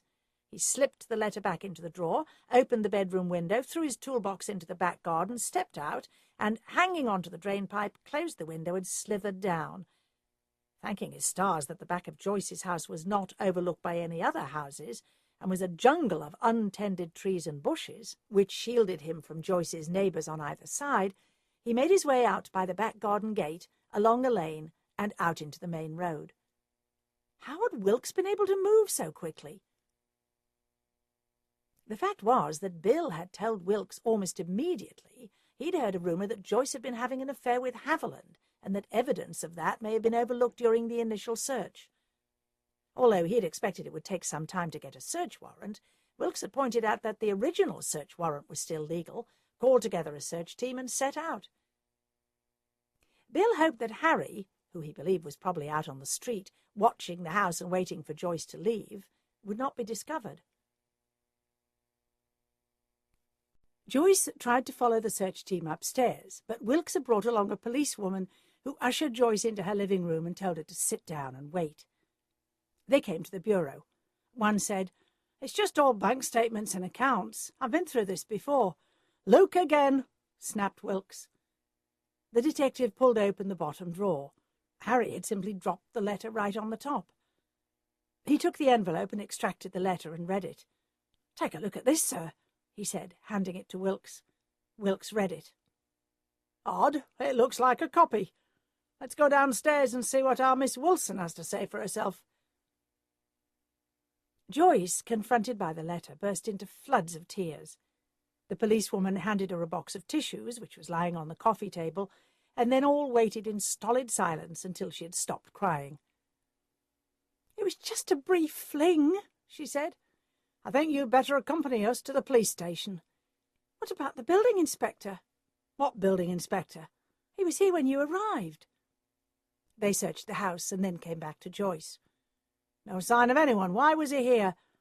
"He said there was subsidence next door and needed to check the walls." "Did he show you any identification?" "He flashed some sort of card." "Probably some burglar trying it on who fled when we arrived," said Wilkes. "We'll check with the neighbours. And then, Miss Wilson, you're coming to the station with us." As Joyce was led into police headquarters, a policeman in reception turned and stared at her, and then hurried after Wilkes. "Sir," he called. "Take her to interview room number 2, said Wilkes. "Yes, Phelps, what is it?" "That woman you just brought in. She answers the description of a woman who was up at Bewdley Road early this morning, harassing the residents and demanding to see someone called James Henderson." "Thanks, Phelps. We'll ask her about that." It was obvious to Wilkes that his first question genuinely amazed Joyce. "Did Mr. Robert Smedley tell you he was being blackmailed?" "No, and he would have done. He told me everything." "So, tell us about Bert Haviland. Did you know he was originally called Bert Smelly and did a term in prison for armed robbery?" Those protuberant eyes of hers looked ready to pop out of their sockets. "I can't believe that. He was a good salesman. He loved me." "How could he love you when he knew you were having an affair with the boss?" "I'm fascinating to men," said Joyce. She was regaining her composure. "I wonder whether she can cry at will," thought Wilkes. "I wonder if this one is more devious than we ever imagined." "This letter is a copy. Where's the original?" Joyce looked genuinely surprised. "I don't know." With a few breaks, the questioning went on all day. Joyce became calmer and calmer as the day went on. She stuck to her story that she'd had a brief affair with Bert only because she didn't think Smedley meant to marry her. But shortly after Bert broke up with her, Smedley had said that he would start proceedings for a divorce within the month. The only time she seemed to lose some of her composure was when Wilkes asked her what she was doing out at Bewdley Road, where the residents had described her as hysterical. "Someone called James Henderson took me out last night. He picked me up. I think he put that date rape drug in my drink, because when I woke up this morning he was gone. I was furious. He said he lived with his parents out on Bewdley Road. I went to confront him. He must have taken the letter and copied it." "Were you raped?" "No, he must have got cold feet." "Well, have you tested for drugs?" "That won't be necessary." "Miss Wilson, you tell us that someone calling himself James Henderson slipped you a Mickey, and yet you don't want a test." "I may be mistaken," said Joyce sulkily. She knew now she'd gone frantic at the thought of such a rich prize slipping through her fingers. After Agatha had put Harry back on 2 outstanding divorce cases, and she had spent most of the day making notes on the murders without coming to any conclusion, Charles put in an appearance. They decided to go and confront Mabel Smedley. Agatha thought it would be better to leave Phil behind and let Mabel go on thinking that Phil was a friend. Agatha started the questioning. "Mrs. Smedley." "Mabel, please." "Well, Mabel, you must know by now that Joyce Wilson was really having an affair with your husband." "So the police keep trying to tell me. I still don't believe it. He was merely kind to her, taking her to Bath to see her mother. He told me all about it, you know." "Did you know that the police have proof that Joyce was also having an affair with Bert Haviland?" "That's possible. Bert had a bit of a reputation. He probably killed that Jessica girl, and someone killed him in revenge." "I see your house is up for sale," said Charles. "I noticed the estate agent's board on the way in." "Yes, I've decided to make a clean start. The factory has been sold to another electronics company. It will be up to them if they want to retain the staff." "When is your husband's funeral?" "Let me see. Last Friday. There was nothing in the papers about it. I suppose it's old news. The police released his body. I had him cremated. That's him over there." She pointed at the sideboard. A black urn sat on top of it. "I like to have him with me. I talk to him sometimes. But all this chit-chat is surely not helping you find my husband's murderer." "I'm beginning to think it might have been Joyce Wilson," said Agatha. "Joyce is a simpleton. Not a bad secretary as secretaries go, but pretty dim. It doesn't take much intelligence to put weed killer in a milk bottle. It takes a lot of nerve to stand up under the strain of a murder inquiry. Believe me, if Joyce had done it, she would have burst into tears by now and confessed all." "The poor woman's under a lot of strain herself," said Charles as they drove off. "She was as cool as cucumbers. I thought from her body language she was quite rigid. No more cosy cups of coffee, either.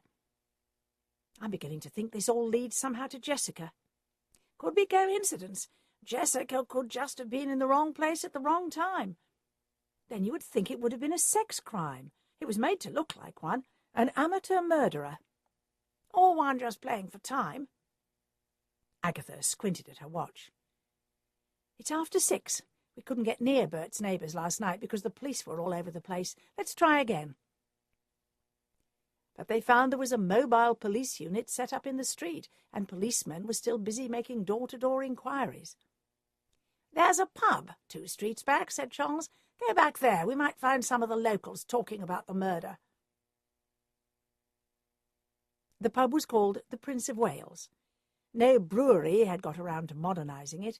It was dingy, with cigarette burns on the green linoleum on the floor. There was a pool table at one end and a row of machines, video, computer games and one-armed bandits at the other. The pub was quite busy. "Where do we start?" asked Agatha. "At the bar. Your usual?" "No, just tonic water." Charles ordered a tonic water for Agatha and a Coke for himself. "What are all the police doing around here?" he asked the barman. "Haven't you heard? Chap was murdered, stabbed to death." "How awful," said Agatha. "Does anyone know who did it?" "Not as far as I know. You could ask Mr. Burden, the chap with the cap over in the corner. He said the police asked him so many questions he began to feel he'd done it himself." "He's a neighbour?" "Next door flat." Mr. Burden was sitting alone at a small, round table. He was a small, neat man in a dark business suit, collar and tie, and with a tweed cap on his head. "Mr. Burden?" asked Agatha. "Yes. Who wants to know?" Charles and Agatha sat down next to him. "We're private detectives working on this murder of Bert Haviland. Did you hear anything?" "What's that you're drinking?" asked Charles. An empty half-pint glass was in front of Mr. Burden. He brightened visibly. "Very kind of you. I'll have a double Scotch." Charles looked hopefully at Agatha, who refused to meet his gaze. Let him pay for something for once, she thought. They waited until Charles had returned. "Now," said Agatha, "did you hear anything?" "I heard him screaming. I know now it must have been him, but at the time I thought it was the telly. Then I heard the door slam and footsteps running down the stairs." "The police said no one was at home except a deaf old lady on the top floor." "I was off sick. First time they came round and I heard them hammering, I didn't answer. I was feeling poorly and I was in bed. Food poisoning." Agatha looked at the glass Mr. Burden had just drained, wondering whether alcohol poisoning would be nearer the mark. "What kind of footsteps?" she asked. He twisted his empty glass this way and that. "I'm sure Mr. Burden would like another one, Charles," said Agatha hurriedly. Charles sighed and went back to the bar. When he returned, Mr. Burden seized the glass eagerly and took a swig of whisky. "Footsteps?" prompted Agatha. "What do you mean?" "Were they heavy, light, heels, what?" He frowned. "Quick, light, sort of click-clack, click-clack." "Like high heels?" "That's it." Charles and Agatha exchanged glances. They were looking for a woman. Chapter 10. Agatha and Charles sat in Agatha's cottage that evening, going over every little bit of the 3 murder cases they could think of. "It's this business about a woman," said Charles. "We've got Joyce and we've got Mabel." "And neither of them with any link to Jessica," Agatha pointed out. "Oh, yes, there is. Jessica was in love with Bert. Bert worked for Smedley's Electronics. Bert had an affair with Joyce." "I'm tired," complained Agatha. "I'm not thinking clearly. Let's walk along to the pub and have something to eat." When they opened the door, it was to find the rain was lashing down. "Why on earth did I get an air conditioner?" moaned Agatha. "We'll walk anyway. I feel like having a good stiff drink." Charles took a large umbrella from beside the door, and, huddled under its shelter, they walked briskly to the pub. The Red Lion was an old Georgian pub with steps down into the bar. Agatha went down the first step, winced as a pain shot through her hip, and clutched Charles's arm. "What's up?" he asked. "Nothing," lied Agatha. "Just wrenched my ankle a little." Agatha was greeted by various locals. One of them said, "Evening, Mrs. Raisin. Nice to see you and your young man." Agatha felt immediately depressed. She was in her early 50s, and Charles was in his 40s. Was the age difference so evident? Maybe she wouldn't live long. She was getting old. Charles's voice drifted away as she began to plan her own funeral. James Lacey would come back for it. He would cry and say, "I've lost the best woman I've ever known." A tear rolled down Agatha's cheek. "Hey!" exclaimed Charles. "You're crying." Agatha brushed the tear away. "Just tired," she said defensively. "Maybe you should give up this detective business. It was easier for you when you were an amateur." "Oh, I'll survive. What are we having to eat?" "We can have scampi and chips, lasagna and chips, curried chicken and chips, or the all-day breakfast," said Charles, reading the items off a blackboard on the other side of the bar. "I think the all-day breakfast would be safest." "OK." Charles ordered 2. A table by the open fire had just been vacated, and they took their drinks over to it. "Let's think," said Charles. "Did you hear a word I said while we were waiting for the drinks?" "Not really." "I was talking about Phil and Harry. Phil is spending the day with Mabel on Saturday.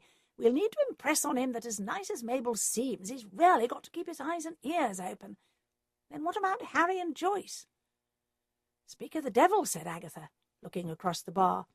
Harry had just entered the pub. He looks almost human. Harry's hair had grown a little. He was still minus studs and earrings, and he was wearing the outfit he had worn when he had picked up Joyce in the tea shop. Agatha waved him over. He pulled out a chair and sat down.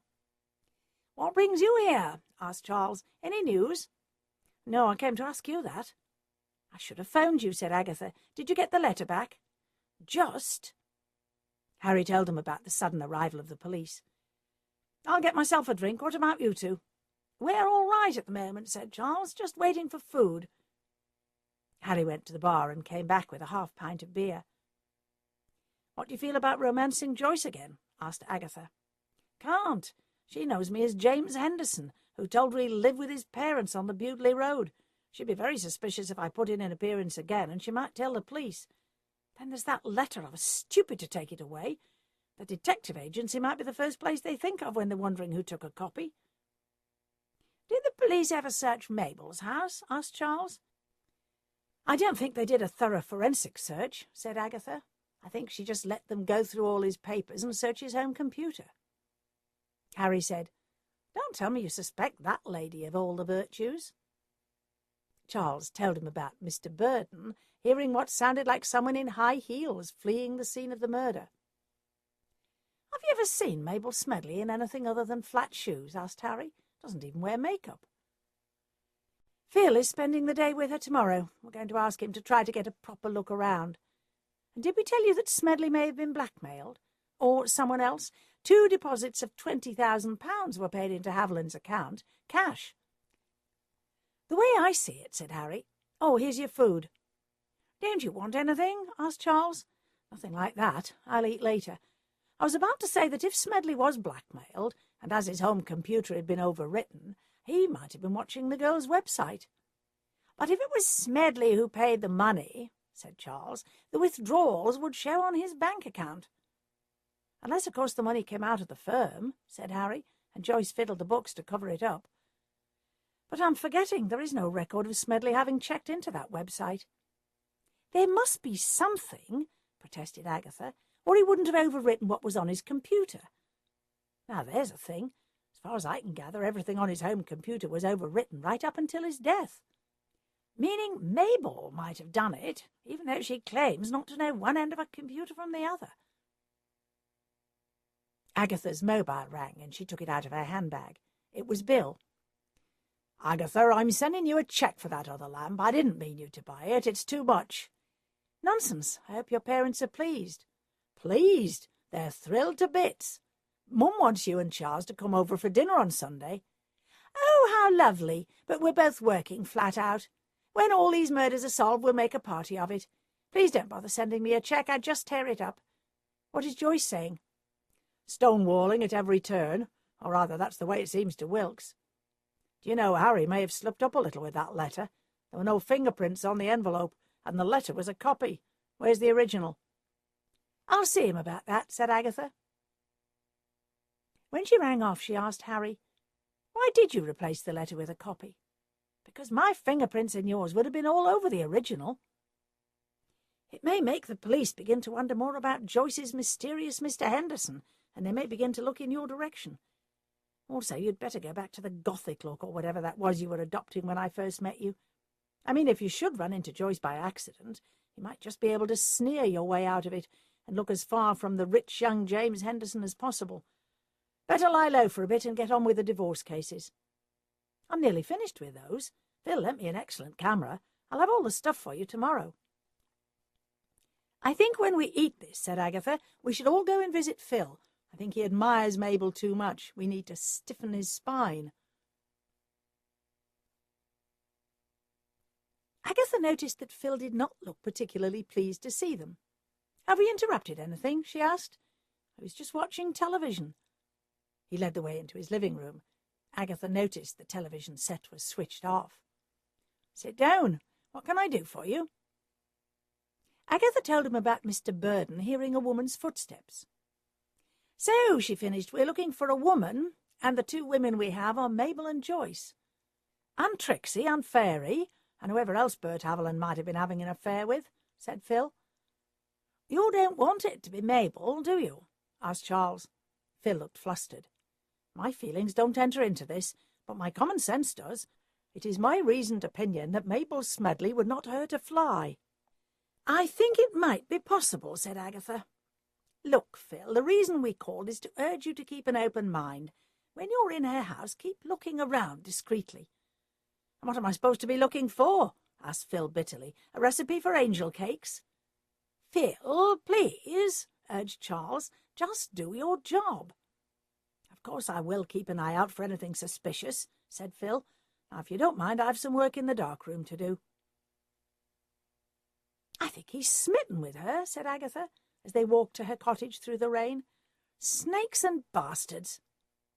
The nasty weather was making her edgy, but she hoped it would continue to rain on Saturday. It might take a bit of the gloss off the crush she was sure Phil had on Mabel. But the English weather made one of its mercurial changes by Friday evening, and Saturday dawned sunny, warm, and cloudless. Phil set out for Mabel's home, trying to put what Agatha had said to the back of his mind, because he did not want his day to be spoiled. He felt a sharp pang of disappointment when he saw the for sale sign. Mabel answered the door to him, wearing a flowery dress with a Peter Pan collar and a drooping hemline. Phil thought she looked every inch the lady she obviously was. "I didn't know you were selling up," said Phil. "Not leaving the area, I hope?" "No, I plan to find somewhere nearby, but much smaller." "Where would you like to go today?" asked Phil. "There's a nice glade with a stream running through it on Lord Pendlebury's estate." Lord Pendlebury was a local landowner well known for his dislike of ramblers and other trespassers. "I'm afraid we won't be allowed anywhere on that estate," said Phil. "It's all right. I phoned him and asked for his permission." Phil was impressed. She had a picnic basket ready, which he loaded into the boot of his car. There was a bit of the old-fashioned village snob about Phil, and he privately thought that anyone who was a friend of Lord Pendlebury's must be all right. With Mabel directing him, they drove back to Carsley and then up the hill leading out of the village. They left the car outside a gate at the back of the estate, and Phil, carrying rugs and picnic basket, followed Mabel through the trees. She stopped in a little grassy glade. A silver stream wound its way through the glade, and the sun filtered down through the green leaves above. Phil spread the rugs on the grass while Mabel opened the hamper. She had prepared a simple lunch of cold chicken and salad, with a bottle of white wine and slabs of rich fruit cake and a thermos of coffee to follow. They talked about books they'd read and places they'd seen. Philip had never felt so at ease with a woman in his whole life. Then suddenly she asked him how Agatha was getting on solving the murder cases. "Not very far," said Phil, "but she seems to think all the murders are tied up in some way, and that they were done by a woman." "More coffee, please." "Why a woman?" Phil told her about Mr. Burden hearing footsteps that sounded like a woman wearing heels. Mabel smiled. "That lets me out. I never wear heels." "Oh, Mabel," said Phil with a rush of affection, "no one could possibly suspect a lady like you." "Shall we be getting back?" asked Mabel. "Where has the afternoon gone?" Phil fretted as he drove her home, wondering how to prolong the day, trying to find the courage to ask her out for dinner. At her house she invited him in. "Would you like a drink?" she asked. "I know you're driving, but one won't harm you. I'm a beer drinker. I have a cold beer in the fridge." She went off to the kitchen. Phil glanced around the living room. The hell with looking for clues, he thought. Waste of time. He studied his face in the mirror over the fireplace, wondering if he looked too old. He was just about to turn away when his eye fell on a stiff, folded piece of paper on the mantelpiece. He would take a quick look at it to justify his work at the detective agency, and that was all he was going to do. He opened it. It was a diploma from Merchester College, made out to Mabel Smedley for completing a computer course. He heard her coming and quickly replaced it. She'd said she knew nothing about computers.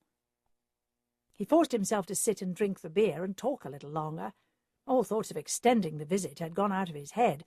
He simply wanted to get away and mull over what he had seen. There must be an innocent explanation.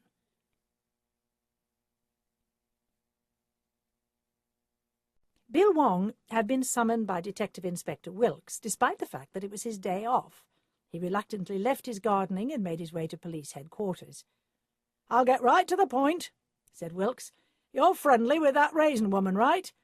"Yes, sir." "In my opinion, she's a blundering amateur who employs blundering amateurs. That young man who works for her, what's his name?" "Harry Beam. I think he may be our mysterious Mr. Henderson. Now, Joyce says this Henderson picked her up in the Abbey tea-rooms and then took her to dinner at the Royal. Check both places and get a description. If it is Harry Beam, we'll get him in here for questioning." "Now, sir?" "Yes, now." Bill phoned Agatha and told her to get hold of Harry Beam and to meet him at her office. "What's it all about?" asked Agatha half an hour later, as she, Charles, and Harry were confronted by Bill. "It's like this. Wilkes is pretty sure Harry here is the mysterious James Henderson. I'm supposed to be checking those places you took her for a description." Harry was back in his leather gear, earrings and studs. "It's all right, I didn't look like this." Harry gave Bill a description of what he was wearing. "Good," said Bill. "That should get us all out of this. Agatha, never again drag me into your schemes. I like to do everything by the book. What if Joyce is the murderess? What if she did kill Haviland? We can't produce a copy of a letter in court, even though she does admit it's a copy of the original. She could change her tune, say she lied because of brutal police questioning. All right, I'll give it an hour, and then go back and tell Wilkes that Henderson bears no resemblance to Harry here. Now, to soothe my ruffled feelings, have you found out anything that might be of use?" Agatha shook her head. At that moment her mobile rang.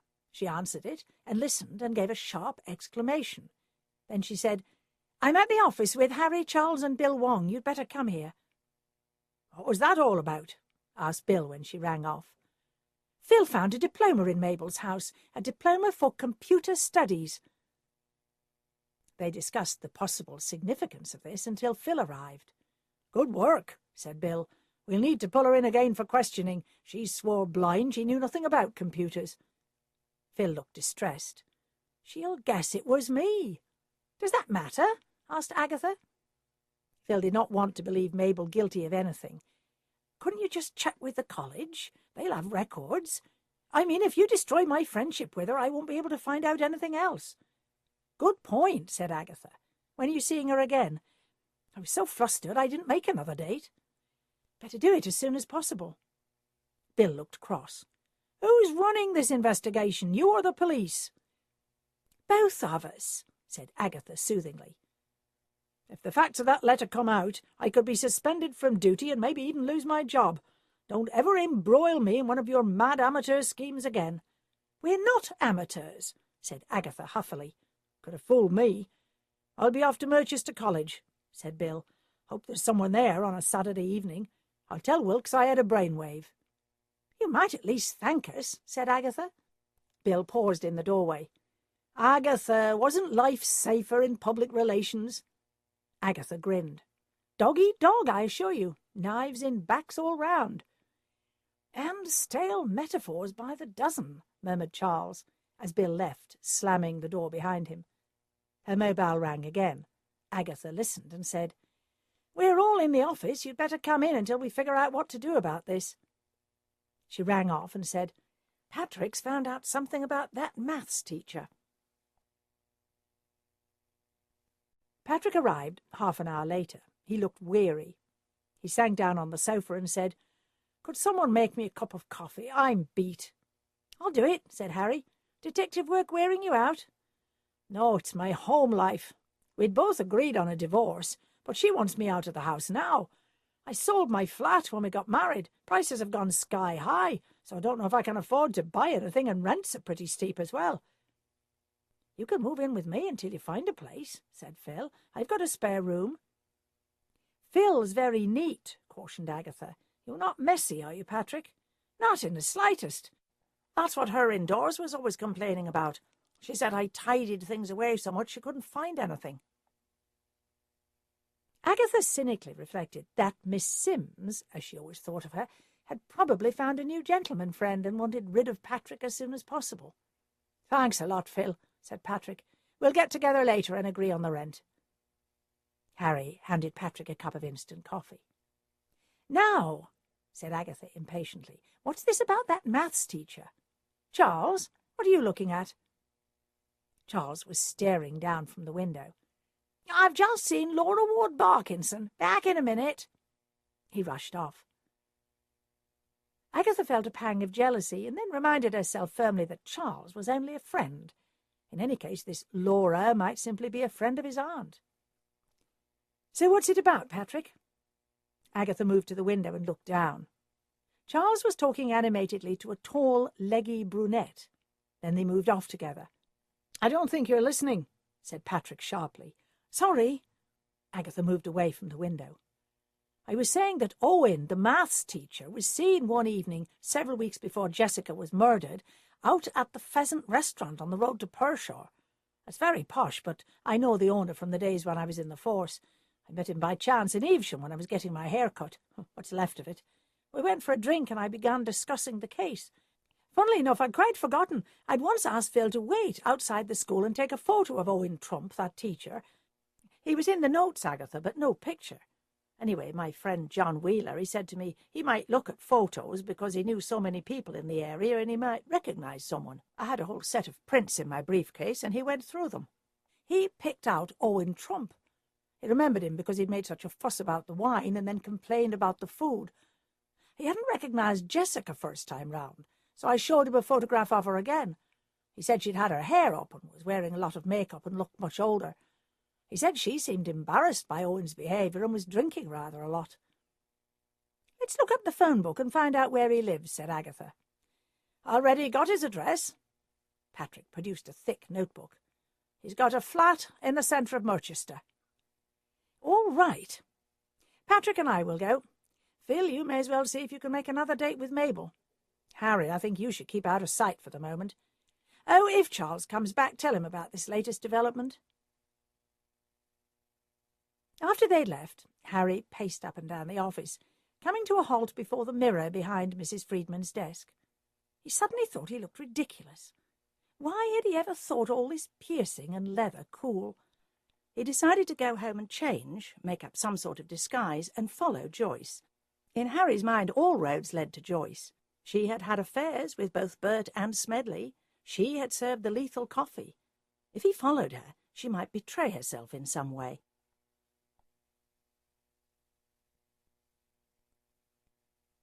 Owen Trump was at home. He gave them a supercilious glare when he saw who was standing outside his door. "We want to ask you a few questions," said Agatha. "If there are any questions to answer, I will speak to the police. Now go away." "All right," said Agatha. "We'll go straight to the police now and tell them about your dinner with Jessica Bradley at the Pheasant." He had half closed the door. He opened it wide again and said, "You'd better come in." I can practically see the wheels turning in his brain, thought Agatha. The living room reeked of stale cigarette smoke, and there were empty beer cans on the coffee table. "It's like this," began Owen. "Oh, do sit down." Agatha and Patrick sat down on a battered sofa. He took an armchair opposite. He steepled his fingers and gave a stagey little sigh. "I was worried about Jessica's schoolwork. She used to be such a brilliant pupil. I thought if I took her out for a quiet meal somewhere, I could find out why her work had been falling off."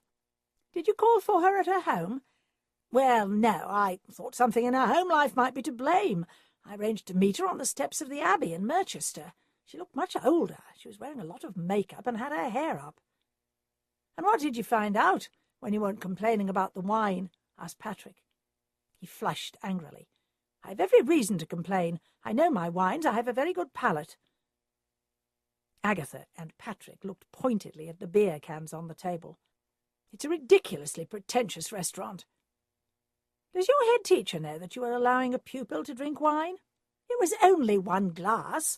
I mean, children drink wine in France. This is not France." He stood up. "Get out of here, you moralizing old bag." Agatha stood up as well, and her hip gave a nasty twinge. Old indeed. Her face flamed with anger.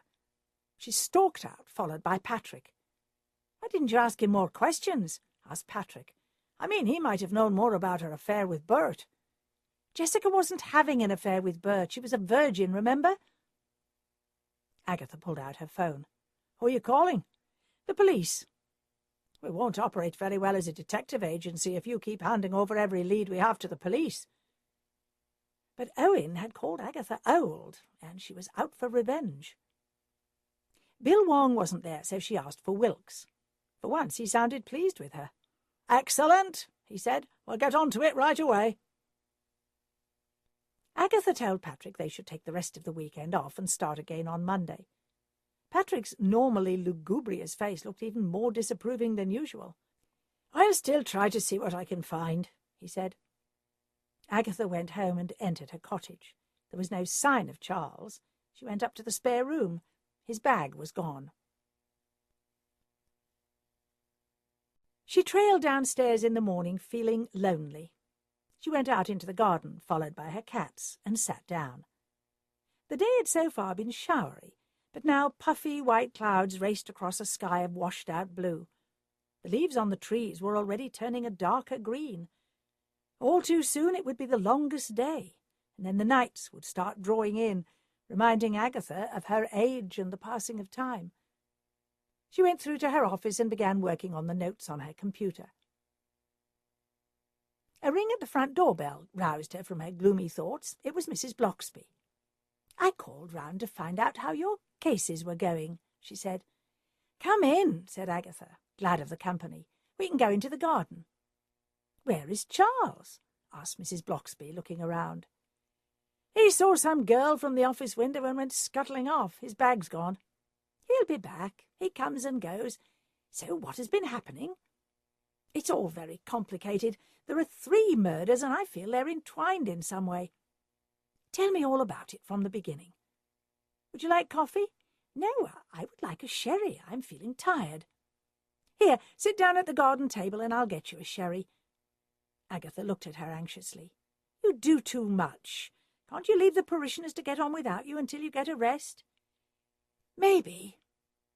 Mrs. Bloxby leaned back in her chair and raised her face to the sun. Agatha came back with a decanter of sherry and 2 glasses. "You don't usually drink." "This is a special occasion." "What's that?" asked Agatha, pouring 2 glasses. "I rarely take time off from my duties, but this is one of those times. Go on, tell me all about it." "You know a lot of it already," said Agatha, "but I'll begin at the beginning." Mrs. Bloxby sipped her sherry and listened intently. When Agatha had at last finished, she asked, "Did you ever read Kipling?" "No. What's that got to do with anything?" "He wrote, 'When the Himalayan peasant meets the he-bear in his pride, he shouts to scare the monster, who will often turn aside. But the she-bear, thus accosted, rends the peasant tooth and nail, for the female of the species is more deadly than the male.'" "I've heard the last bit. I didn't know it was Kipling." "Oh, the man's full of quotations. You see, you said that Trixie and Fairy were bullying Jessica. She was a bright student. Maybe they were jealous and wanted to bring her down to their level. Then it may be that Bert was genuinely in love with Jessica. Surely the fact that she was still a virgin bears that out. But he had been having a fling with Joyce. Joyce could have felt bitter and rejected. Mabel Smedley turns out to be computer literate. Maybe she found something in her husband's email showing he was having an affair with Joyce." "And yet," said Agatha slowly, "I still have a feeling that these murders are all linked." "You've been thinking too hard. Why don't you take a train up to London and walk about the city or go to a gallery?" Agatha squinted at her watch. "It's 2:00 and I haven't had lunch. You could still make the train." "I'll do that. Finish your sherry. I'll just run up the stairs and get a few things."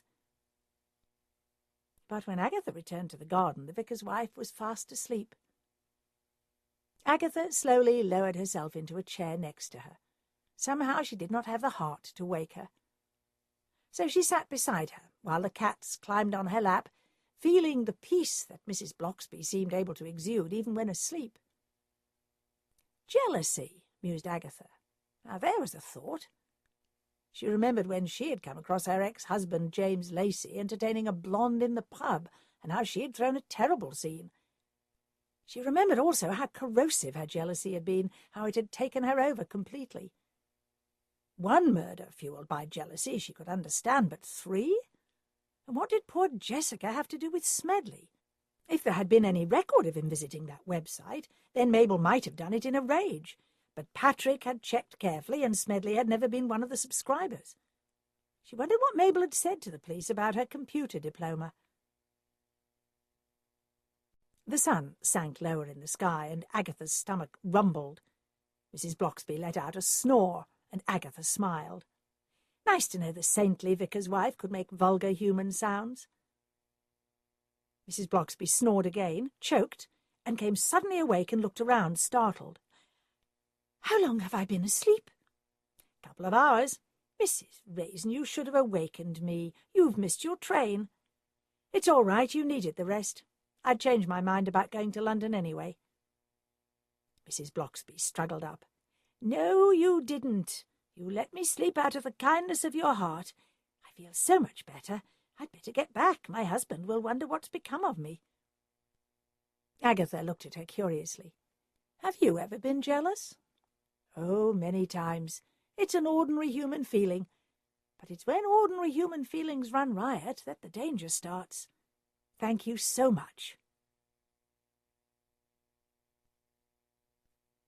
When she'd gone, Agatha was rummaging in her deep freeze, looking for something to microwave, when the doorbell rang. She went to answer it and found Roy Silver standing on the step. "Oh, Aggie!" he moaned, and burst into tears. "Come in! What's up?" asked Agatha, shepherding him into the sitting-room and pressing him down onto the sofa. She handed him a box of Kleenex and waited patiently and anxiously. Roy at last blew his nose and gulped and said, "I've been fired." "You? Not possible. What happened?" "It was all because of that pop group I was representing. I decided to get Gloria Smith of the Bugle to do a piece." "Roy, she's poison." "But she took me out for dinner and said she'd always admired me, the way I could cope with some dreadful clients. I thought we were getting friendly." "Oh, dear."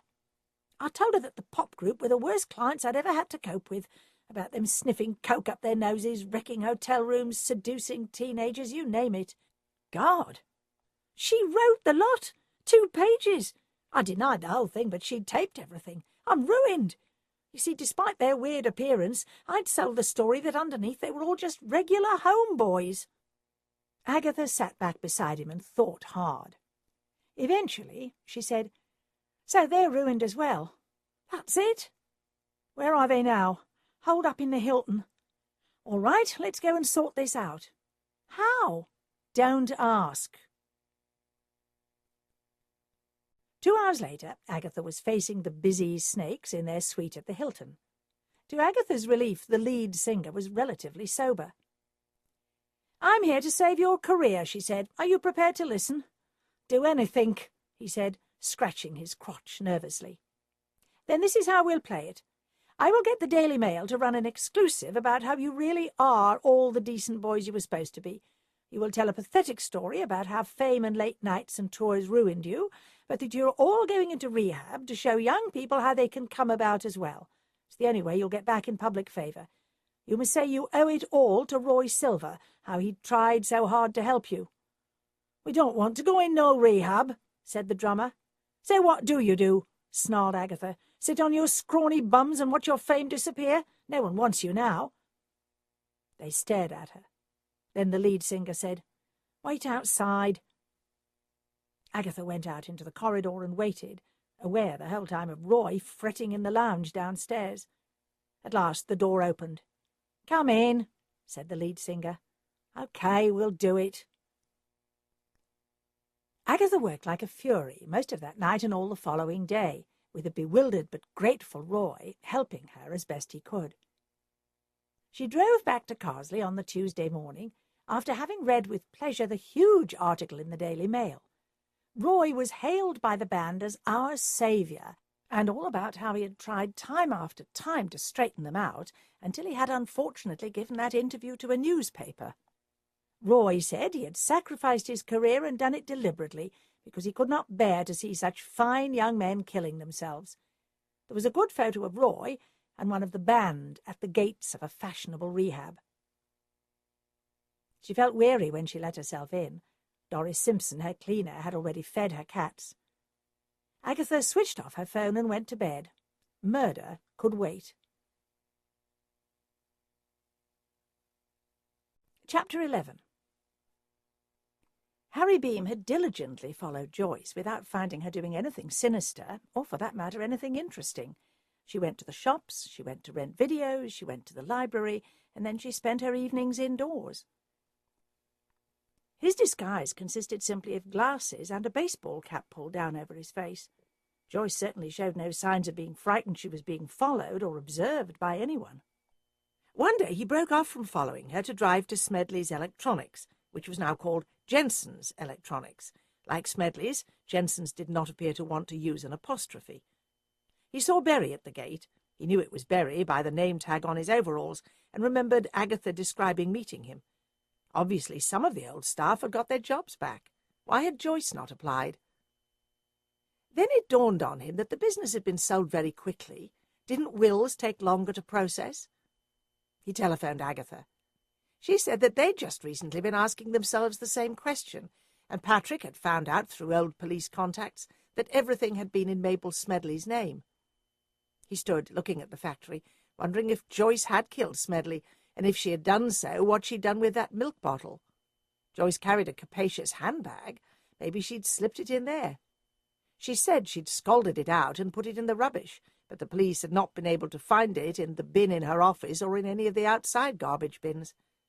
So, thought Harry, if she had it and took it home, would she keep it? Hardly. All she had to do was drop it in a bin in the city centre. Police would have searched the office thoroughly. He decided to get back to following Joyce for another couple of days. Meanwhile, Agatha, Patrick and Phil went over and over their notes. At last Agatha said wearily, "We'll need to go back to the beginning and take it one case at a time. I think I've confused the issue by trying to connect them all up. I think we should talk to Trixie and Fairy again. It's half-term. Let's see if we can find them." They found them both at Trixie Summers' home. "They're up in Trixie's room," said Mrs. Summers nervously. "I'll call them down." The girls sidled into the living room. "Sit down," snapped Agatha. "We've got a few more questions for you." "Got better things to do," said Fairy. Mrs. Summers cracked. "Answer the woman's questions, damn it!" she yelled. The pair looked shocked and sat down and stared at Agatha, Patrick and Phil with mutinous expressions. "Now," said Agatha, "you both knew she was romantically involved with Bert. Were you jealous of her?" "Nah," drawled Fairy. "She was so wet. Bert this, Bert that. How they was going to get married. Carried her engagement ring on a chain round her neck." Agatha stiffened. She remembered Jessica's body clearly. There had been no chain round her neck with any ring. It wasn't on her body when she was found. "Then you ever killed and nicked it?" said Trixie. "Can we go?" "No. Stay where you are," ordered Agatha. "If Bert loved her, how did he inveigle her into posing for that website?" "Told her it was just a bit of fun, nothing really dirty, and we'd all make money.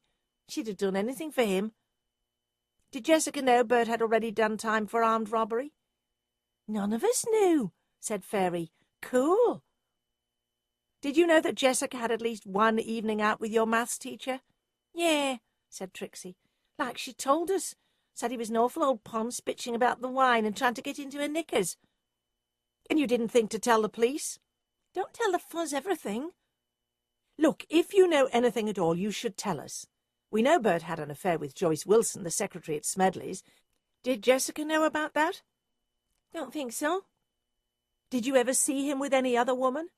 "No, but he had a reputation around the factory as a lady killer. We told Jessica to get him to have a test before she let him get his leg over," said Trixie. "I mean, these days you never know where they've been." "Oh, the innocence of youth. Where has it gone?" wondered Agatha. "Is that the lot?" asked Trixie. "I suppose so," said Agatha, feeling defeated. Not only was she never going to solve Jessica's murder, she thought wearily, but her investigations on the other two were going nowhere as well. Harry was about to give up watching Joyce, but then towards evening she emerged from her house and got into a taxi. He ran to the end of the street where he had parked his motorbike and set out in pursuit. He followed the cab out along the fosse until it turned off down a country lane. She's going to Ankham, thought Harry. Maybe a break at last. The cab went straight to Mabel Smedley's house, or what Harry assumed must be Mabel's house. He thrust his bike into some bushes and waited until the cab had left, and wondered how to get near the house without being seen. He shinned over the garden wall and crept through the shrubbery. There was a short tarmac drive up to the house, but it was bordered on either side with yew and laurel. He eased closer to the house and parted the branches of a laurel bush. Both women were standing in the living room. There were no curtains at the window. He was to wonder later why the significance of that small detail didn't mean more to him at the time. They were talking seriously. He wished he could hear what they were saying. Then they both rose and came out of the house and got into Mabel's car. He hurried back to where he had left his motorbike. Agatha and Phil had told him how Mabel had spotted them following her to the cinema. He'd need to be careful. He shrank into the bushes by his motorbike as Mabel's car roared past. He got on his bike and followed after waiting impatiently. There were two roads out of the village. One led to Carsley and the other to the foss. He dared not get close enough to see which one they took, and opted for the foss. Sure enough, when he reached the top of the road and swung out onto the foss, he could see Mabel's car ahead in front of two others. He followed at a careful distance. Mabel swung off before the place where Jessica's body had been found. He realized she was taking Joyce home. Sure enough, she dropped Joyce at her house and then drove off again. Phil phoned Mabel later that evening. "We didn't make another arrangement," he said. "I would like to see you again." "How nice," said Mabel. "I'm pretty tied up this week. What about next Tuesday? We could have lunch." "Excellent," said Phil. "I'll pick you up at 12:30 and take you somewhere nice." Bill Wong called on Agatha that evening. She told him about the missing engagement ring. Bill gave an exclamation of annoyance. "You should have told me right away. Wait until I phone this information in." Agatha waited until he'd finished. "I haven't seen the pathology report," said Bill. "We'll need to ask the pathologist if there was any sign of a chain being ripped from her neck. We'll also need to send men back out to the murder site to comb the area and look for that ring. Then we'll need to check all the jewellery in case someone tried to sell it." "What did Mabel say when confronted about that diploma?" "She insists that all she learned were the basic skills of computing, and the college bears that out. She said that when we first asked her and she said that she knew nothing about computers, she thought they meant was she expert in computing." "Sounds like a load of cobblers," said Agatha cynically. "There's someone at the door. Wait a minute." She came back, followed by Harry. "Bill, Harry's been following Joyce. He says that earlier today she took a cab to Mabel's, the two women talked, and then Mabel ran Joyce home." "Interesting," said Bill, "but maybe innocent. After all, Mabel would know Joyce from the business." "But why would she want to talk to the girl her husband had been having an affair with?" "I'm sure she'll have some perfectly innocent explanation." "That one always has some perfectly innocent explanation." "What I'm interested in," said Harry, "is that milk bottle, the missing one. Say Joyce popped it in her handbag. I'm sure the police didn't search it. Or maybe there was somewhere in her little office where she hid it. The police searched everywhere. If only I could get inside that office and have a look around," said Harry. "Don't," ordered Bill. "I've had enough of your unorthodox methods." "Jealousy," said Agatha suddenly, "and blackmail. Have you found that teller who took the deposit yet?" "Yes. She said a rather scruffy man deposited the money on both occasions." "What about the security tapes at the bank?" "We were too late getting to them. The ones for the dates of the deposits had been reused." "Let me see," said Agatha. "Bert had been having an affair with Joyce. He knew about Joyce's affair with Smedley. Say he threatened to tell Mabel. It turns out everything was in Mabel's name. She could have sold the business from under him. It's a wonder he didn't murder her. And why was everything in her name? I got the impression she was a bullied wife." "Evidently she has a great deal of money of her own. She was the one who funded the business to get it started, on the understanding that everything was kept in her name. And if Smedley was being blackmailed, then he could have paid someone to deposit the money." Harry sat lost in thought. He had hit upon a plan to get into that office. The next day, Phil phoned in and said he was feeling poorly and would like the day off. What he really wanted to do more than anything was to call on Mabel. End of Disc 4. Disc 5. The next day, Phil phoned in and said he was feeling poorly and would like the day off. What he really wanted to do more than anything was to call on Mabel. After a lot of thought, he had decided that there was surely an innocent explanation for that diploma. He was beginning to fantasize about marrying Mabel. He was years older than she was, but he was sure she was not indifferent to him. Patrick had left early for the office, so he did not have to pretend to be sick. Phil decided to walk the 2.5 miles to Ancombe. The day was fine, but unseasonably chilly, all the sunny promise of that glorious spring having disappeared. Perhaps he might run into her in the village. When he got to Ancombe, he went into the village shop in the hope that she might be there. Then he remembered she often did the flowers at the church, but the church was empty. Surely it would be all right, just to call at her home. They were friends, after all. He walked to Mabel's home and rang the bell. There was no reply, but he could smell smoke coming from the back garden. He walked around to the back of the house. Mabel was standing over an oil drum from which black smoke was pouring. Something made him retreat to the corner of the house, put his head round and watch.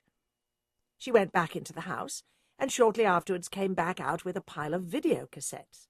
She threw them into the drum and poured what looked like petrol on top of them. She stared down into the drum, and then gave an exclamation of annoyance and went back into the house.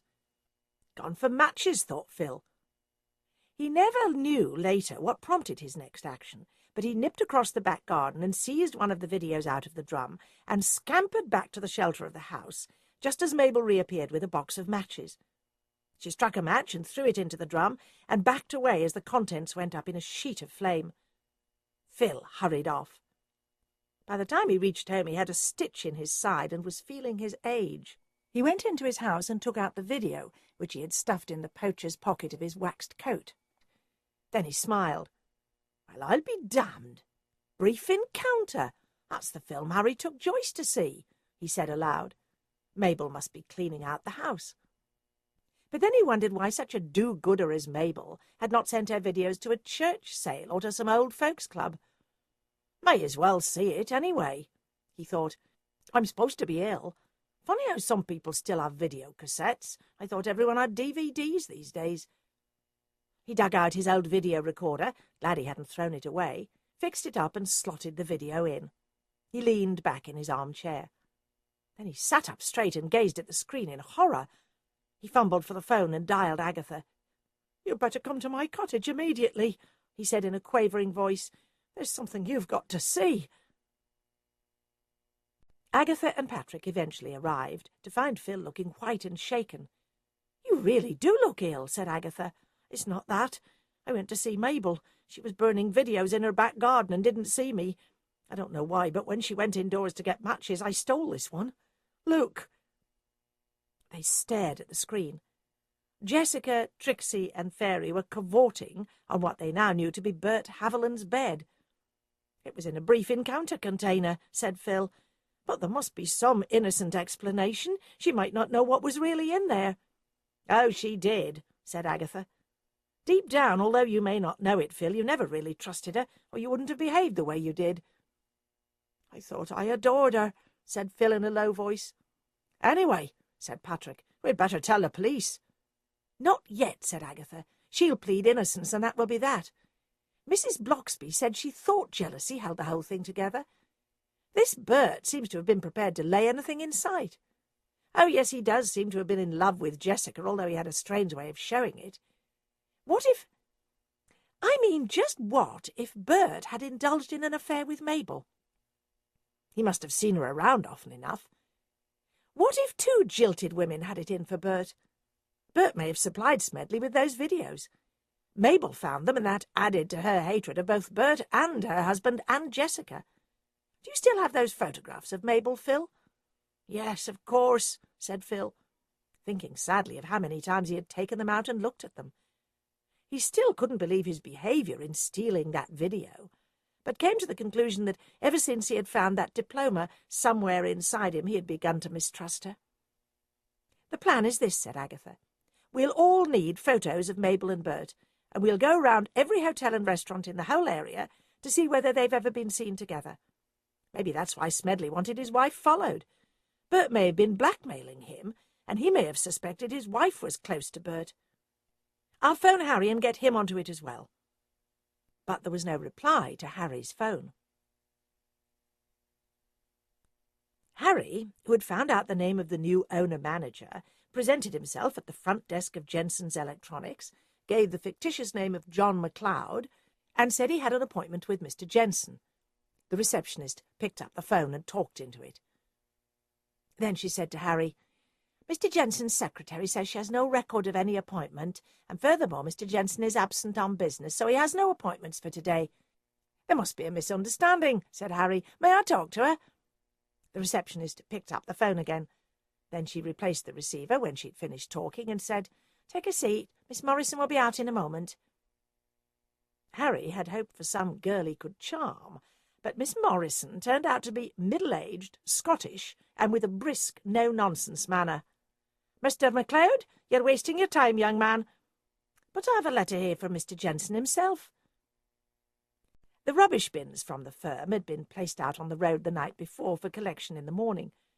Harry had rummaged through them until he found a letter which had not been shredded.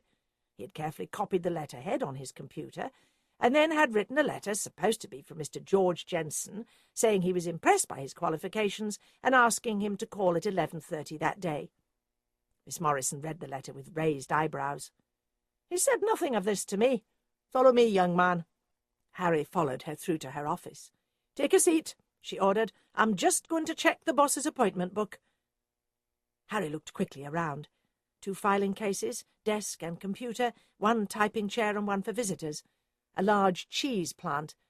There was a small kitchen off the secretary's room with a sink and a coffee machine beside it. He did not have time for anything but a quick look because she came back in and said, "There's nothing in his appointment book. Leave your number and I'll phone you when he gets back." Harry got to his feet and thanked her. He looked at the cheese plant. "Fine specimen you've got there," he said, playing for time, hoping to engage her in some sort of conversation so that he could have a better look at the office. "Oh, that," she said with a dismissive snort. "Wouldn't like it, would you? The last people left it. It blocks out the light from the window." "No," said Harry, "you're welcome to it. Not going to be a very nice summer by the looks of things." "Off with you. Haven't got time to chat here all day. I'll phone you. What's that number?" Harry made up a phone number for her and then left. He stood outside the gate, his brain busy. He thought about that cheese plant. Could the police possibly have missed it? Could Joyce have dug a hole at the base of the plant and put the milk bottle in there? And if she had, wouldn't she have dug it up again when things had calmed down and got rid of it? Harry decided to try to see Bill Wong and put the idea to him. He got on his motorbike and went to police headquarters, only to be told that Bill was out. He retreated to a cafe across the parking lot in front of the building, where he could watch the comings and goings. He took off the baseball cap and the glasses.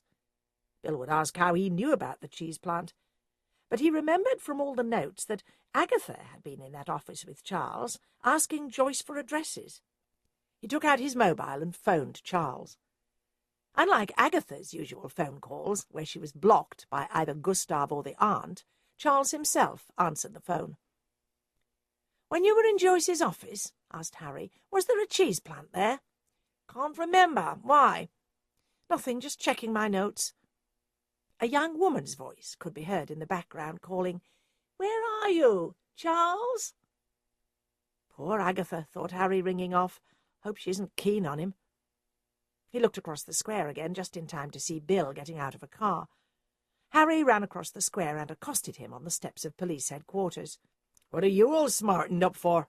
asked Bill crossly. "If Wilkes gets a look at you, he might begin to wonder again about the young man who was seen with Joyce." "Never mind that. There's a whopping great cheese plant in Joyce's old office in a big pot." "So?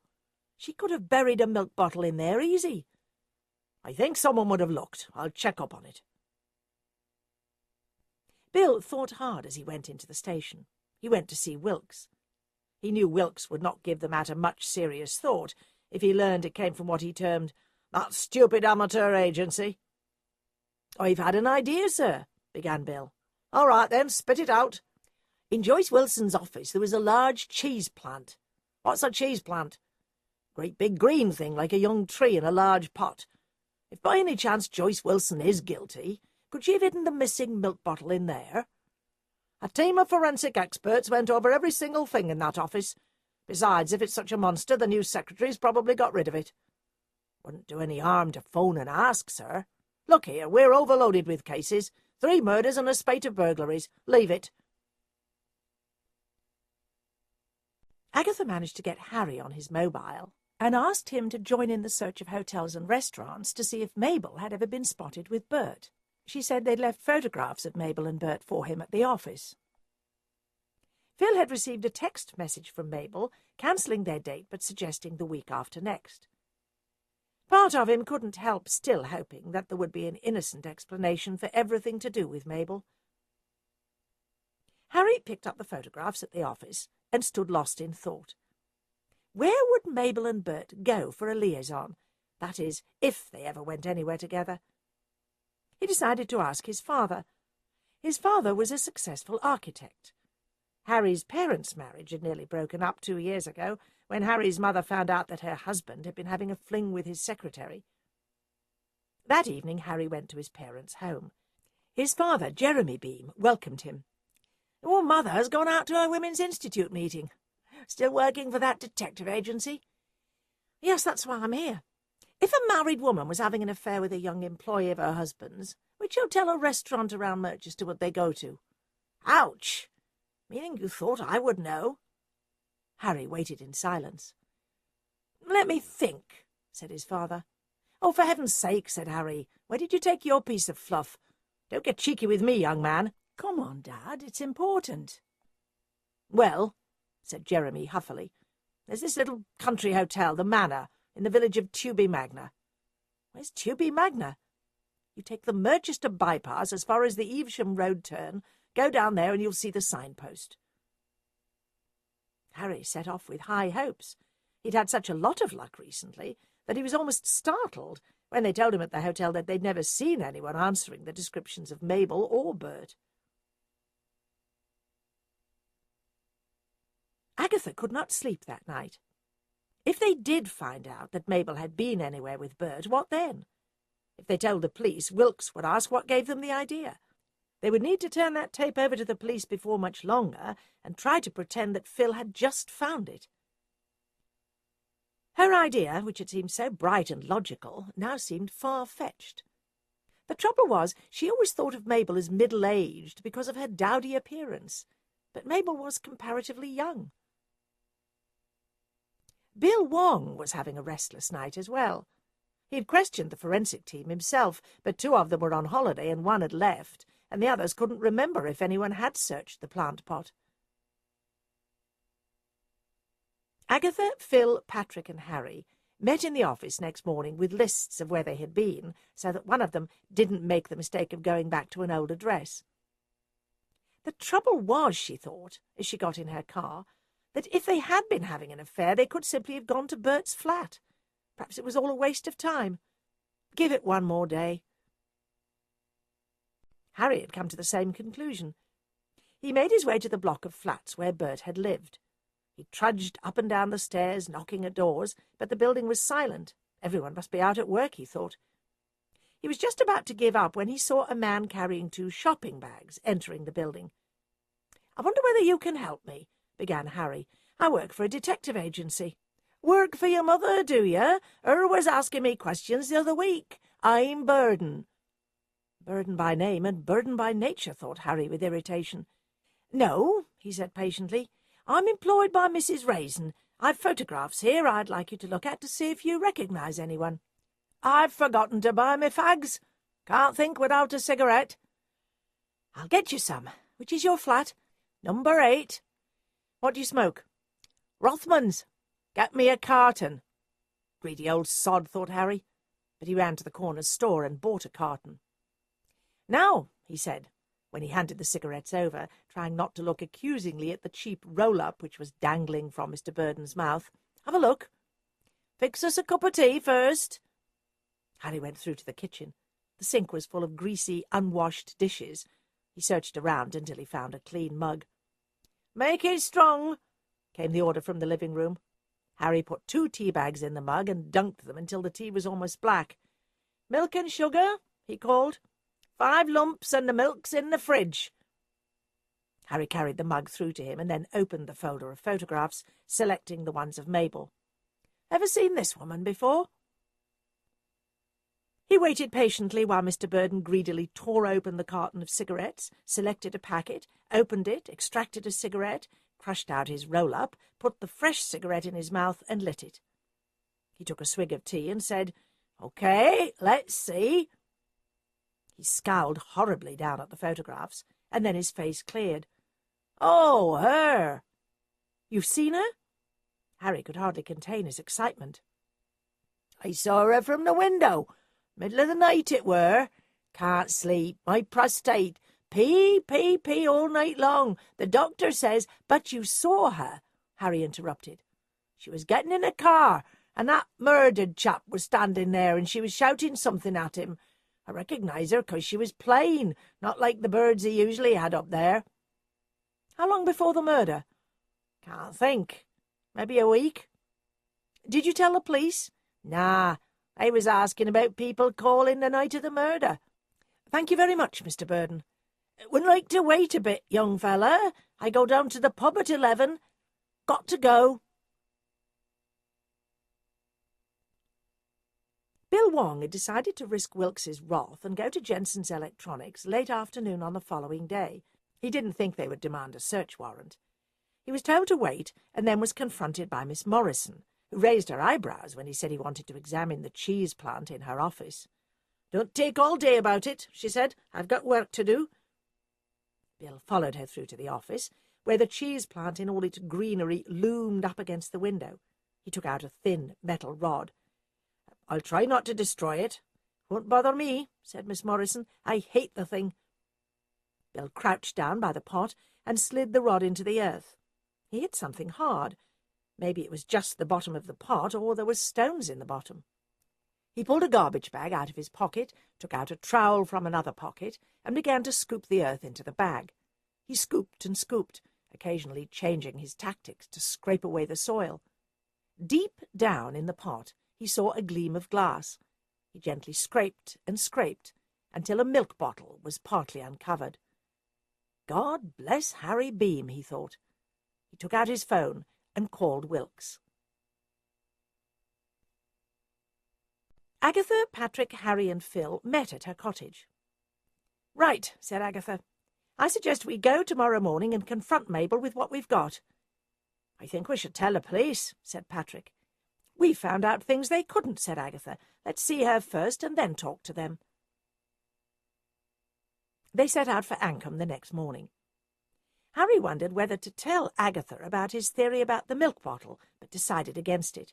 She might be angry with him for telling the police and not her. Patrick and Phil were in Agatha's car, and Harry followed on his motorbike. The drive outside Mabel's home was empty. Her car was gone. "We'll wait for her," said Agatha. "You know," said Patrick, getting out of the car, "that house has an awfully empty look." He walked up to the windows and peered in. He turned round. "Everything's gone," he said. "All the furniture, everything. She must have sold the house and moved." "The for sale sign is still up," said Agatha. "And believe me, if it had been sold, then the estate agents would have a big sold sign. We'd better tell the police." She rang and was told that neither Bill Wong nor Wilkes was available, but they would pass on a message. So Agatha left an urgent message that they thought Mabel Smedley might have disappeared. She said they were outside Mabel's house and would wait until someone arrived. The police had just finished searching Joyce's house again. Bill had pressed to have it searched the previous evening, but it had been late by the time he got hold of Wilkes, and Wilkes had said they should organise a team for the morning.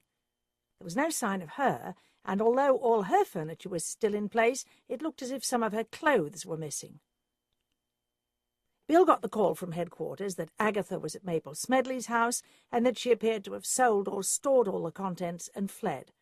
Wilkes, Bill Wong and a police officer raced over to Ancombe. "What put you on to her?" asked Wilkes.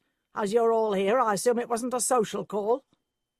Agatha handed him the video.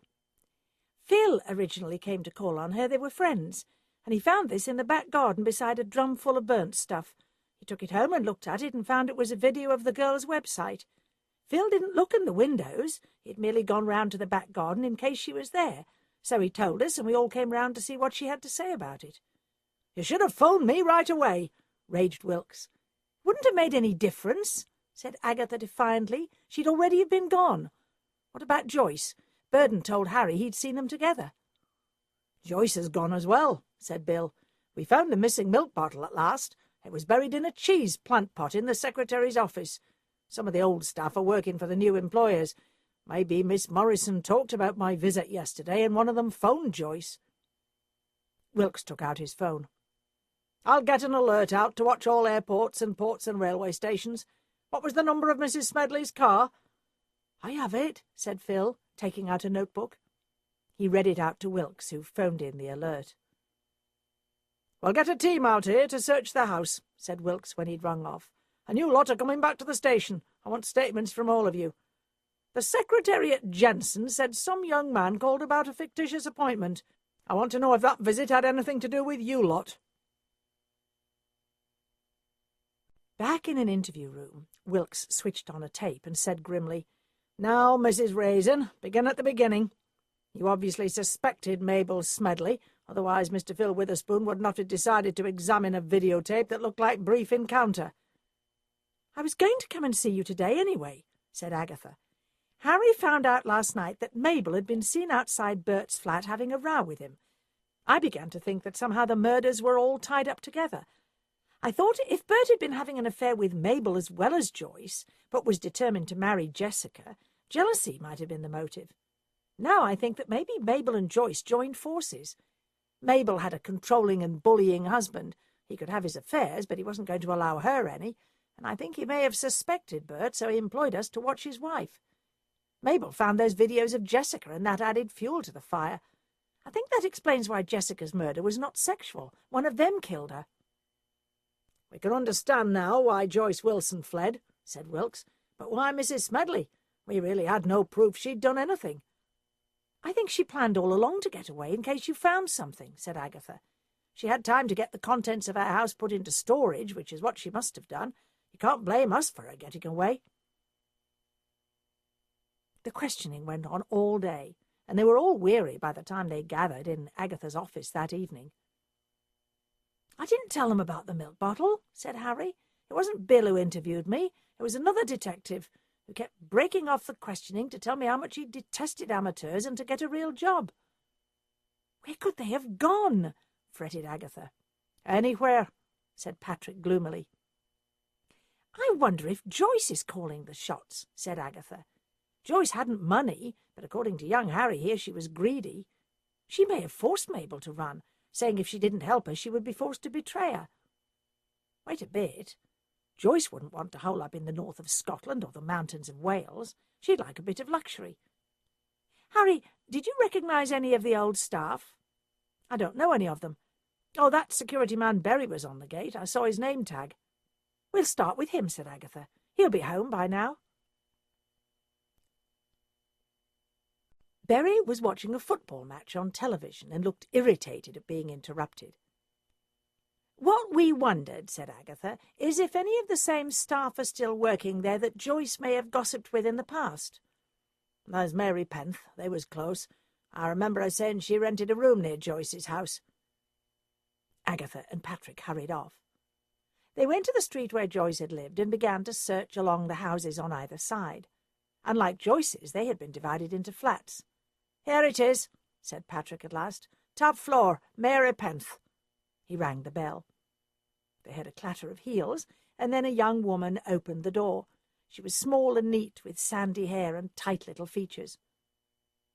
Agatha took a deep breath, introduced themselves, and explained why they had called, while Mary put her hand to her mouth and let out little whimpers of surprise. "You'd better come in," she said faintly. They followed her up a steep staircase to the top of the house. "It's my studio," she said, ushering them in. Studio, reflected Agatha, was a real estate agent's name for one room with a kitchen and a minuscule shower tacked on. "Would you like tea or coffee?" asked Mary. "No," said Agatha. "What I would really like to know is if Joyce ever talked about a place abroad or somewhere where she would really like to live."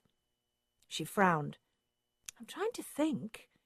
I can't really believe Joyce would murder anyone. We had such laughs. I phoned her yesterday. I told her, you'll never guess the excitement. They found a milk bottle in that cheese plant. I saw no harm in telling her. We were such friends. I couldn't believe for a moment she'd done anything wrong. Did you know she was having an affair with Robert Smedley? No, surely not. In fact, I used to tease her about not having any boyfriends. Did you never wonder how she was able to rent a whole house? She said she had rich parents. Oh dear, she must have been lying to me all along. Did she ever go abroad on holiday? Just the once, and only for a weekend. Let me think. She said Daddy was taking her to Marbella.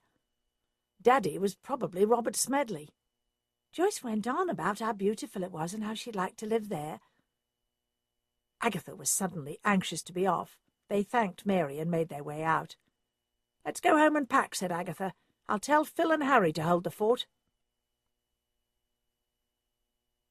Chapter 12. Mabel drove steadily and competently down through Spain. She was feeling tired and depressed. She'd meant to get clean away on her own. She'd put all the furniture in storage and had transferred her money to an offshore account in the Cayman Islands. And then Joyce had come round to say that the milk bottle had been found, and unless Mabel helped her escape, she would tell the police everything. She began to call the shots, saying she wanted to go to Marbella. Mabel pointed out that Spain no longer harboured British criminals, and if found they could be extradited, but Joyce was adamant. Mabel felt it was all a dreadful mistake. If she hadn't been so flustered and frightened and on her own, she would have hidden out in London under an assumed name and tried to find out how to get a forged passport. Mabel planned to stay in Marbella for one night to shut Joyce up, and then move on. Mabel had abandoned her car in the south of England and had paid cash for a new Land Rover. Once in Marbella, she would find some way to get rid of Joyce. Mabel loathed Joyce, but she joined forces with her, motivated by one great hate. Mabel was desperate to rid herself of the husband she'd once loved so much. It had not crossed her mind until much later that he had married her only for her money. At first she'd admired the way he had set up the electronics business and saw him as a captain of industry. But gradually he had turned surly, possessive and bullying. Mabel soon discovered that he was possessive not through love, but because he feared she would take her money away from him if she found someone else. When she met Bert, it was as if all her old girlhood dreams had come true. She'd been so sure that Bert was in love with her. But when she began to talk of divorcing Robert, Bert had told her about Jessica. Jealous Joyce had been watching Bert's flat and had known of the affair. She had called on Mabel, and Mabel was at first delighted to share her pain with another betrayed woman. At first she'd decided to divorce Robert. He'd given her a beating and said he would kill her. And then she'd found those videos. Her jealousy of Jessica had become corrosive. She began to stalk her. That was how she knew when the girl went to the nightclub. Girls were always getting murdered on the road home from nightclubs, or so she told herself. She waited until she saw Jessica leave the club. If the girl had been with friends, Mabel would have abandoned the idea. But she raced ahead and waited a little along the bypass until she saw Jessica appear and drove quickly up. She introduced herself and said, "What's a young girl like you doing out at this time of night?" Jessica had said she was going home from the club. "Where's home?" Mabel asked, just as if she didn't know. When Jessica told her, Mabel said, "Hop in, I'll drive you there." And the trusting Jessica did. It was when Jessica started saying, "This isn't the road home," that Mabel had pulled the car over to the verge, taken a knife out of her handbag, and stabbed her in the chest. She waited patiently until the girl died, and then, when the road was clear, pulled her out of the car and rolled her body down from the verge and dragged it up into the woods. She ripped Jessica's knickers off, hoping the police might think it a sex crime. Then she saw the ring on the chain round Jessica's neck, an engagement ring, and tore it off the girl's dead body in a fury. 2 days later she took the dagger out of its hiding place in her kitchen and decided to bury it in the garden. Robert appeared behind her. He looked down at the knife and said, "You killed Jessica." She'd stared at him in terror. Then he had said if she did not sign the firm and all the money and the house over to him, he would go to the police. She promised. What else could she do? That was when she decided to enlist Joyce's help, saying that when the fuss died down she would pay her £250,000. She'd been alarmed when she'd found Robert had hired a detective agency and told him he'd better call them off or she would not sign anything. Joyce, beside her, in the passenger seat, remembered how she'd said she wouldn't do it. That was until that weekend in Bath, when Robert had calmly told her he had no intention of divorcing his wife. At first, after the murder, she couldn't believe her luck. She was sure the police would search the plant, and cursed herself for not having got the milk bottle out of the office somehow. But when she'd got back into the office, she somehow couldn't bear to dig up that milk bottle. The police hadn't found it. Better to leave it where it was, that's what she'd thought. What a fool she had been. And then, just when things looked as if they were settling down, Bert had called on Mabel and blackmailed her, saying he would tell the police about his affairs with her and with Joyce. He said he was sure one of them had killed Jessica. In a panic, they'd gone together to his flat and murdered him. Joyce turned plans over in her head. Why shouldn't she have all Mabel's money herself? Mabel was carrying a great deal in cash, just in case the police somehow managed to freeze that account in the Cayman Islands. Maybe it would be better to get rid of Mabel. Some sort of accident or something that looked like food poisoning.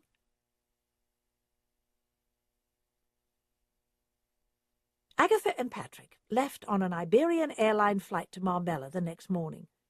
Patrick volunteered he'd never been abroad before. Agatha wondered, as she'd done before, what the flirtatious Miss Sims had ever seen in the retired detective with his lugubrious face and thinning hair.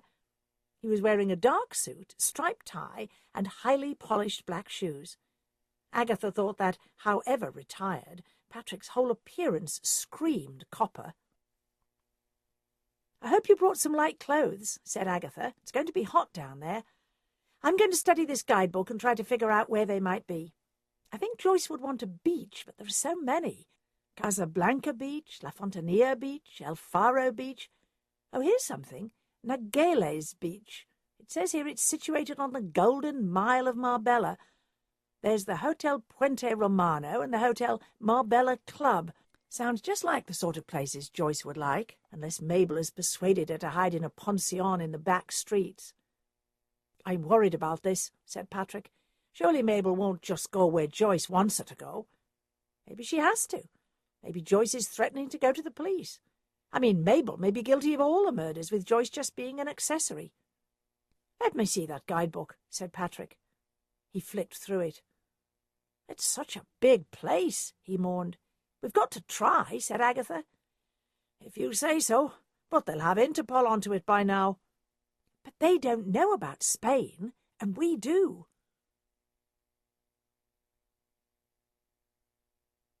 Joyce stepped out on the balcony of their hotel and took a deep breath of sunny air.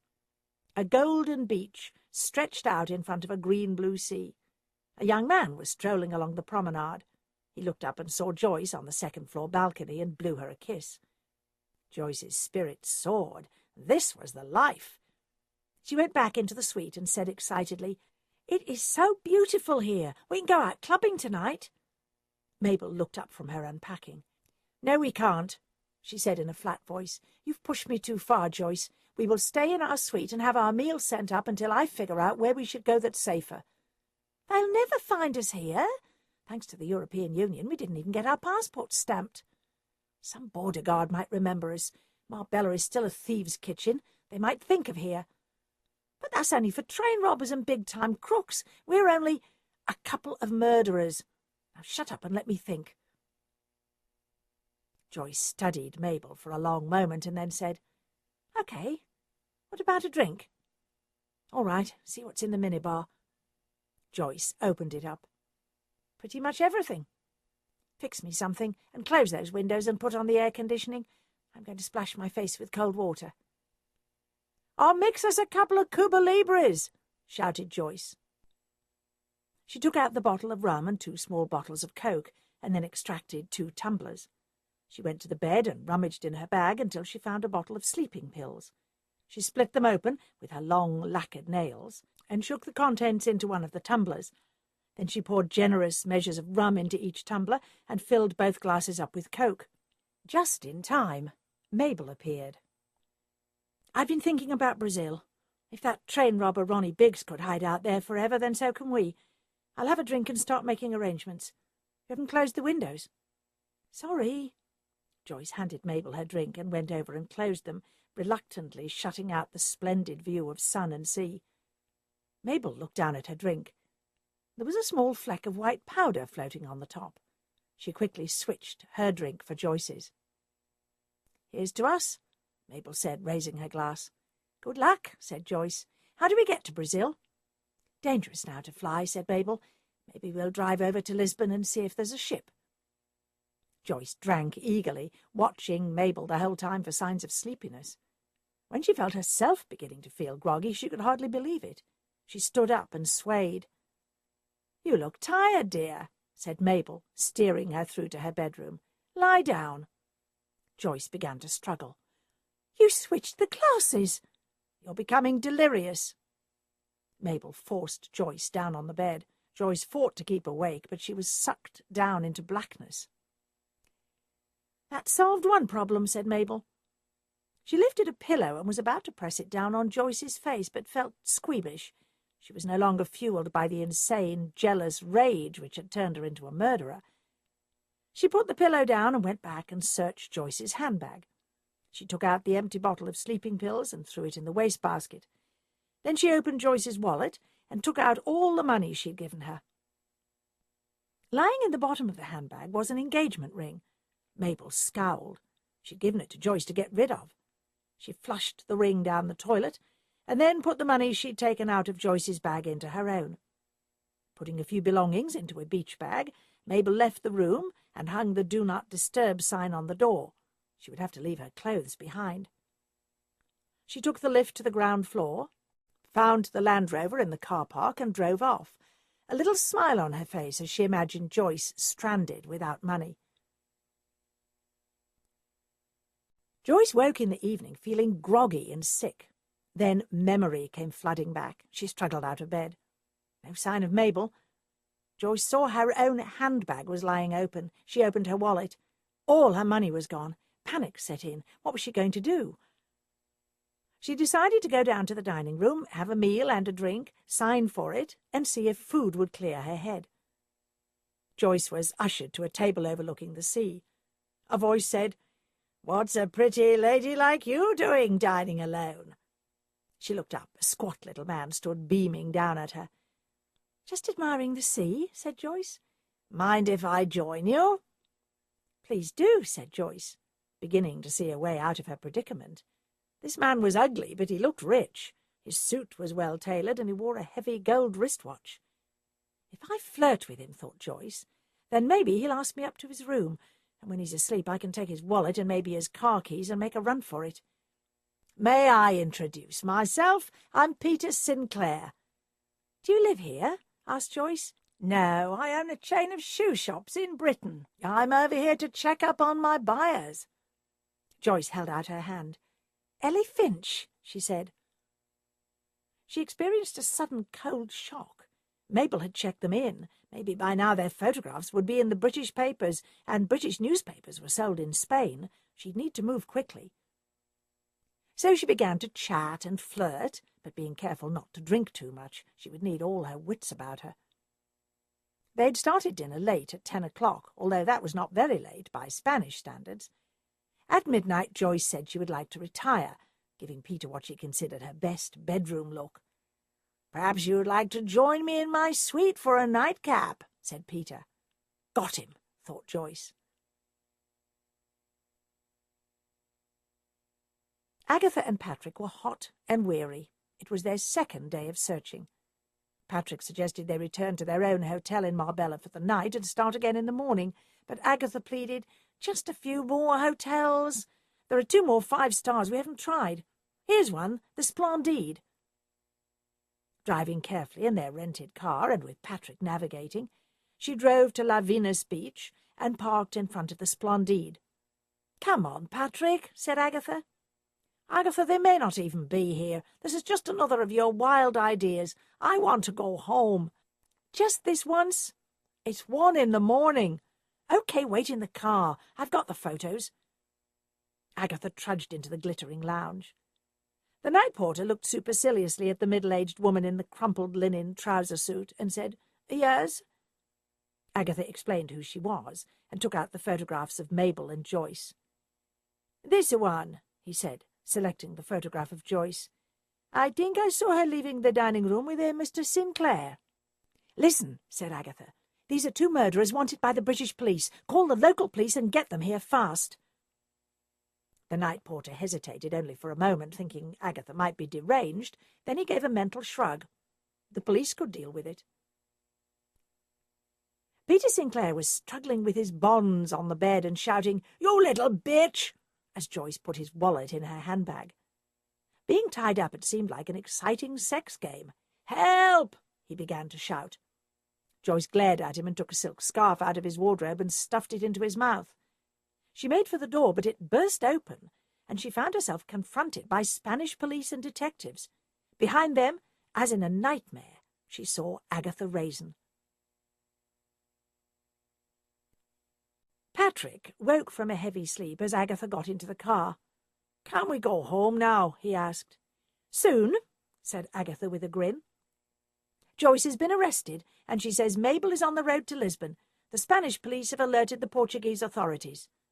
"And you let me sleep through the whole thing." "There wasn't time to wake you. Get the bags out. We're staying here for the night, and we've to report to the police station here in the morning." "How did that bat Raisin do it?" raged Wilkes the following day. "How did she know where to look? She's been withholding information, that's what." "Without her, I don't think we might have found them," said Bill. "You say Mabel Smedley's been picked up?" "Before she even reached the Portuguese border. Joyce Wilson was determined not to suffer alone." "So what is she saying? Who killed who and why?" "Bert Haviland had been laying both of them. They were both insane with jealousy of Jessica. Robert Smedley found his wife trying to bury the dagger with which she had killed Jessica in their garden. He told her unless she signed all her money and the business over to him, he would turn her in. So she gave Joyce the weed killer and told her to get on with it. They killed Bert because he knew something and was threatening to go to the police. They both did that one. But that neighbour only heard one set of footsteps leaving Bert's flat. That would be Joyce. Mabel's flat shoes probably didn't make a sound." "Agatha Raisin," said Bill, "often gets results we can't because she doesn't go by the book." "Then it's time she did," said Wilkes. "It's going to be all over the newspapers tomorrow about how she tracked them down. She'll see to that." Agatha put down the phone. "Well, that's that, Patrick. Every last British national newspaper. We're to wait here. Their local stringers and photographers are coming here to interview us and take our pictures. We'd better get dressed up." "I am suitably dressed," said Patrick. He was wearing a Hawaiian shirt in a pattern of red and yellow, droopy khaki shorts, black ankle socks, and open-toed leather sandals. "It's just that you look so much more the detective in your suit, Patrick, and I've got the air conditioning on. The rest should be here any moment." "What rest?" "I told Phil, Harry, and Mrs. Friedman to fly out and join us. Don't you see what a good photograph it'll make? The whole of the detective agency." Patrick sighed and went to change. He wondered where Agatha got all her energy from. Sir Charles Fraith picked up his copy of the Daily Telegraph the following day. He found himself looking at a photograph of Agatha. "Full story, pages 6 and 7, he read. He opened to the relevant pages. There they all were, Agatha, Patrick, Harry, Phil, and even Mrs. Friedman. There were long quotes from Agatha praising the detective abilities of her staff in solving 3 murders. Charles felt left out. After all, he had done a lot of unpaid work. But he had to admit that he had left Agatha in the lurch when he went chasing after Laura. And where was Laura? Gone back to her fiancé, that's where. "You didn't even tell me you had a fiancé," he had raged. "He was abroad," Laura had said. "Don't make a fuss, Charles. We had a nice little fling." The night before their departure for England, Agatha and her staff celebrated with a lavish dinner in the hotel restaurant. Agatha did not mind the money she was spending. All that publicity would pay dividends. She'd carefully told the British press which flight they would all be on when their plane landed at Heathrow. With luck, there would be even more publicity. Of course, now that there was a trial in the offing, once the pair were extradited, she hadn't been able to go into all the details. "Here's to us," said Agatha, raising her glass. "Many more cases, I hope." "But no more murders," said Mrs. Friedman with a shudder. "Amen to that," said Phil. But at first it looked as if there was to be no triumphal homecoming.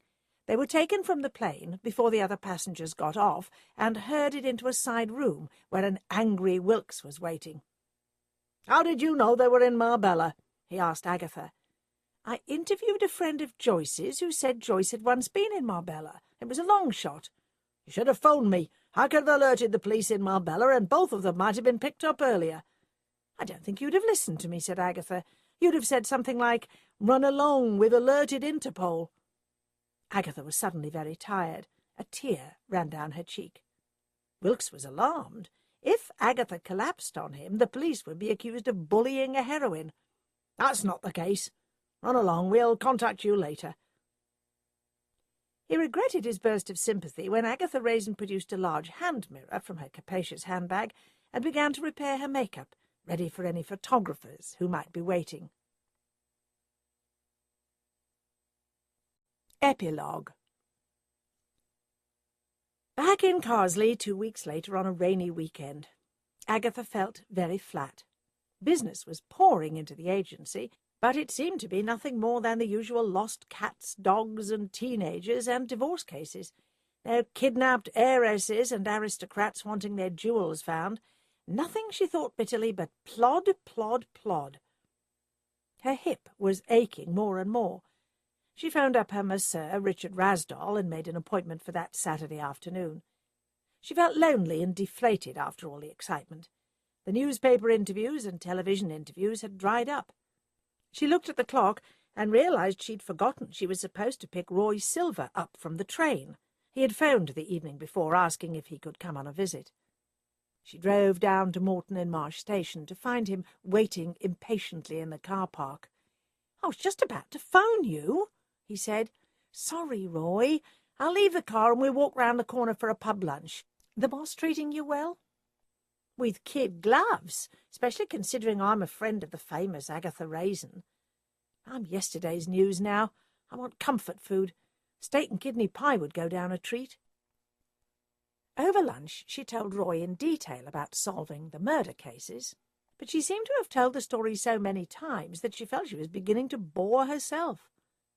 "Did this Mabel Smedley ever say why she employed you to find out who murdered her husband?" Agatha scowled. "Evidently she told the police I was such an amateur I wouldn't have a hope in hell of finding out anything, and employing me would make her look innocent. I was surprised not to see Charles in any of the photos. Oh, he cleared off well before the end to chase after some floozy. I've got to go to the masseur in Stowe. I'll leave you at the cottage. Won't be long."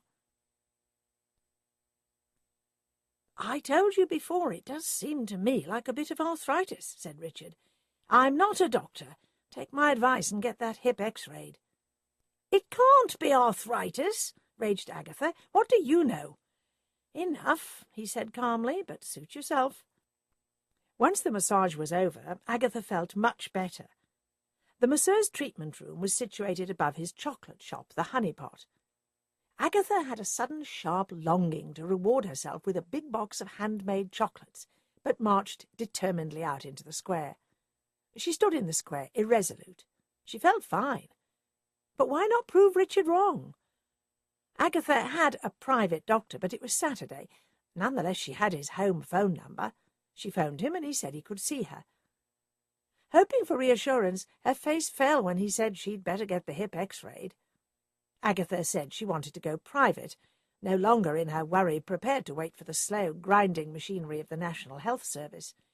He phoned the Cheltenham and Nuffield Hospital and booked her for an appointment with a specialist for Monday evening. "Where on earth have you been, sweetie?" demanded Roy. "I had a massage and looked around the shops," lied Agatha. "Well, you've missed all the excitement. It's on the news. Mabel Smedley's escaped." "What? From a Spanish jail? How did she do that?" "She seemed to be having a heart attack and then fell unconscious. They took her to a hospital. The ambulance had to stop for some horrendous crash in front of them on the road there. The ambulance driver and guard got out because, to all intents and purposes, Mabel was unconscious. She removed all the straps from the stretcher and simply got out and walked away. "What if she comes after me?" said Agatha, her eyes glowing. "Aggie, you almost look as if you wish she could. Don't be silly." But for one moment Agatha had envisaged herself catching Mabel and all the circus of publicity coming back to surround her in a warm, starry coat that kept the realities of pedestrian life and possible arthritis at bay. "Put the television on again," she said. Roy switched on the television set to a 24-hour news channel. They sat patiently watching trouble in Iraq, an earthquake in Japan, the latest iniquities of the National Health Service, and then there was a news flash. "Mabel Smedley, the British woman wanted for 3 murders, has just been rearrested by Spanish police. A Spanish police spokesman said she had ordered a drink in a bar, and when she walked out without paying for it, the bartender chased her down the street shouting and yelling. A traffic policeman on duty arrested her. More later." "I think she wasn't very cunning after all," said Agatha. "I think all the murders were done on impulse, fueled by sick jealousy, or maybe in the case of her husband, pure rage. Let's keep watching." An hour later, Roy said crossly, "Agatha, it's the same thing over and over again. You're not a very good hostess. Let's go and see Mrs. Bloxby. Have you seen her since you got back?" "No, how awful. Everything's been so busy. Let's go now." Mrs. Bloxby was delighted to see them and demanded to know all the details. "I can hardly believe Mrs. Smedley capable of such violence and evil," said Mrs. Bloxby when Agatha had finished. "Jealousy really must have turned her mind. You will surely miss that young man, Harry Beam, when he goes to university. I'm going to try to persuade him to stay. Patrick is already looking for another detective for me. We're actually short-staffed." Jessica's parents must be relieved that the murderer has been caught. What about Joyce? Are her parents alive? It turns out her father was a respectable accountant, dead these past 3 years. Her mother is in care in Bath. She has Alzheimer's. Joyce invented a rich father to explain why she was able to rent a whole house. "The thing that troubles me," said the vicar's wife, "is that I look around our ladies when we meet at the Ladies' Society, and I begin to wonder what strange passions are lurking behind those genteel breasts. I mean, Mrs. Smedley was so admired for her good works and for her gentle manner. Who could ever have guessed she would turn violent? Love is a strange thing and can twist people in so many ways." Agatha suddenly thought again of her ex-husband, James Lacey. Did he ever think of her? Would he ever come back into her life? And if he ever did, would he find she'd turned into some old crock riddled with arthritis? She'd been a far from perfect wife, but he had behaved badly towards her and probably never realized it. Most men were protected from admitting their mistakes by a sort of justified selfishness. Agatha spent a pleasant weekend with Roy and plunged back into work on the Monday, but always thinking of her appointment at the hospital in the evening. She decided that she would need to employ more than one extra detective. They could not all keep on working in the evenings as well as the days.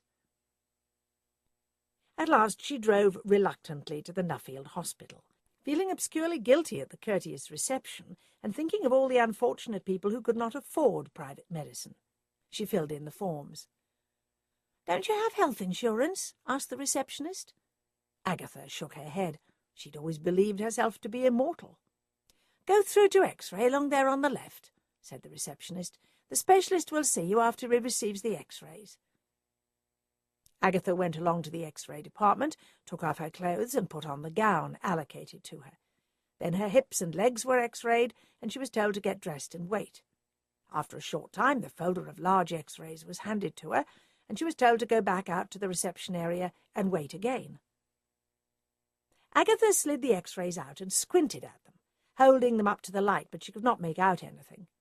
A nurse approached her and took the X-rays away from her. "Mr. Moxboran will see you now. Follow me," she said. "Are you sure that's his name? Sounds like a Scottish music hall joke." "Moxboran is a good old Scottish name. Please don't make any jokes about it. He does get tired of them." Mr. Moxboran was a small, neat man. He put Agatha's X-rays up on a screen. "Uh-huh," he murmured. "What?" demanded Agatha nervously. You will see quite clearly that you have arthritis in your right hip. It is not terribly advanced, but I would advise you to make an appointment for a hip operation.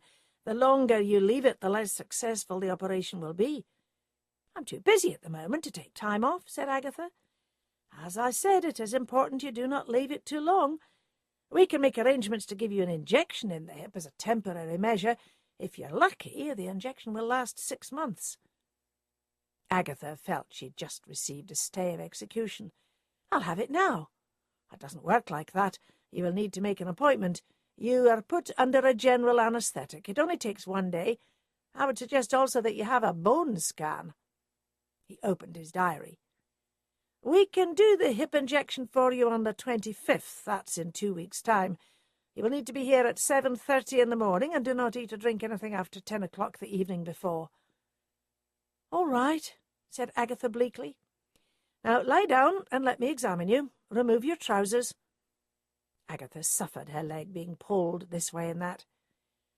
"Right," he said when he'd finished. "Call at the X-ray desk on your road out and make an appointment for a bone scan." Agatha was just leaving the hospital when her mobile phone rang. It was Charles. "Have you eaten?" "No, I'm in Cheltenham." "I'll take you for dinner. I'll meet you in the square in Merchester. How long will you be?" "The traffic should have thinned out, about 3/4 of an hour." "See you then." "Why were you in Cheltenham?" asked Charles, when they were seated in an Italian restaurant. "Working on a case," said Agatha, who had no intention of telling Charles about her arthritis, so ageing. "You've been having a lot of excitement. You could have been in on it, Charles, if you hadn't gone scuttling off. How's it going?" "Turns out she was engaged and was just using me for a bit of a fling." "Poor you." "Yes, poor me. Do you ever worry about getting old on your own, Agatha?" "I hadn't really thought about it." "Sometimes I think it would be awful to sink into decrepitude on my own." "You're hardly on your own, Charles. You've got your aunt and Gustav." "My aunt can't last forever, and Gustav is hardly the sort of sympathetic type to soothe the fevered brow. Still, there's always hope. A lot of pretty girls out there." Agatha obscurely felt she was being dismissed because of her age. Charles was in his 40s, but she was only in her 50s, and yet men in their 40s could still hope to wed some young miss. When the meal was over, she hoped Charles would volunteer to stay with her, because she did not want to go back to an empty house, but he showed no signs of wanting to. Agatha felt too demoralised to ask him. She went home alone and checked her phone for messages. There was one from Roy thanking her for the weekend, but the next one made her heart sore. It was Freddie. "How's my heroine?" he said.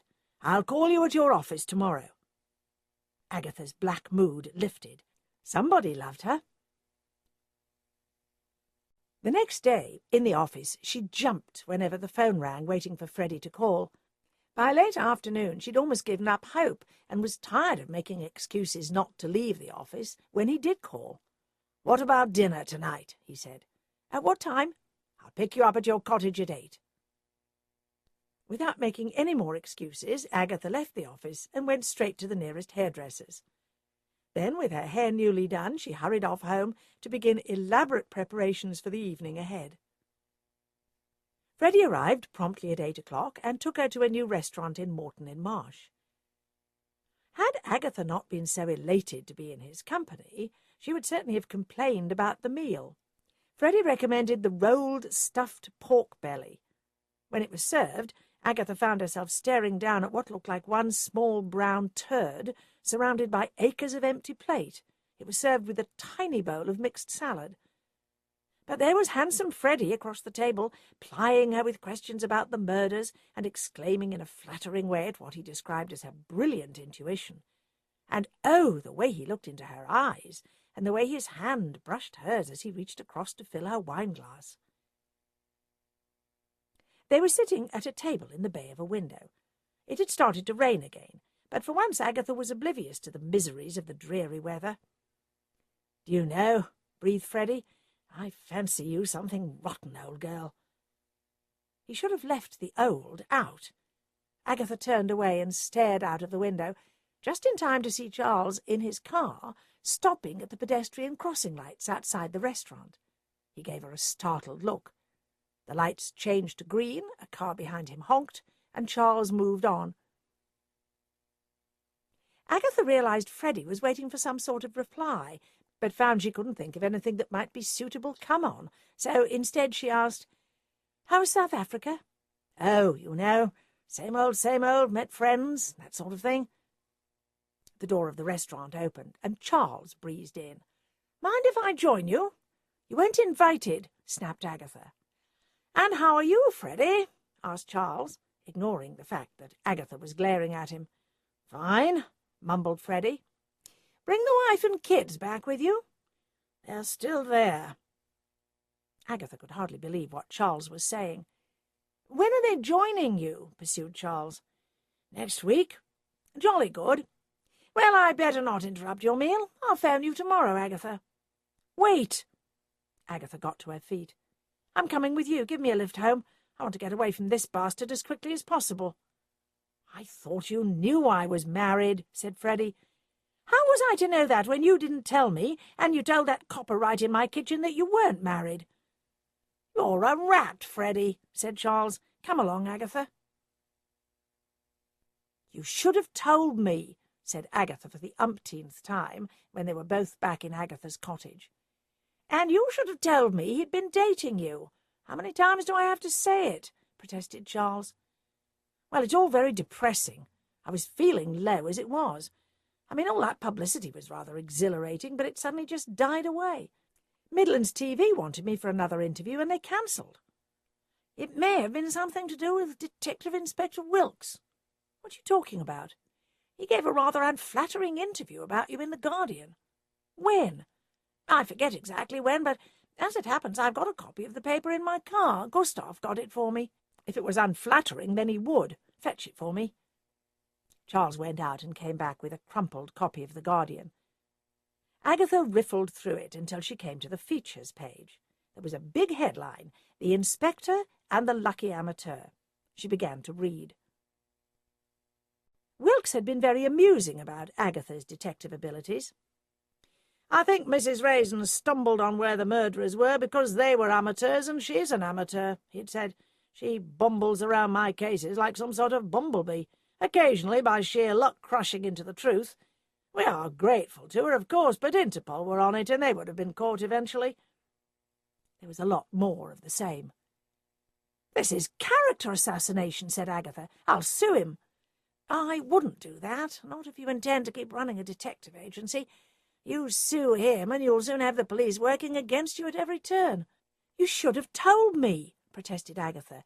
"I could have countered this by reminding everyone it was I who found Jessica's body, not to mention tracking that pair to Spain." "The paper was old by the time Gustav gave it to me." "Anyway," said Charles, "you never mentioned me once in any of your interviews." "Because you had beetled off chasing a bit of skirt." "That's it," said Charles. "I'm off. Phone me when you're in a better temper." Agatha arrived at the office the next morning to find them all waiting for her. "What's this?" she asked wearily. "A strike?" "We just wanted to be sure that you want to continue with this agency," said Patrick. "You didn't bother doing any work yesterday, and you took the whole weekend off." "Of course I'm continuing," said Agatha. "I've just been tired, that's all.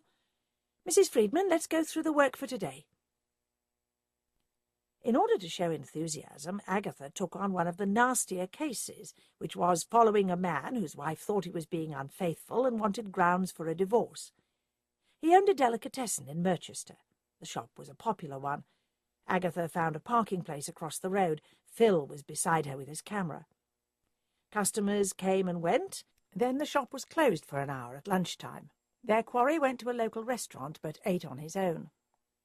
Back to watching the shop as the hours dragged on until closing time. His two assistants left, and then he came out and locked up the shop. He stood outside looking up and down the street. "He's waiting for someone," said Agatha, crouching down. "Get ready with the camera. Thank God for the light evenings. Wouldn't want him to be alerted with a flash." A youngish man came along the street and hailed the owner. They walked off together. "Today was a waste of time," said Phil. No, get out of the car and follow them, said Agatha. I've got an idea. They hurried after them at a discreet distance. They stopped outside a club called the Green Parrot. Thought so, said Agatha. Bang off a couple of pictures and let's get out of here. Phil did as he was told, getting 2 good shots before the 2 men walked into the club, their arms around each other's shoulders. So why did I have to take photographs? Asked Phil. Was that his illegitimate son or what? The Green Parrot is Merchester's only gay club. Sometimes I hate this job. I feel grubby. I'll drive you back to your car, Phil. You can go home now and print up those photos. I just want to look at the books. After she'd left Phil, Agatha slumped down in Mrs. Friedman's chair and stared at the blank computer screen. She could not remember ever before feeling so old or so lonely. Early 50s surely wasn't old these days, but the fact that she had arthritis had shaken her badly. She envisaged herself crumbling into old age all on her own, no one to look after her, no one to share the pain. There was a tentative knock at the office door. Agatha was about to shout, "We're closed, go away," but reflected that business was business and a possible new case might take her mind off her misery.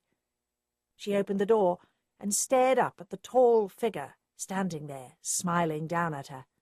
"Hello, Agatha," said James Lacey. This is Danada Peters.